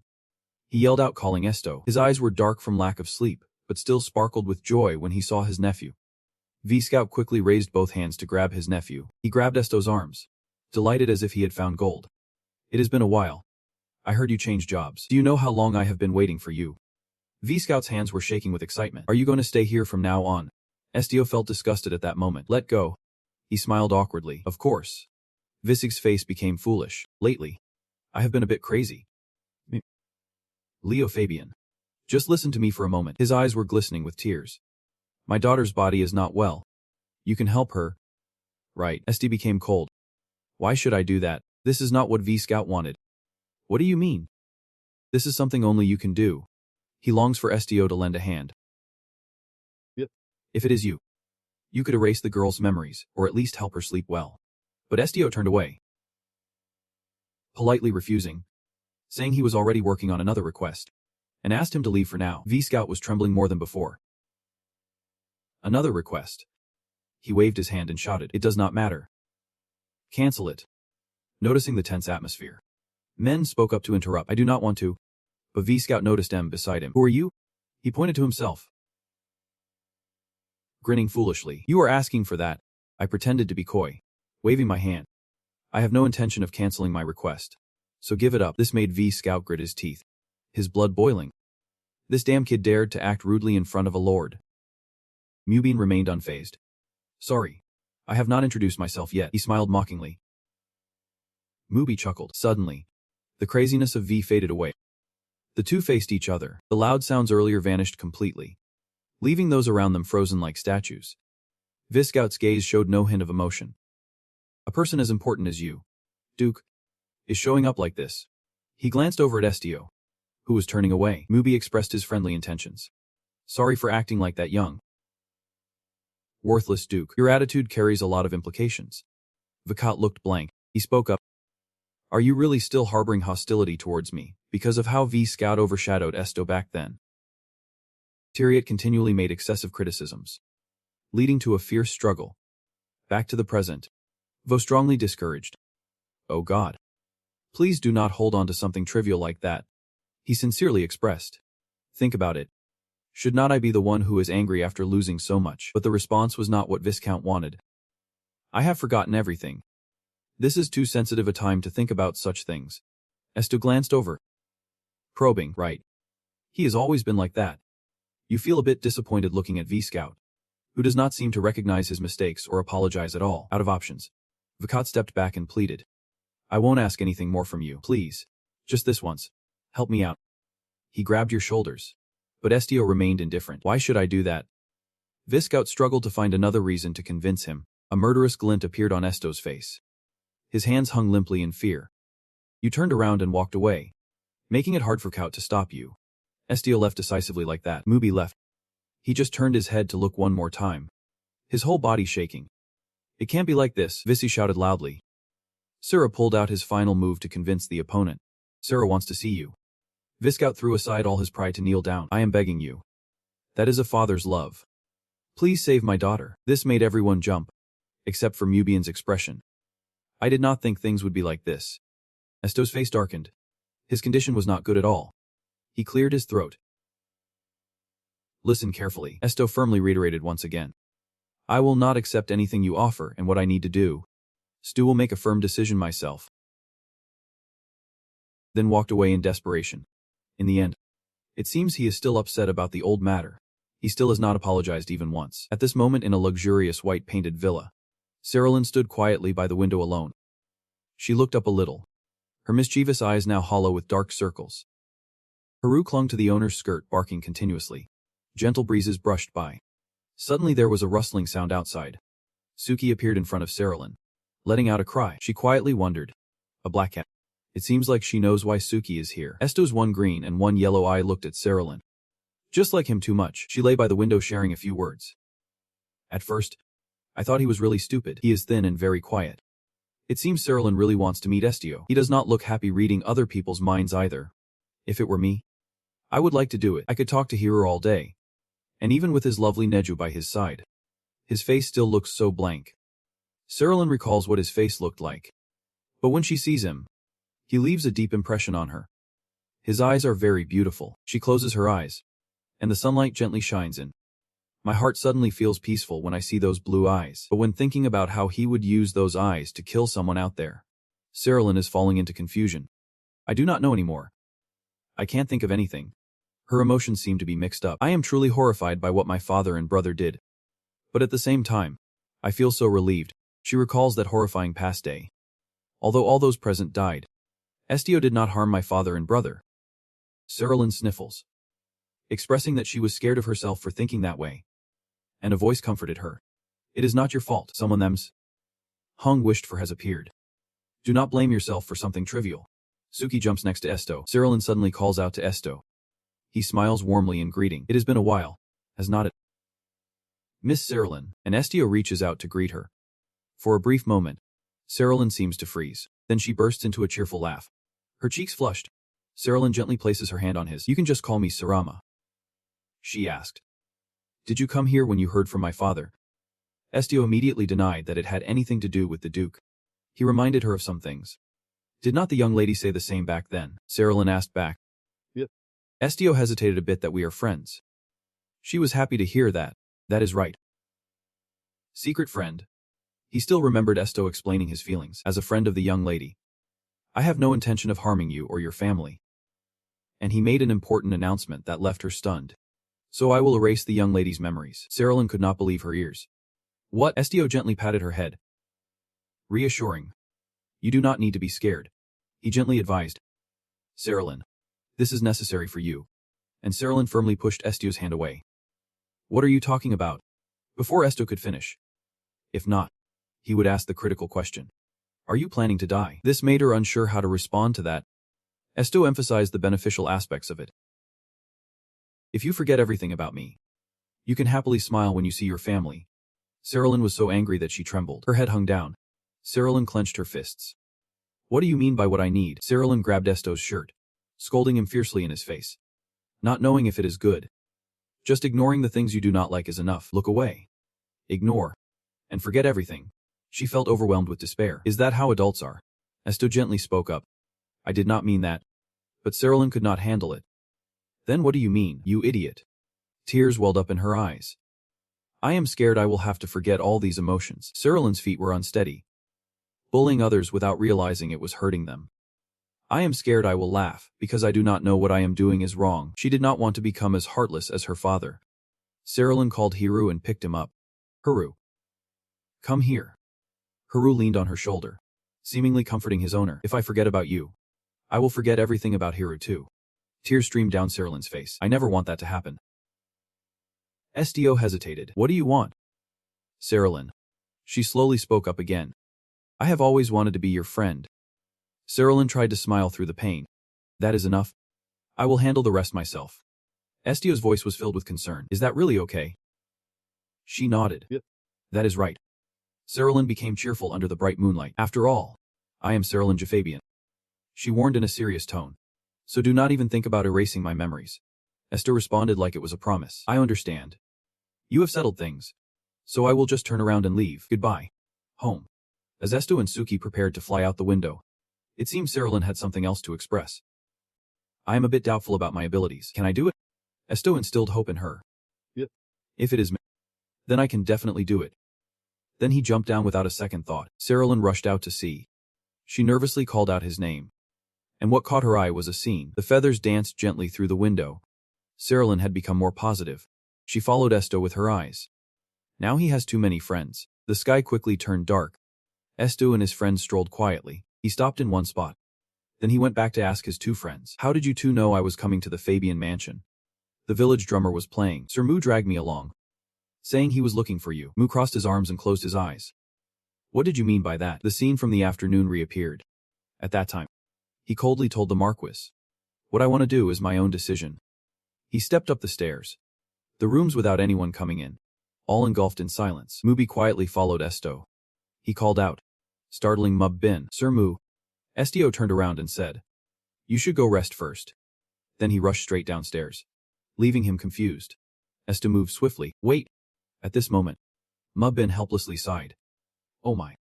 He put his hands in his pockets and exclaimed. He is still acting like a child. Then Mubin snapped his fingers. How can we not know with that? He happily put his arm around Estio. But we did not know that young lady was so infatuated. You only spoke 2 words. Right. After a while, Mubi finally stopped teasing. I will stop talking now. Seo Nezu waved from above. Welcome back. It excitedly announced that dinner had just finished.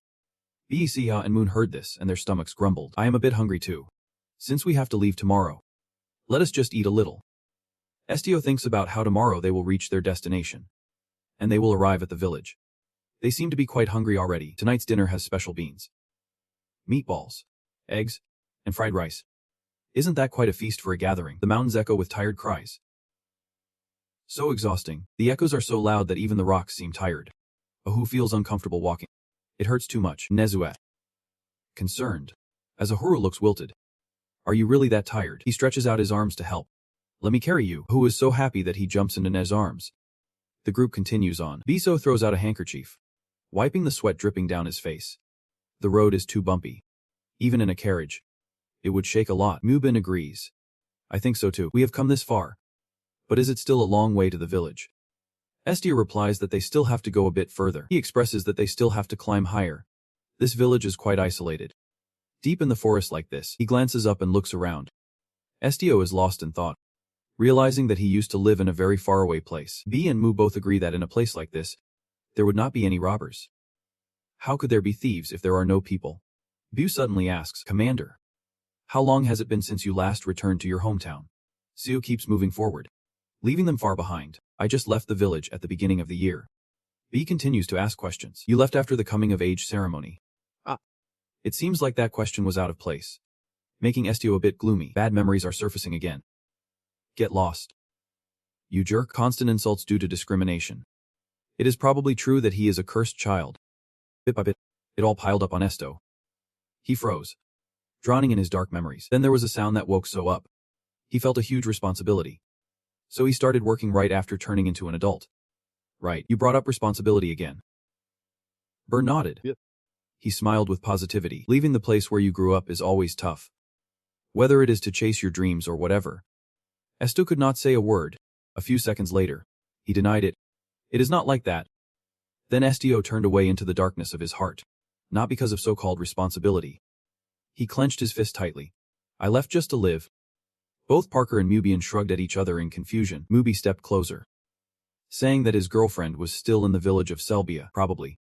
Mubi raised his finger to count the order. Your parents are doing well. And you are the youngest with an older brother and sister. I looked into that. Mubi imagined a warm atmosphere that Estio had never thought about. They must be very happy to see you back. Right. But he only received silence from Stio, or listened for himself. Strange. Is not happy. Even though he became the leader of the group, he started using his brain to analyze this psychological tree. He rarely talks about his family. His expression when mentioning them is bad too, but why? Where would the story come from that they do not like a child with such great abilities? Suddenly, Her noticed something. Thick red smoke was rising in the distance, startling him to shout. Left. Mei looked on in astonishment. Besister rushed forward toward it. I will go check it out right away. Mubi raised his hand to his forehead to see what that smoke was about. Is the mountain on fire? Estio replied. He casually said that it was the location of the village over there. He turned around showing his concern. What? So the village is on fire? Estio shrugged. Who knows? Estio did not say anything more. I was getting more and more confused. Why is he so calm?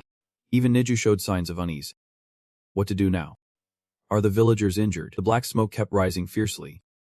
A fire like this in a village isolated from the outside world would be hard to handle. Mubi stood there assessing the current situation. Although we do not have anyone capable of controlling water, we are already in a tough spot. Suddenly, Neju's eyes sparkled. Is there a chance to control water? He tacitly agreed to analyze further. A sorcerer could use the water source in the nearby area. Elemental sorcerers could even create rain. Parker's wings landed. He returned to report. I just went to check. Neju quickly asked. What is it? Is the fire big? Burr shook his head in denial. Purr's answer made everyone spray glue. It is not a mountain fire right now. Estio suddenly interrupted. Wait, you turned around wanting to confirm what you just said now. Besister witnessed a fire erupt. The villagers set up a bridge and temple and burned it. Ahuru was getting so annoyed. So the thing is, you said it casually, but why is it so hard? You were anxiously sweating, if I am not mistaken. Estio patiently listened. And Parker's voice was still slowly coming from the burning platform, delivering shocking news. Someone is tied up over there. Estio was stunned after hearing those words. On the burning platform. Someone is tied up over there. His eyes were filled with horror. Burr's palms tightened slightly underneath. Are you saying the villagers tied someone up there and burned them? BC awkwardly replied. It seems like that. The one tied up still appears to be alive. Because of that, all four fell into an incredibly awkward silence. Estio kept his lips tightly pressed and tried to convince himself. No way. He must be mistaken. Even thinking that way, he still rushed into the forest. Estio swiftly passed through many large, tall, and lush canopies, each step becoming more hurried. He thought the villagers would not dare go that far. Even if they are wicked, they would not dare commit such a terrible crime, but the worried calls of those behind echoed. Estio was worried when predicting the worst situation if they were truly that wicked. The image of himself as a dirty child appeared in his mind. The first person to be blinded there should have been me. Indeed. There was a column of smoke rising in the village. Estio hurriedly stopped, causing him to bump into a stone. He gasped for breath. His eyes focused on the crowd. Just as Per said, many people here were watching this live burning process very calmly. That scene made Estio even more frantic. The girl on the pyre cried out desperately. Please save me. And he immediately recognized her. Bella. Sobbing and begging them. I am not like that. Please believe me. She mentioned each person, but they all avoided her.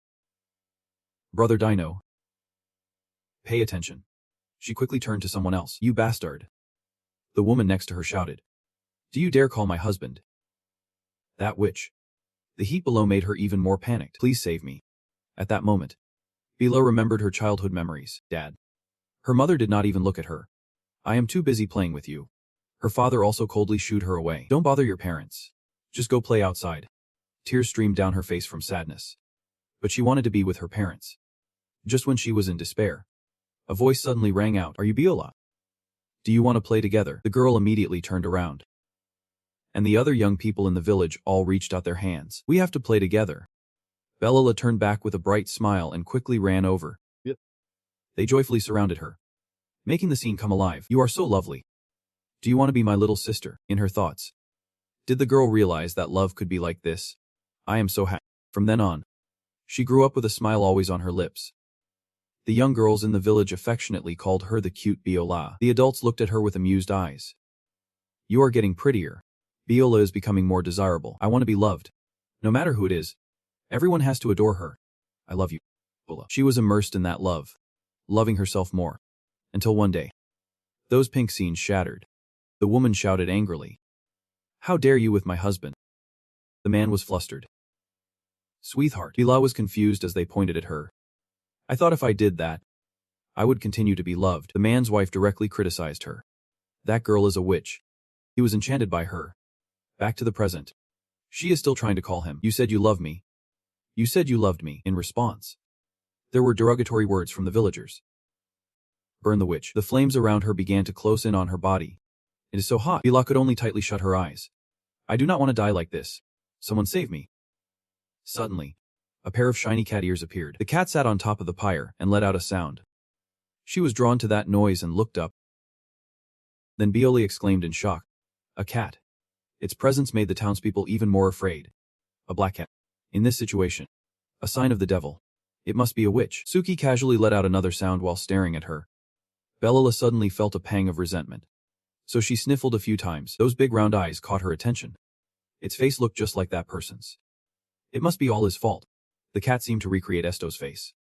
If that person had not left, she would not be in this situation. But just then, something swiftly zipped through the air. That sharp object cut the rope that was tightly binding Biola, who was suddenly freed and left in shock.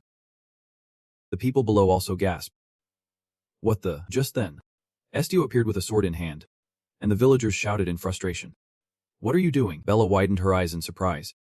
A strong wind blew through, making his clothes flutter. Estio picked her up and carried her away from the pyre. Even though he was doing something very contrary, he still kept his indifferent demeanor. The village chief stepped back in slight fear. Estio. But that badge. What attracted him was a very exquisite badge. Hein Niz. Both of them landed on the ground. The fire gone. Estio immediately questioned. What is going on here? Chief Lang gritted his teeth in anger. That girl. He slammed his staff on the ground to regain seriousness. She is a criminal. She has committed a serious offense that angered the gods. And now she must pay for it. He continued to ask. Bella. What did you do? Another person spoke up for him. That girl seduced a man and killed him. Rosette, Estio's older sister, looked at them with annoyance. Look at you. What have you turned into after coming back? But so what? She continued to criticize. The girl you just saved is a murderer. Bella quickly protested from this side. That is not true. However, Rosette did not stop. She is a witch who seduces men in the village, kills them, and eats their hearts. They say she enjoys eating organs right after coming out of the corpse. Not just her, but many others joined in. We have to kill her, a disgusting witch. Estio maintained his calm and asked if there was any evidence, and for a fair judgment. She immediately denied it. Why would I do that? Suddenly, another guy chimed in. You are defending that criminal like this. That truly is a cursed child. Tyrios, Estio's brother, crossed his arms and said, if you are leaving here, make sure to do it without leaving a trace. He shrugged, looking down at him. What is the point of crawling back to the village like a rat? But instead of arguing, you just assured them that B has never killed anyone. Tyrios grimaced like a monkey. Clearly skeptical, you continue to explain that assertion. I just read Bella's memories. Estio provided evidence. There was nothing like that in his memories. Belle nodded in agreement. That is right. I am innocent. But that still was not enough to convince the villagers. Did it use that strange power? It can though. Why should we believe this? Someone's incited them to throw something. Get out of here, a monster. It hit Estio in the head, causing blood to spurt out. The chief turned pale with fear. What the hell? He turned around and shouted. You idiot. What stupid thing did you just do? Heavy raindrops suddenly began to fall. Dark clouds rolled in, and rain slowly started to appear on the ground. No one spoke. The scene soaked in rain and tension. A stream of red blood trickled down your cheek. It dripped and accidentally fell onto the shoe below.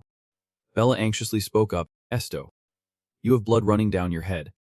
And you offered a helpless smile. Nothing here has changed at all. In Estio's eyes, a bright blue light shone. And at that moment, a voice rang out. Stop. This command quickly spread to the crowd in front. Their knees suddenly knelt down on the ground. The others followed suit without resistance. However, they still growled at him in reproach. Unable to move, May just cursed us. Tyrios looked up and said, that damn loser, even though we are the ones who raised you. A few strands of pure white fell from somewhere, catching his attention. Mubin was the first to speak up to break the silence.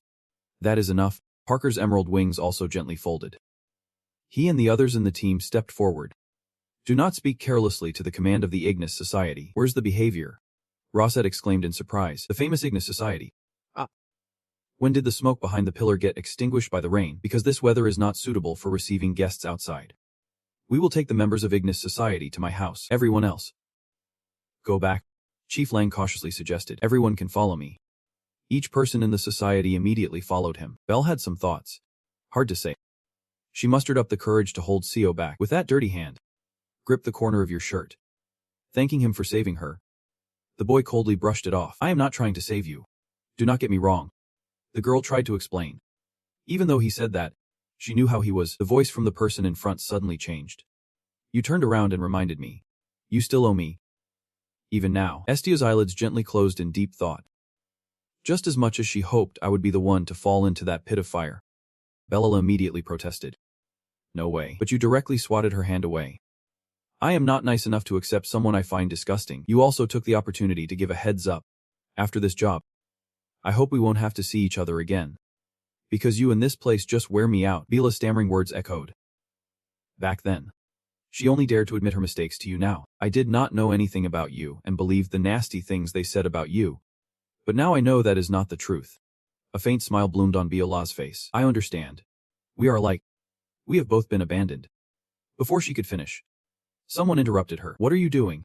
You raised an eyebrow in confusion, intending to hear more of that nonsense. Estio replied and continued walking.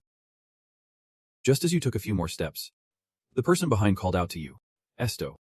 The girl trembled with a sense of despair. We were friends when we were kids. Right.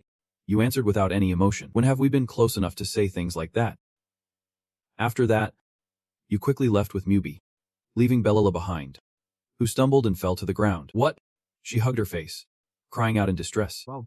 In the end, the cold rain continued to fall. The sound of raindrops tapping on the roof kept ringing out. A small gathering was taking place in the well-appointed house of the village chief. He chuckled without any hesitation. How could such a wonderful person be born in our village?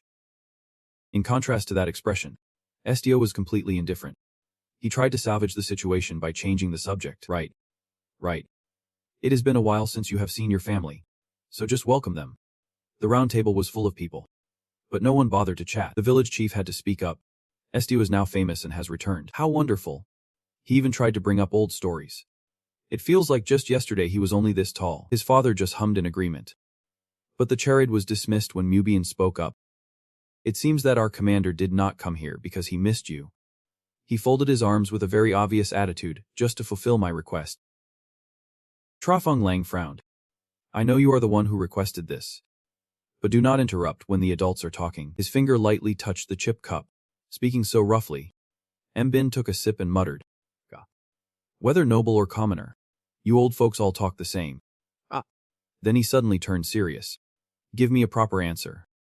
Both Estio's father and the village chief jumped a bit. He cautiously asked, Are you a noble? He raised an eyebrow, a bit intrigued. Mubian's hand went inside his coat to look for something. He spilled out the coins like toys. I said I was the one who requested it. Everyone at the table's eyes lit up. The fish was caught, so Moon smiled to himself. He continued, They are yours? If you answer my question, I will give you all the money on this table. The village chief's lips twitched as if he wanted to say something. But he did not think any further and started to praise. Oh my. You should have said you were a noble to us. Sir. Rosette smiled.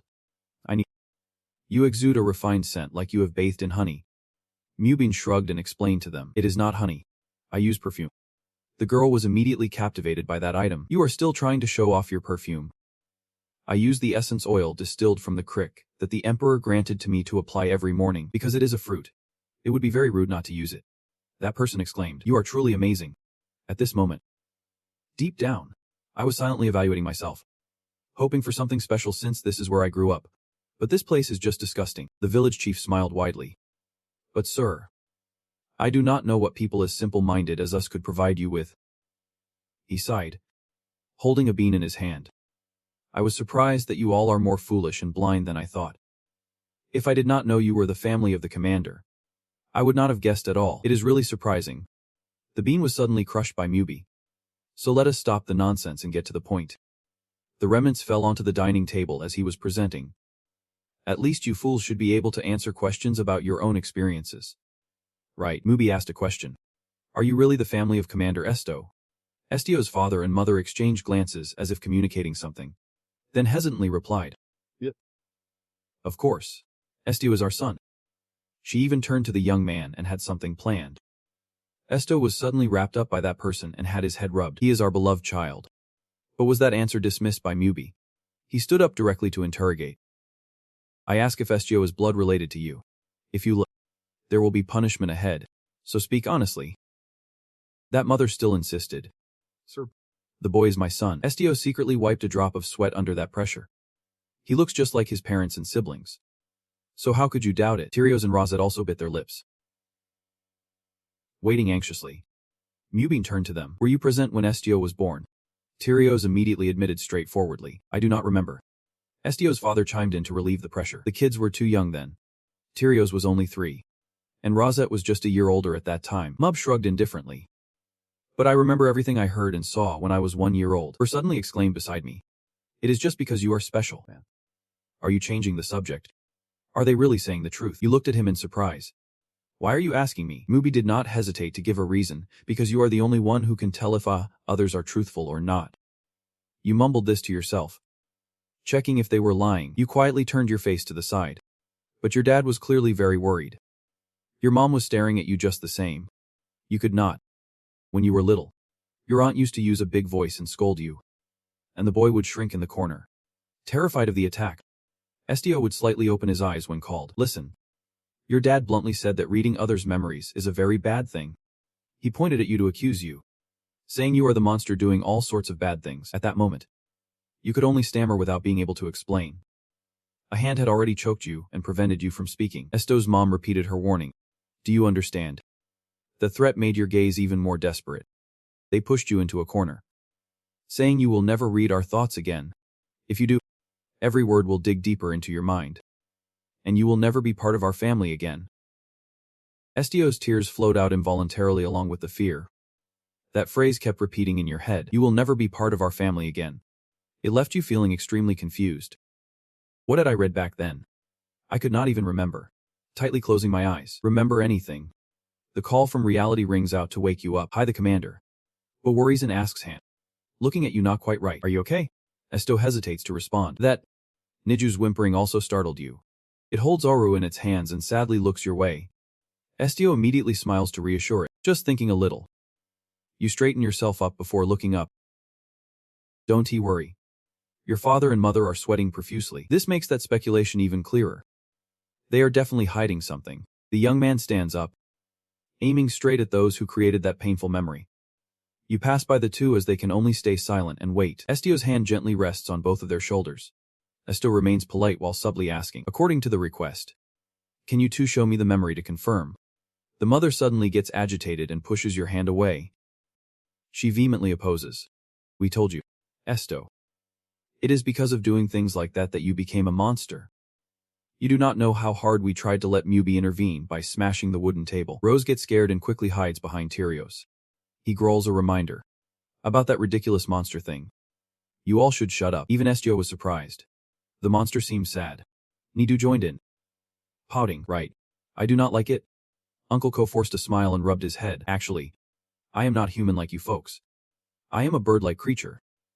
An avian. While he was still chuckling, Aru climbed onto the table by himself. A small noise was heard as it stood up. The cactus made a sound. What is going on? I am getting involved too.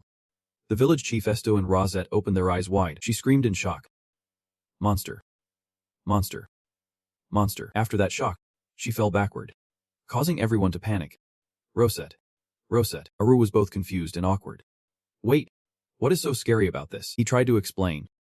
I know you are just pretending to faint. Wake up. Madam. One by one. The cactus pointed at them. Oh my. There is a talking furry monkey here. Estio is also mentioned. Along with someone related to the black dragon. There is also a talking chicken. But am I the only one who is scary? Butter was called a chicken, so it fluffed up all its feathers. Who let out a loud cry full of indignation. It jumped directly up for Estio to catch the little thing that was sniffling in his arms. Ahu's tears flowed like rain. Everyone looks down on me. Ah. Estio smiled. They are not looking down on you. They are just scared. You must be really good at making people scared like that. O felt reassured and gradually became cheerful again. If you say so, then I must be really good. Ah. Then he put on a serious face again and returned to the main topic. Estio asked those sitting at the table to cooperate if they wanted to receive the reward he was offering. Tyrios immediately shouted. Who do you think you are threatening? He was so riled up that he grabbed your shirt. You damn brat. Tyrios shoved his face close to yours with a grimace. You have been a burden from the start. He began to spout crazy words. We have to live in shame because of you? Why are we getting stoned and cursed just because of you? Estio remained silent even though the other kept cursing. I put you in the attic so I would not have to see you, you little brat. A smug smile bloomed on his face. You know what? That attic was not built for living in. Tyrios also revealed more. Do you know that in winter, that place will be like a cold storage? So no one can live there. Your dad suddenly chimed in. Tyrios. Stop it. Mubin just stood by watching. But he started to pay attention. Tyrios was getting more aggressive. We did not feed you for a whole month. And you still lived like a cockroach. He ignored the objections of the person next to him. I told you to stop. In the end, he unconsciously exclaimed. If you are still alive when we drag you to the gates of hell, what are you if not a monster? Both Estio's mom and dad wore a look of disbelief. He let out a remark as his gaze turned a bit cold. So that is how it is.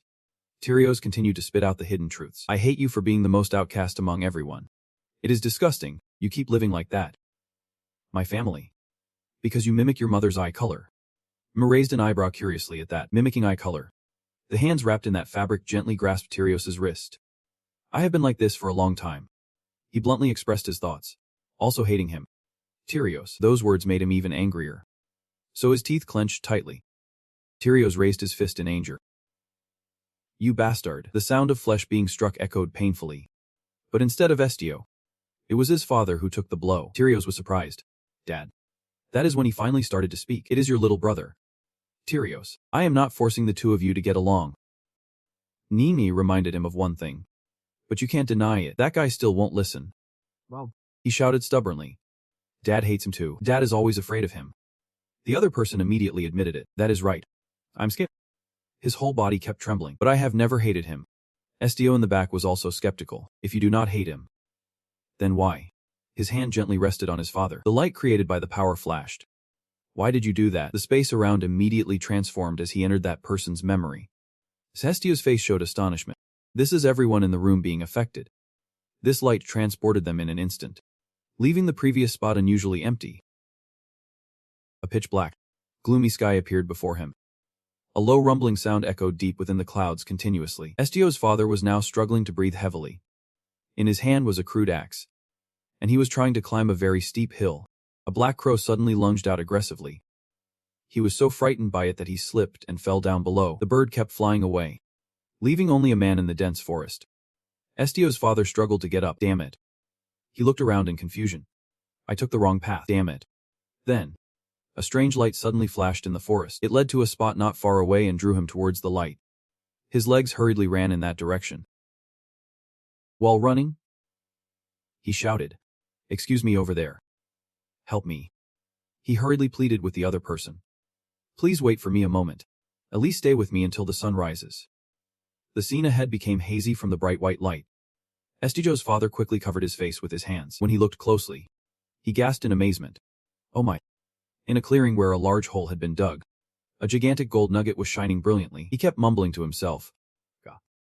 Without thinking too much, the man slid straight down into the deep hole, his shoes also reflecting that honey-colored glow. He approached the gold bar with a mix of disbelief and shock, but joy also mingled on his face. This must be Estio's father tightly embracing it. Gold. Gold. He began to mumble. I can take this? But a growl interrupted that thought. A black wolf quietly approached, its amber eyes fixed on its prey. He was scared and quickly tried to back away from the creature. The wolf also grimaced and bared its sharp teeth. In Estio's father's mind, fear began to cloud over the immediate temptation. The light was indeed very captivating to him. But next to it was the bloodstain that had not dried under the wolf's feet. He suddenly thought of his wife and children waiting at home, gripping the axe tightly. He thought that if he could bring it back, his life might change a bit. Gathering all his courage, he leaped forward with the weapon in hand. The wild beast also looked up to confront him. The man put all his strength into the attack, while the black wolf bit down hard on his opponent's arm, causing blood to flow. At that moment, the sharp axe was raised high. A faint sound rang out, followed by a spray of red blood. The creature lay motionless on the ground. While he was panting heavily, the axe was thrown to the ground as the other man also collapsed. Estio's father's hands eagerly reached for the gold ingot. If I take this? That night, he hurriedly returned to the village. His hands kept pounding on the door. Open the door. She was holding Rosette in her arms and exclaimed in surprise. You have? Her husband suddenly demanded. Pack your things first. She asked in confusion. Are you crazy? What nonsense are you talking about? The door was carefully closed by him. Then Estio's father added, I do not have time to explain. We need to take the kids and leave this village. She remained half believing and half doubting. You have to explain to me before I decide to wake them up and pack. While speaking, he was removing the strap, worried because his brother got lost in the mountains, which made her anxious. What? Are you okay? Are you hurt or anything? He immediately put down the basket. You will be really surprised when you see what I found in the mountains. His wife curiously looked in. What is it? He happily explained. A precious gem I have never seen before. The thin fabric fluttered in the wind as it was tossed away. He was still excitedly telling his wife it was gold.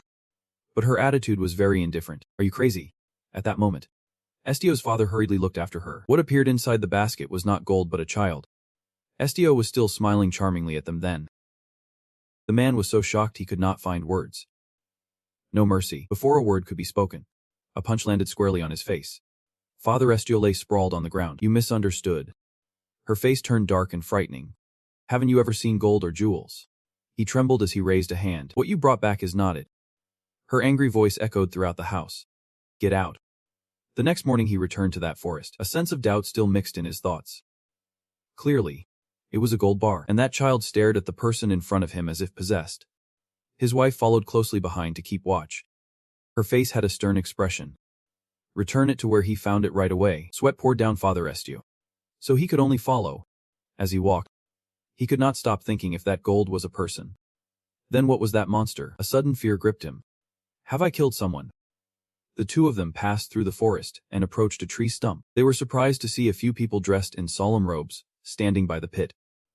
Around the edge of the pit were numerous other villagers. Father Estio reassured himself. Right. With a pit that big, finding it is only natural. Let us act normally. But the words nearby suddenly caught his attention. They said the priest from the temple was coming.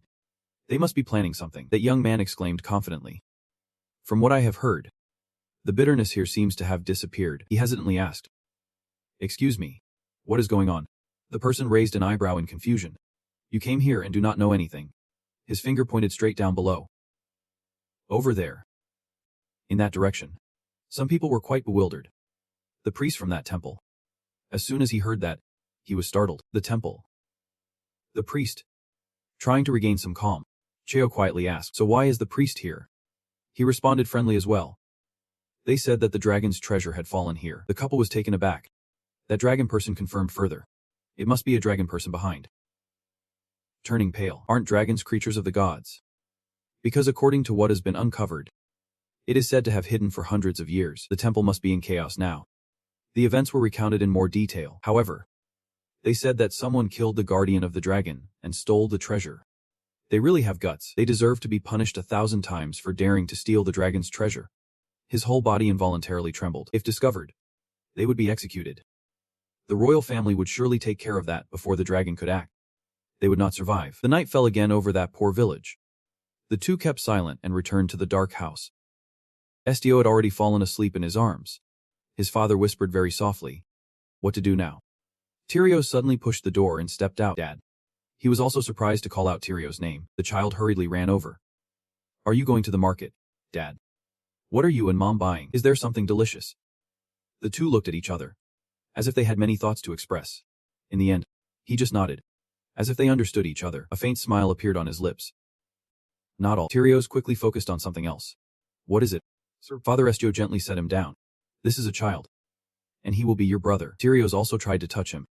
His younger brother nodded attentively. Yep. This child is younger than Rosette. He happily asked them. Really? So is this my second younger brother? His response was still very certain. That is right. Tyrios curiously observed Estio. His eyes dark but very bright. What is his name? Sir. Suddenly being mentioned. He felt a bit awkward. His name. He directed his gaze toward the innocent children. Then he casually mentioned a name. Estio. The boy's cheeks faintly flushed as if he understood those words. The boy's name is Estio. The whole situation was laid out before Tyrios. So he was extremely shocked. What is this? He panicked and raised his voice to question the others. What is this, Dad? The mother just pressed her lips together without answering. Even he fell silent. Dad. What is that jerk? At this moment, Estio's father finally managed to stammer out a few words of apology. He turned to the guy. Estio. His palm clenched tight and then trembled. I truly apologize. His legs buckled to the ground afterward. Please forgive me. I really did not know. Your father could not lift his face. I still do not know. What exactly is it? You did not make any comments. Just looked away. He continued to explain. I can't let my whole family be killed. But that does not mean I blame or hate you at all. His tear-filled eyes were fixed on you. As your father, I just want to protect everyone. In the house, only his heartfelt voice echoed. The more you express yourself out there, the more danger everyone will face. After hearing all that, Estio still maintained an indifferent expression. You suddenly looked down and showed a bit of surprise. The father continued trying to express his thoughts. I have also decided to protect you. I truly want to treat you like my own child by naming you and watching you grow up. In your eyes at that moment, there was clearly an amber color, but it suddenly shifted to blue. You are not normal. You are just mimicking ordinary people. As you grow up, you become even stranger.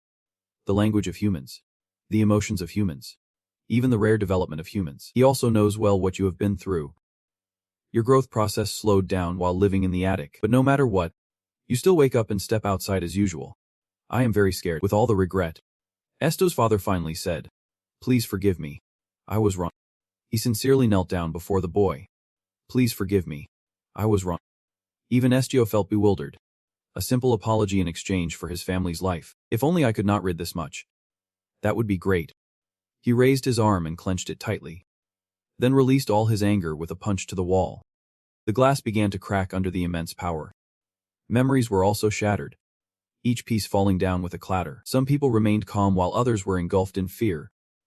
The food on the table was scattered everywhere. Looking quite messy, the leader's soul was drifting away, revealing his true identity. The dragon. Estio's face darkened mysteriously. With that, he turned the toe of his shoe to the side. Tyrios immediately recognized that action. Hey. Are you planning to kill us? He stammered, pleading. I am still your brother. Please let me go. It is my fault. Just let me live. The mother could only cover her face in resignation. Estio wondered, is it this easy? Estio stepped in front of Tyrios, causing him to flinch. He thought of that gaze, dark like a cold-blooded killer. Despite their weakness, he still did not strike and just walked away halfway. Mubin and Parker watched his every move. As he stepped outside, he realized it had started to rain. Suki gently followed beside him. The group continued to ignore the pouring rain and left together. Even though they had stepped out of the house, Mu was still preoccupied with. He was deep in thought, watching the back of the leader. The young man was leading everyone toward the mountain from that day. He climbed the slope that his father once climbed, with many tree canopies blocking his view, making it quite dark. But Estio continued to walk along a path overgrown with lush weeds. The whole group stopped in front of the blue pond. Estio thought to himself, that pit has turned into a pond now. His reflection appeared on the surface of the lake as the rain kept pouring down. For a moment, he remembered the wolf that once guarded him. Estio stared intently at those knots. What is your name anyway? Mubin suddenly knelt down behind him, his other hand resting the staff on the ground. He slowly spoke to him. Do you know everything? The other person immediately admitted. I can think for myself too. Mubin looked up and said. But if I say I have no idea they did so many things like that, would you believe me? Since he did not get a response, he asked, Do you resent me? Estio maintained a strangely calm demeanor. Should I resent you? Mubin protested. Not necessary. You suddenly turned your face away. Your request is fair, and I have accepted it. In the desolate rainforest, you raised a question. Because the request was entrusted to me. You see it correctly, do not you? And Li9 replied, I agree. And I will protect that. This was unexpected. So Estio looked surprised. Mubin's hand rested on his chest. Two families are the dragon blood drinkers. He looked at you with a more serious background. Mubin laughed. The name I received from the divine was saved to ensure such a tragedy does not happen again. Mubin straightforwardly suggested. I want you to choose me as your guardian. After those words, no one spoke anymore. Only the sound of the rain. The corners of Estio's mouth twitched as if he wanted to say something. But he stopped. You think about the position that Mu mentioned. The dragon's guardian. Receiving blessings from the dragon's blood comes with a price. The price is the surrender of the soul. It carries countless bloody battles. The one who becomes the guardian must obey orders, and the safety of the master is the top priority. It can be said that it is extremely dangerous. A blood contract. It is past midnight. So those in the group must return. You have traveled too much today. You should rest. Commander. The room had been prepared in advance. So they settled in. While lying still on the bed, Suki moved quietly. He carefully observed that face. Suki felt a bit reassured. He must be very confused. So sleeping like this is good. Just as those words left his mouth, the other person suddenly stirred. The cat's gaze was caught by something passing by. Estio hugged the cat tightly and softly called, Suki. There is no other way. So he lay down too. Estio. It is. Those big round eyes looked straight at the boy, no matter who he was. Then it fell asleep again, not changing anything at all. Just as the early morning light gently shone through the window. The boy was still sound asleep with his eyes closed because the light shone in. He was also awakened shortly after. When he sat up, Nezu and Suki were lying on either side of him. Estio whispered to himself. Suddenly, the sound of a door opening came from outside. B happily appeared. I was going to wake you up. But it seems like you are already up. Good morning. Did you want to say something else? Now where do we buy it? Let us eat already. Parker's face instantly turned annoyed. I was going to say that. The weather is nice for a moment. Then the rain and wind come back. They say it will take about 2 days to get to Galia. Breakfast is nicely set out on the table. But it is raining too heavily for the carriage to go anywhere. Now we have to wait until the sky clears up. Bikisar casually picked up a piece of bread and took charge. You just ate but also hinted at something. What does Jubiangxmu mean? What do we do when we get back to headquarters? Estio hesitated to answer, probably waiting for the next mission. B immediately exclaimed in surprise. But is not that a dragon? Me quickly interjected. Do you plan to continue working in the organization? You casually offered your opinion. Yep. You also have a duty as a duke, not just as an ordinary bodyguard. He seriously said, I intend to give up all my current positions. However, I have set that aside. It is not necessary. Mu and Din Nin agreed with that decision. A bodyguard can't leave their master. You know they can survive on their own. Estio fell into deep thought. The only thing I know is the truth about myself. You coldly reminded them. And there is nothing more. Mu also realized. That is right. If you consider Estio's real age, he is still just a newly hatched dragon. Their lives follow a separate rule. A dragon's maturation process is quite long. At least 100 years. And at most 500 years after hatching. Dragons are cared for by their mothers for up to 100 years before they begin to become adults. He concluded that looking at Estio. It is like this commander is no different from a newborn. And there are still other things that trouble him. Moreover, he may resemble a human. But that form is just a mimicry for survival. A random question popped into his mind. Why does not the black dragon protect his bloodline? The more he speculated, the more Muck thought. If it is not about protection, then something must have been hidden behind. But Estio does not know about it. Or is it because he can tea? After enjoying breakfast, he quickly declared the mission complete. Let us go home. Mubian insisted. Sir Estio, why are you so determined to stay at the meeting? He earnestly suggested a solution. At least you should come with us instead of staying here. Our territory is safer. You maintained your indifference and said, I might not be the thing you are thinking of. Estio bluntly made his decision. To be honest, everything so far is the truth. And I am not sure I want to know more. So please leave. Me stopped but could not refute that. He silently clenched his teeth. The only trace left of the dragon. The master he had always wanted to find. But if everything we have done so far amounts to nothing, then I might as well clench my fist. Is this really a useless family? Estio suddenly added. However, you should inform Mem that I will be in touch with him in the future. Estio slowly said. Please go back and continue your work. I will call you when needed. He showed a very shocked expression at that proposal to reassure Mubi. He seriously promised him. I swear. When he returned to headquarters, the first thing he received was a request. Rest for a bit. The confused young man exclaimed as the papers around him were flying everywhere. Yep. Or relaxed back into his chair. Let's rest for now. The chairman wants to see you. He will meet you soon. So just relax before that. Estio's eyes trembled slightly in disbelief. Win quickly left his chair. He held up the cloth. This is very precious to me. But I will give it to you. There was also a hint of jealousy as he explained. You do not know the joy of rolling up in a blanket and rolling on the bed. Do you? Wu shrugged and suggested a few fun things. Try reading a book while it is warm in the room. Since you have the blanket now, you can crack the window a bit for some fresh air. Sit and snack. Lean back a little. Take a nap. And then wake up to try a chocolate bar. Estio quietly picked up the blanket, while he still enthusiastically asked. Do you want to grab something from my room? His palm clenched slightly. It is. So Estio had to go back to the room with Nezu and Ahu. Then take a rest. Do not push yourself too hard. The leader will meet you later. While walking, Nezu suddenly called out, and he immediately responded in a very casual tone. Yeah. He cares about you. Are you really okay? If you do not know more about his family, you can't show any concern over that remark. You guessed all the implications afterward. Even though they made you endure everything, Oru suddenly roared. But why? He angrily cursed those people.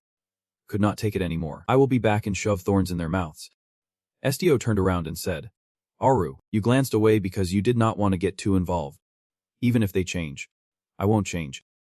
So ever since you left, the village has returned to its usual rhythm. No need to change anything. Outside the window, it is already tomorrow. You woke up after a long sleep. Your eyes fixed on the ceiling. Estio suddenly felt really lost. He had never known what playing was like. What should he do? He lowered his feet from the bed. His fair hand opened the window to welcome the breeze. Estio looked out into the distance. The first thing that caught his eye was the magnificent nature interspersed with the houses. After a while, Estio sat quietly under the green canopy, calmly enjoying when he suddenly realized BA just got off the carriage and waved hello. Captain. You leaned over to tell Lina. Wait a minute. Let me stop by to say hi. Lina took this opportunity to get to know him better. Captain. Is that the person you have been chasing all day? Should I go say hello? Parker suddenly hesitated and changed his mind. If we both go, it will be too loud. Maybe he is having some private time. It made you hesitate as you stood in front of the store not far away. It is hard to say. I can read any emotion on his face. Bo's sudden interruption startled him. I can go alone. You just fly over to Estio and ask a very simple question. Captain. Have you eaten yet? Estio looked up and asked him back. Haven't you? Bako scratched his head and answered honestly. Actually, it has been a while. I am waiting for a friend. That person is busy. Then you smiled at Sue. I am taking a break just like you. Estio looked straight up. Really? Bo friendly suggested they go together. You should invite a few others too. Ahoru. And the cat? Nezu got quite excited when he heard that. Me too. Estio surprisingly became unusually sensitive. Isn't it uncomfortable for me to sit with you? You immediately denied it. Not all. Bako tried to explain. Don't worry. Those shameless guys won't. But Lina chimed in. Acquaintance. Bako turned to look at Lina with a strange expression. Do you two know each other? He answered ambiguously. Perhaps Lina was facing you in a tense way. It seems like not. You opened your eyes to look at Estio. And you did not blink while looking at the other person. Then suddenly, Lina smiled and welcomed you. You are so distinctive that I always remember you. You have been along with Seo and have smiled comfortably at him. Estio called out to Lina. Anahan Hone was delighted. So you still remember. Lina reached out her hand as if to get acquainted again. Thinking you had died at the hands of that white fluff. But it seems you are still alive. That is good. Back to the main issue. Lina recounted the old story. I searched the entire mountain, but it vanished without a trace. Everyone thought you had been swallowed by it.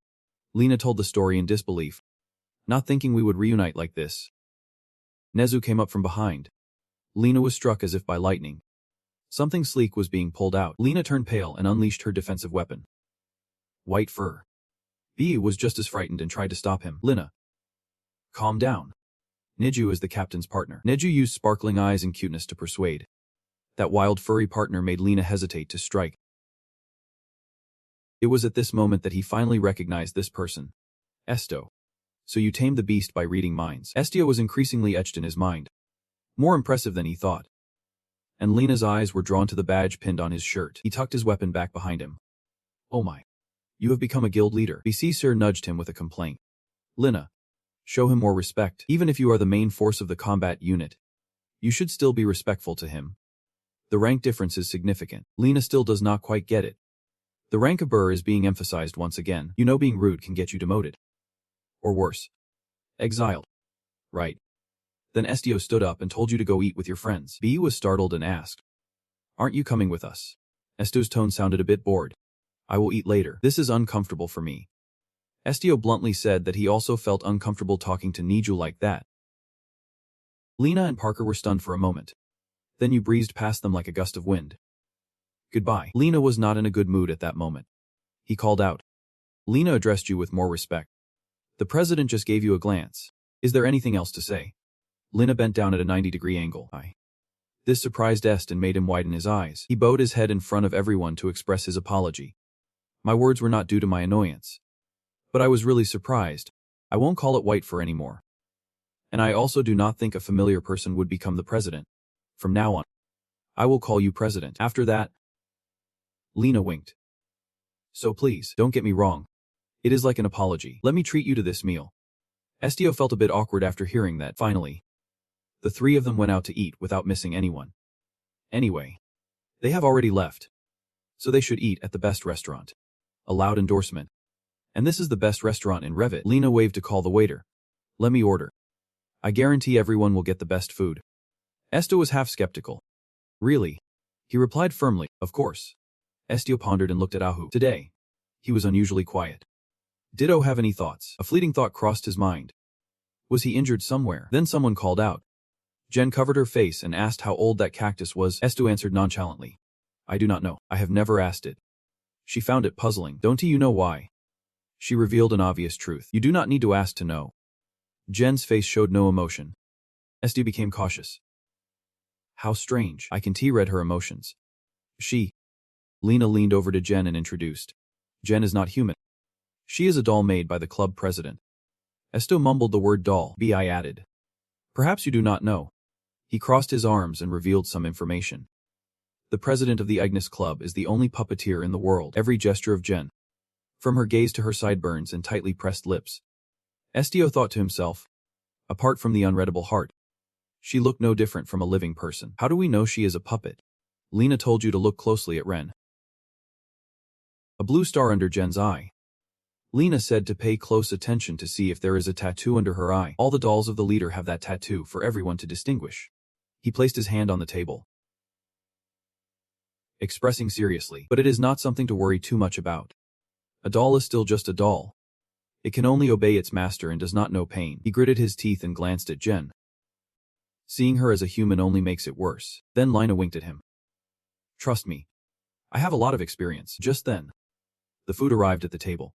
Here's your meal. His mood suddenly soared. A living doll. A delicious meal laid out before him. Look at this. All right. Everyone, feel free to eat. Nezu saw the delicious food and was excited. It looks so good. Estio also silently agreed. Indeed, everyone enjoyed the meal to fill their stomachs. While Parker was chewing, he subtly paid attention. Parker noticed Estio was not eating. Leader, are not you going to eat? But Per was startled and chirped anxiously.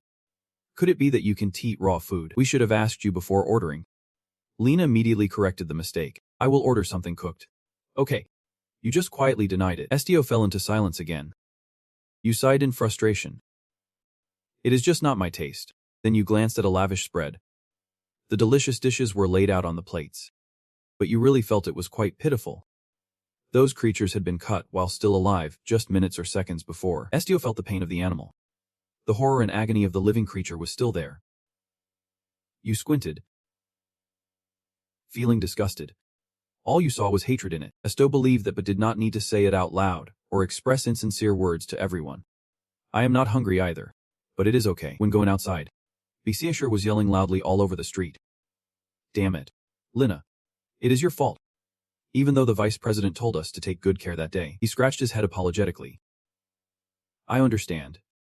But do you think if I had known beforehand, I would have done that? Bisar cried out in anguish, while Lena felt helpless. What can we do now? Estio leaned down and asked quietly. Nezu, can you go? Nezu gently replied. Bikasir has a decent suggestion. President. How about we take this opportunity to stroll around the city? The surrounding city with its ancient architecture is highly anticipated.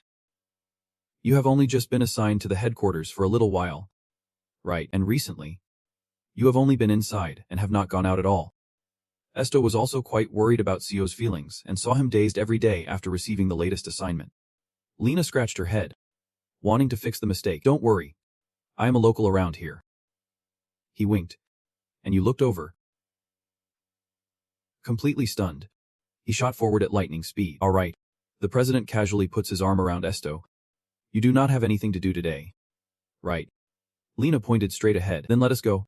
Estio asked curiously. Where to? Then Lena began to share stories about the city. Actually, we have a tradition in our group since it was founded. Or maybe it was just Lena's idea, which is to greet newcomers. And But chimed in excitedly. I've also experienced houses with red-tiled roofs. Usually, we let the newbies patrol around headquarters, so they can get a basic understanding. Then they will be called in to describe the city. Like where the biggest statue in the square is. Or where the oldest candy store is. That kind of thing. Lena shared the city's stories to make Estio curious. If he could not answer, They would make him run a few laps until he was soaked in sweat. Then he burst out laughing, showing his fangs. But he was not a newbie anymore. Especially with Lina's help. Your face still looked very sluggish. What is up with that? He let out a bland remark. Well then. Thanks for everyone's care. Lina seemed pumped up with energy. He pointed at himself confidently. Just trust me and follow me. Rivado is one of the most prosperous and safest places. Ensuring you will have a wonderful trip. Estio nodded. Okay. Then came the curious questions from the two of them about why he had his arms crossed earlier. The chairman unconsciously followed those three, listening to every defense and explanation. She looked at Estio from behind and smiled very gently. The chairman was indeed a generous person. On a bustling street with people coming and going, Lina spoke. This is the road that has not gained much fame yet. Continued the English. The interesting thing is that the sunlight shines directly down the street. Let us go further up and continue talking. Sue was looking around while refusing. No need. Just like this. Seeing his anxious expression, Lina could not help but wonder. Chairman, have you been looking around this whole time for something? Hearing that, Estio immediately turned to ask, is there a medical center that can check the health of plants? Lina suddenly looked surprised. He stared intently at that cactus pot,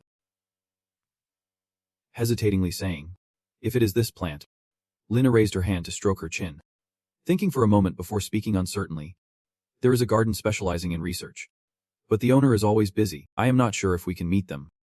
Without thinking much, Estio quickly asked, can you take me there? Lina smiled brightly. Sure. Having you along will be worth it. He excitedly ran like the wind, shouting, just trust me. This way. Besieger had been silent this whole time, and now approached him with a puzzled expression. You are really lively. Estio responded softly. It is. Uncle Ko turned away, remembering you. Scratching his head awkwardly. He is like a little wild horse. So much that everyone calls him Little Lina. Suddenly Estio felt confused. His eyes wide as if he could not believe his ears. Seeing Estio's expression, Burr quickly explained. Little and little strong. Lina is still busy running ahead leading the way, waving his arms up and down like a dance. He happily leaned against Estio and laughed teasingly. It sounds like a beautiful girl. We often bring him up to joke with the rookies. I have been fooled too.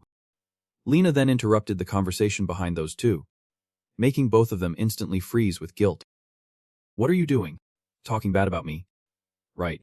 Vako smiled, quickly stepping forward. All right. I'm coming. Estio looked down at Ahu, thinking to himself, still too quiet. At a white wooden house hidden behind the wide-leaved palm trees. The house was becoming clearer. Once inside the house, Burr felt puzzled. Did they leave the door open? Lina quickly replied. Because the research garden is funded by the association. Maybe we can consider it the city's garden. They entered, walking between rows of lush green grass. He was still leading, adding in a steady voice that everyone could visit the plants and flowers. Bako looked around with curious and strange eyes. This is also my first time at the research garden. The image of a giant tree came to Parker's mind. You continued. Unlike animals, trees do not move or make sounds. Suddenly you turned and asked. Leader, do trees talk? Estio answered briefly. I do not know. This left Parker stunned, exclaiming. Ah. Lina also looked confused. Didn't you say you could read the minds of animals? What about plants? Estio fixed his gaze on a horror in his arms. I do not always hear it. Maybe it only happens at a certain level of contact. You seemed intrigued.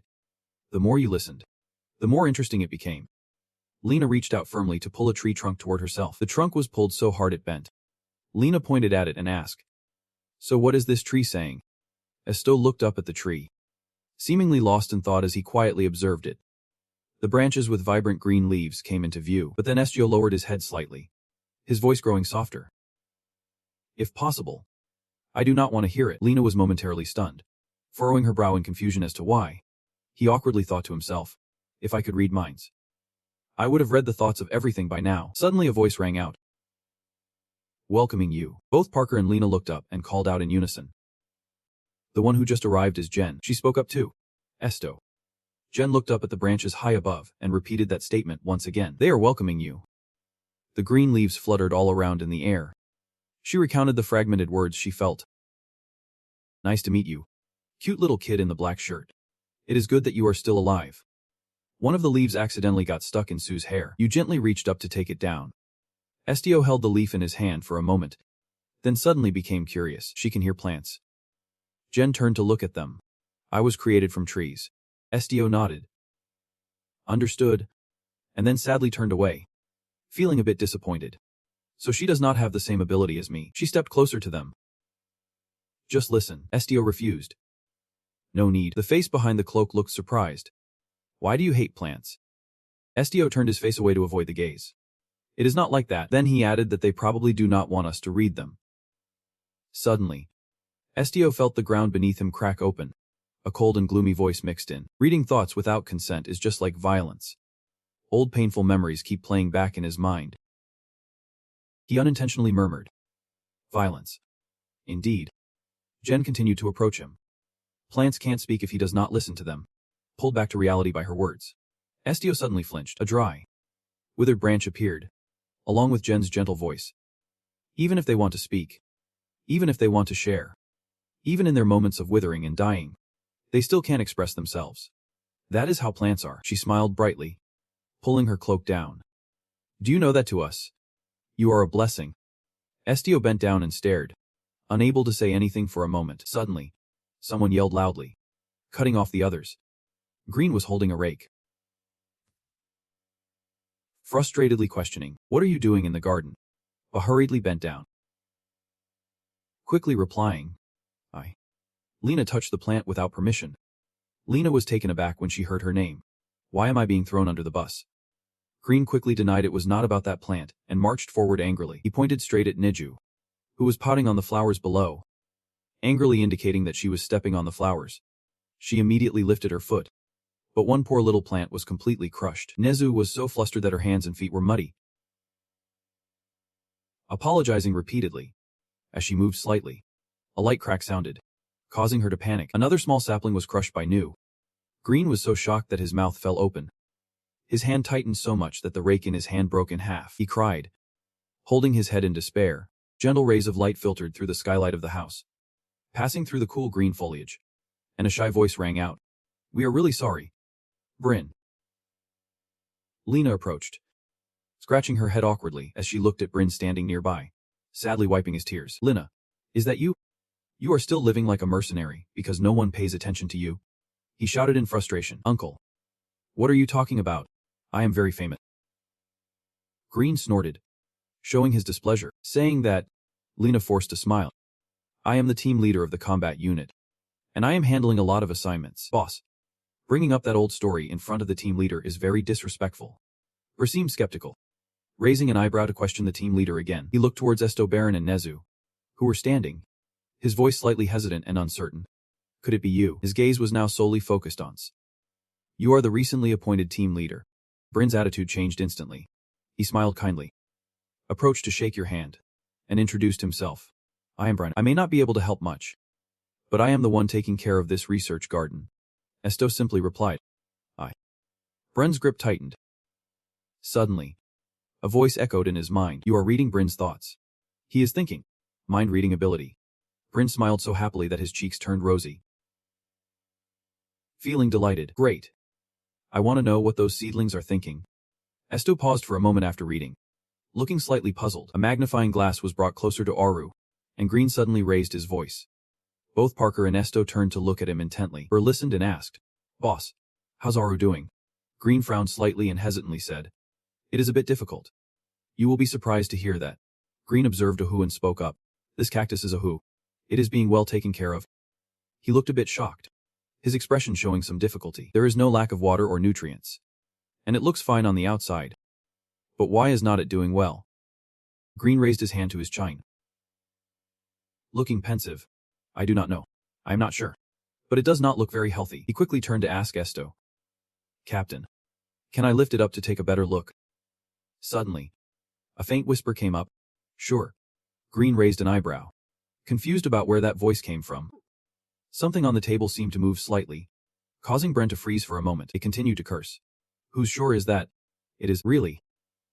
You creep," he yelled out in shock, stepping back a bit. "Goodness." His face darkened, and his tone became stammering. "They do not call me that." One of them spoke up. "Is he always so surprised by the ordinary?" Another person exclaimed in disbelief. "It seems like the cactus is talking." Oru was annoyed. "What are you looking at? Have you ever seen a cactus talk?" It got so angry that the top of its head turned red. Huffed coldly. Estio quickly reassured. Stop it. It immediately obeyed. All right. Estio reached out to pat Ahu's head. He explained. You do not look quite normal. So I asked him to check. I asked again. That is the doctor. At this moment, Bren cleared his throat and slowly approached the table. Estio introduced. Plant doctor. This is Brenner. I changed his attitude. Feeling excited but still somewhat skeptical. It is really a plant doctor. Estio nodded, right. Hearing this, Ahuru thought for a moment and then made a decision. He resolutely lay down to expose the base of the pot. Thick, sturdy roots poked out from underneath. Here. You can look under the pot. Do you know that pulling a plant out of the soil is brutal? Green gently lifted the pot to examine it. He lightly touched a root to check. Very strong. After finishing, Ahuru stood up straight. I am just a little sleepy. Other than that, Green was puzzled. Sleepy. He crossed his arms on the table, staring intently at Aru. Hey little buddy. Just to be sure. How old are you? Ahuru suddenly shyly curled 2 branches up, looking like he was covering his cheeks. 200. Bakko laughed loudly. No way. This cactus is 200 years old. You can't believe me. He recalled the size of the people in his tribe compared to them. O stood very small in the middle. He added, to be more precise, I am older than that. It has just been 200 years since I became aware. In the tribe, I am the smallest. Green's eyes lit up. His cheeks flushed with emotion to the point of being choked up. Oh my. He excitedly stood up. Captain. This little buddy is a rare plant that has been extinct for a long time. Estio looked a bit confused. What do you mean? Or imagined a large cactus standing tall in the barren sand, with a big flower blooming on top. His mouth kept rambling on with flowery words. It is a beautiful giant flower in the desert, said to take thousands of years to grow but will bear the fruit of fairies. Ahu quickly interrupted. We have not gone extinct.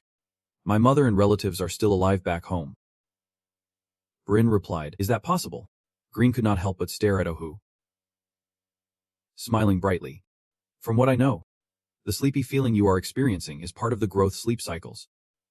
He added, this is the first time I have seen a giant cactus. I am not too sure. Estio curiously asked, how long do the sleep cycles usually last? The scene shifted to another corner of the room, where 4 lush potted plants were neatly arranged. Breen's voice rang out. I need to study more to know the details. I only know that giant cacti grow for thousands of years and have a few long sleep cycles. Estio suddenly turned around. Ahuru.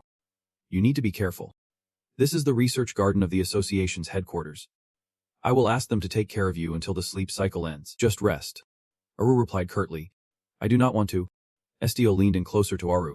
If you feel uncomfortable here, I can ask the second master. Mubian is very strong. So Aru asked sadly. And I'm making you uncomfortable. Estio held his body slightly. His mouth stiffened, unsure how to respond. Estio reached out to pat Aru's head, saying it is not like that. But he bluntly interrupted, affirming firmly, Esto. I do not want to sleep. I will never sleep. Saying that, he bent down to curl up in Esto's palm, gently rubbing against him. His branch lightly touching his hand as if trying to hold on. The next words were kept inside. Because I worry about you. After a while, they all moved out of the door. Or spoke up. Since he could still talk. Even move. I still was not sure if he was okay. He advised but refused any sleep that could lead to health issues. Please pay attention to this issue. Estio understood and quickly replied, understood. Green looked at the silent cactus in Esto's hand. Although plants are very simple, once you understand them, you will realize how complex and fragile they are, just like animals. The image of pots with different species grown in various forms around the house appears. Green's words continue.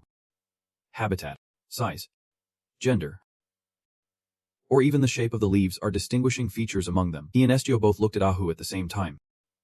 He smiled. Even though this little friend knew that talking was an advantage, Gr picked up the black bag in his hand. I am packing some nutrient-rich soil. It will be useful. B took the bag and quickly bent down to thank him. Suddenly, Ben reached into his jacket pocket. He added one more thing. He pulled out a carefully sealed glass bottle. Inside was a small roll of paper. This is a message from the president for you. Estio was stunned when he saw the bottle. He knew I would come here. Green laughed out loud, scratching his temple lightly. Not all. I was just informed before you arrived. Estio also took the bottle. He silently stared at the glass in his hand. The sound of the breeze and the rustling of leaves softly echoed. Estio thought to himself, "It seems I am being monitored." Seeing that he did not say anything more, Green hurriedly waved his hand to explain. "Please do not misunderstand. The president did not intend to do this to you. He just cares about everyone. You are hard to understand." Always emphasizing a word, Green evokes the image of puppets tangled in strings, with a single hand above controlling them. He added, "She is a puppeteer compared to the number of dolls appearing in the light. The actual number probably reaches 1,000. Parker leaned in and whispered, "Actually, it could be even more." He added that since the dolls wear out quickly, she makes a lot of them. Estio took out the paper and read the contents silently. The SNES Association, the president's security level, is located in the Rivetal Central Market. The time limit is 30 minutes. The order is to find the A president at the Rivito Central Market within the time limit. The reward will be given after finding her. The instructions will self-destruct once the time limit is reached. Hurry up and find her. President A1. The number 30 printed clearly on the paper quickly changed to 29, indicating that 1 minute has passed. Lena suddenly leaned in to read, her hand on her chin in curiosity. The magical ink does not reveal how much time she set for the limit this time. As she read each line clearly, Lena raised her eyebrows in surprise. "Wait, it has not even been 30 minutes. And the time keeps ticking." CEO announced that there are now only 27 minutes left. The paper clearly states the Central Market with a 30-minute limit. Lena waved her hand dismissively. "Oh man. What can you do?" Estio asked if it took a lot of time to get there. Images of residents of various occupations, genders, and ages bustling back and forth appeared. Lena clarified, "That is not it. The Central Market of Rivito is very large, with 8 main roads from different directions, a complex network of alleys, and a crowded population." Her chimed in. "And above all, we do not know what the president looks like." Lena agreed. "Yep. The president usually communicates through the doll." He also agreed. "It seems only the vice president has met the president."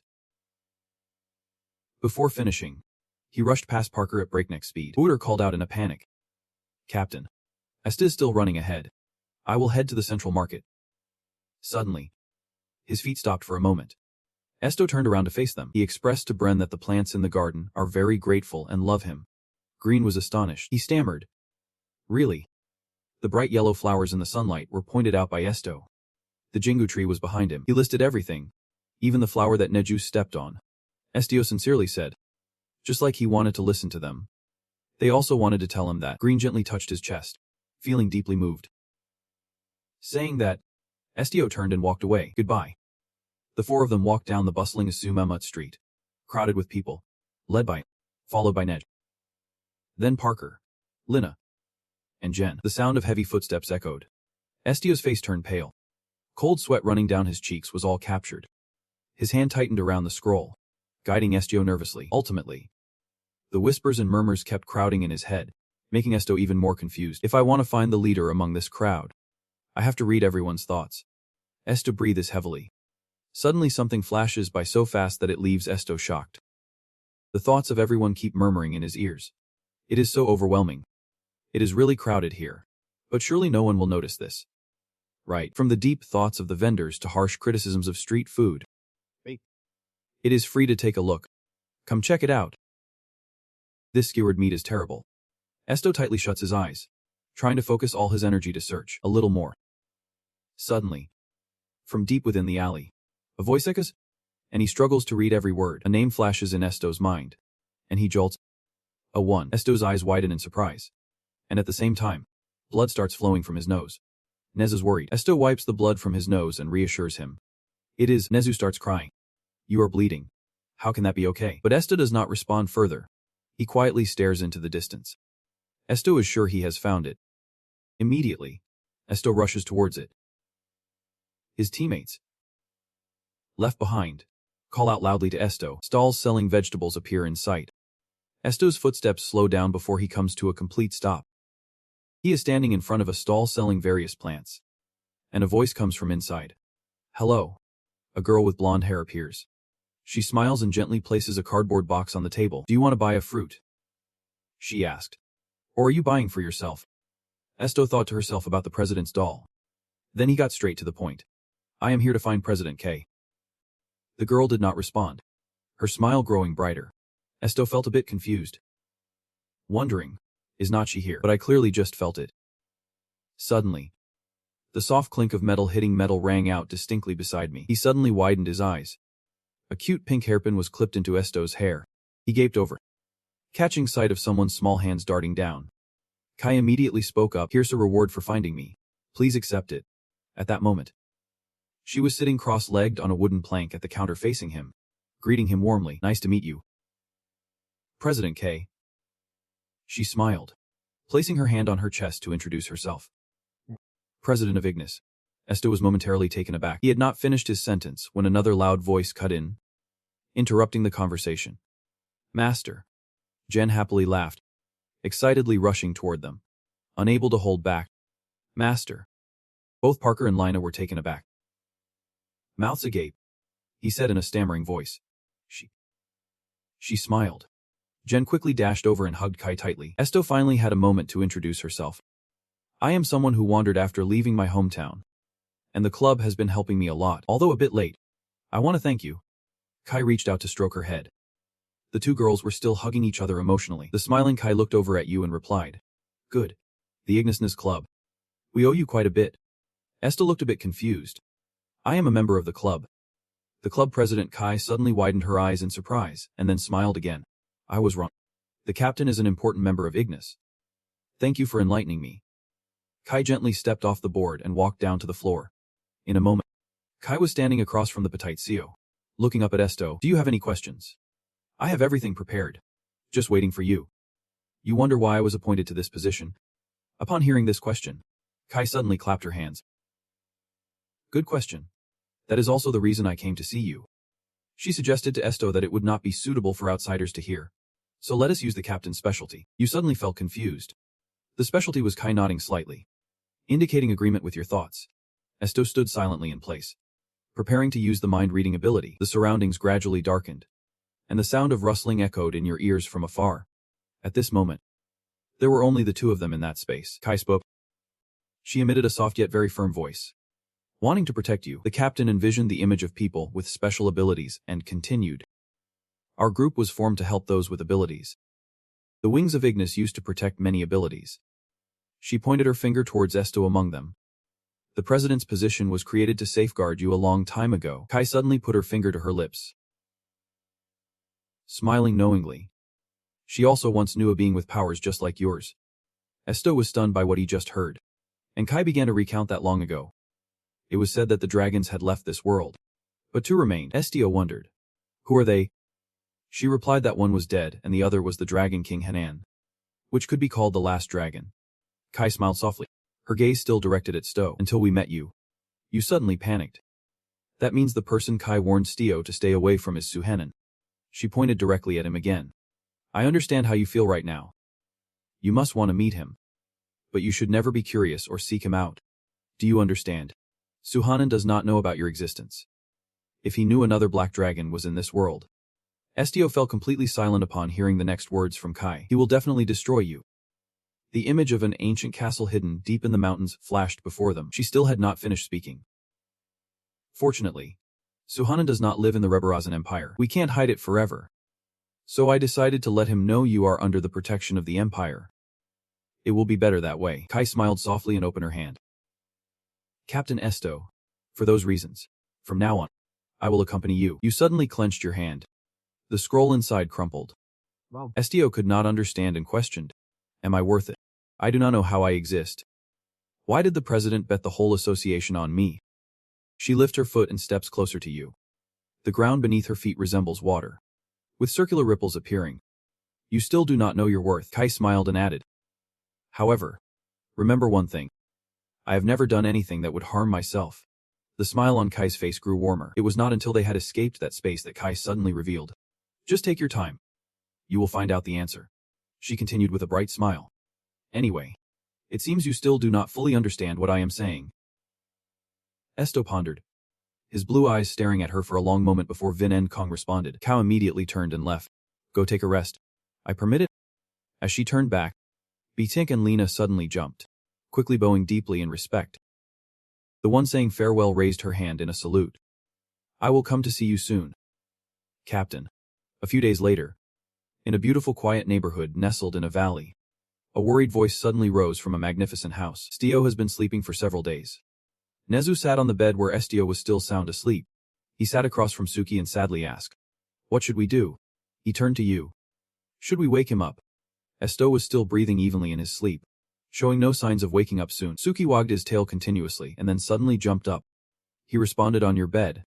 His big round eyes silently watching each of your breaths. Suddenly, Suki looked towards Nezu, who was anxiously behind him, then shook his head to signify no. Nezu understood and quietly responded. Suki was still glued to Estio, her mind in turmoil.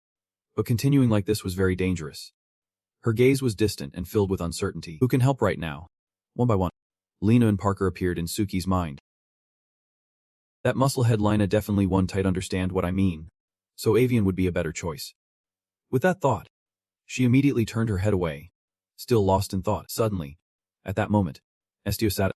He looked at Suki and said, "It is, Suki."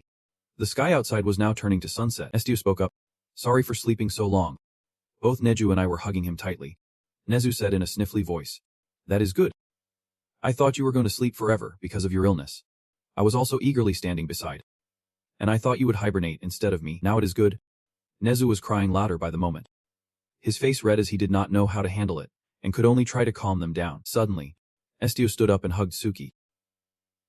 Surprising Nezu. Stio. He reached for his jacket. This action worried Ahu, who reminded him, "Wait. The sun has already set. Where are you planning to go? It is already late." "Just rest some more," Estio replied casually. "I am going to find food." Suki suddenly interrupted, emphasizing, "Are you sick?" Suki asked further, "Is it okay to do that?"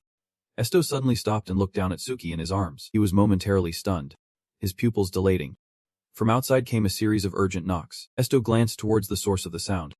He walked over to open the door. "Who's it?" Suki quickly jumped down from his arms. She smiled brightly and handed a piece of paper towards him with a letter. But then Kai suddenly froze and was a bit surprised when he saw Estio now. His face was flushed with fever, and he stared at her in shock. Kai panicked and lowered the hand that was holding out the paper down to his side. It seemed like he arrived a bit early. She put the paper into her bag, temporarily not talking about work anymore. Estio hesitated briefly, feeling entrusted. Kai immediately interrupted his awkward sentence, changing the subject. "Where are you planning to go?" Estio put on his cloak and followed behind Kai. "I want to go to the canton," Kai cheerfully replied. "Then let us go. The food there is the best." Following behind him was Nezu, carrying Ahuru in his arms. Along with Suki, she reminisced about the delicious dishes at the canton and suddenly wondered, "Honestly, I want to go there more often. But every time I do, it always attracts unnecessary attention." I looked at Kai's sparkling outfit and replied, "Do you want to know why?" It did not wait to be asked but continued, "Dress normally." She was confused. "Is my outfit really that strange?" Ahuru responded mischievously, "Super strange." However, Kai just smiled and added, "But I can't change it. I am curious why you shrugged at this outfit. It is really expensive." Ahuru responded, "Just do what you like." It looked at Kai's flashy appearance and added, "Besides, a child dressed like this will definitely attract a lot of attention. People are always drawn to strange things." In the bustling cafeteria filled with whispers and murmurs, Kai was invited to eat more. In front of them were plates piled high with food: bread, pasta, vegetables, and soup stacked like a mountain. Estio was concerned but thought, "I can't eat that much." She smiled, resting her chin on her hand, and replied, "I am just saying a lot. I am not forcing you to eat all this." She glanced at Suki. "Black cat. You too." Suki felt annoyed, her face clearly showing it. Estio looked down at the food on the table, thinking to himself, "She really knows a lot." You dipped the spoon into the bass sub, the soft clink echoing. Estio's mind tangled with thoughts of Hong Long Su Hanan.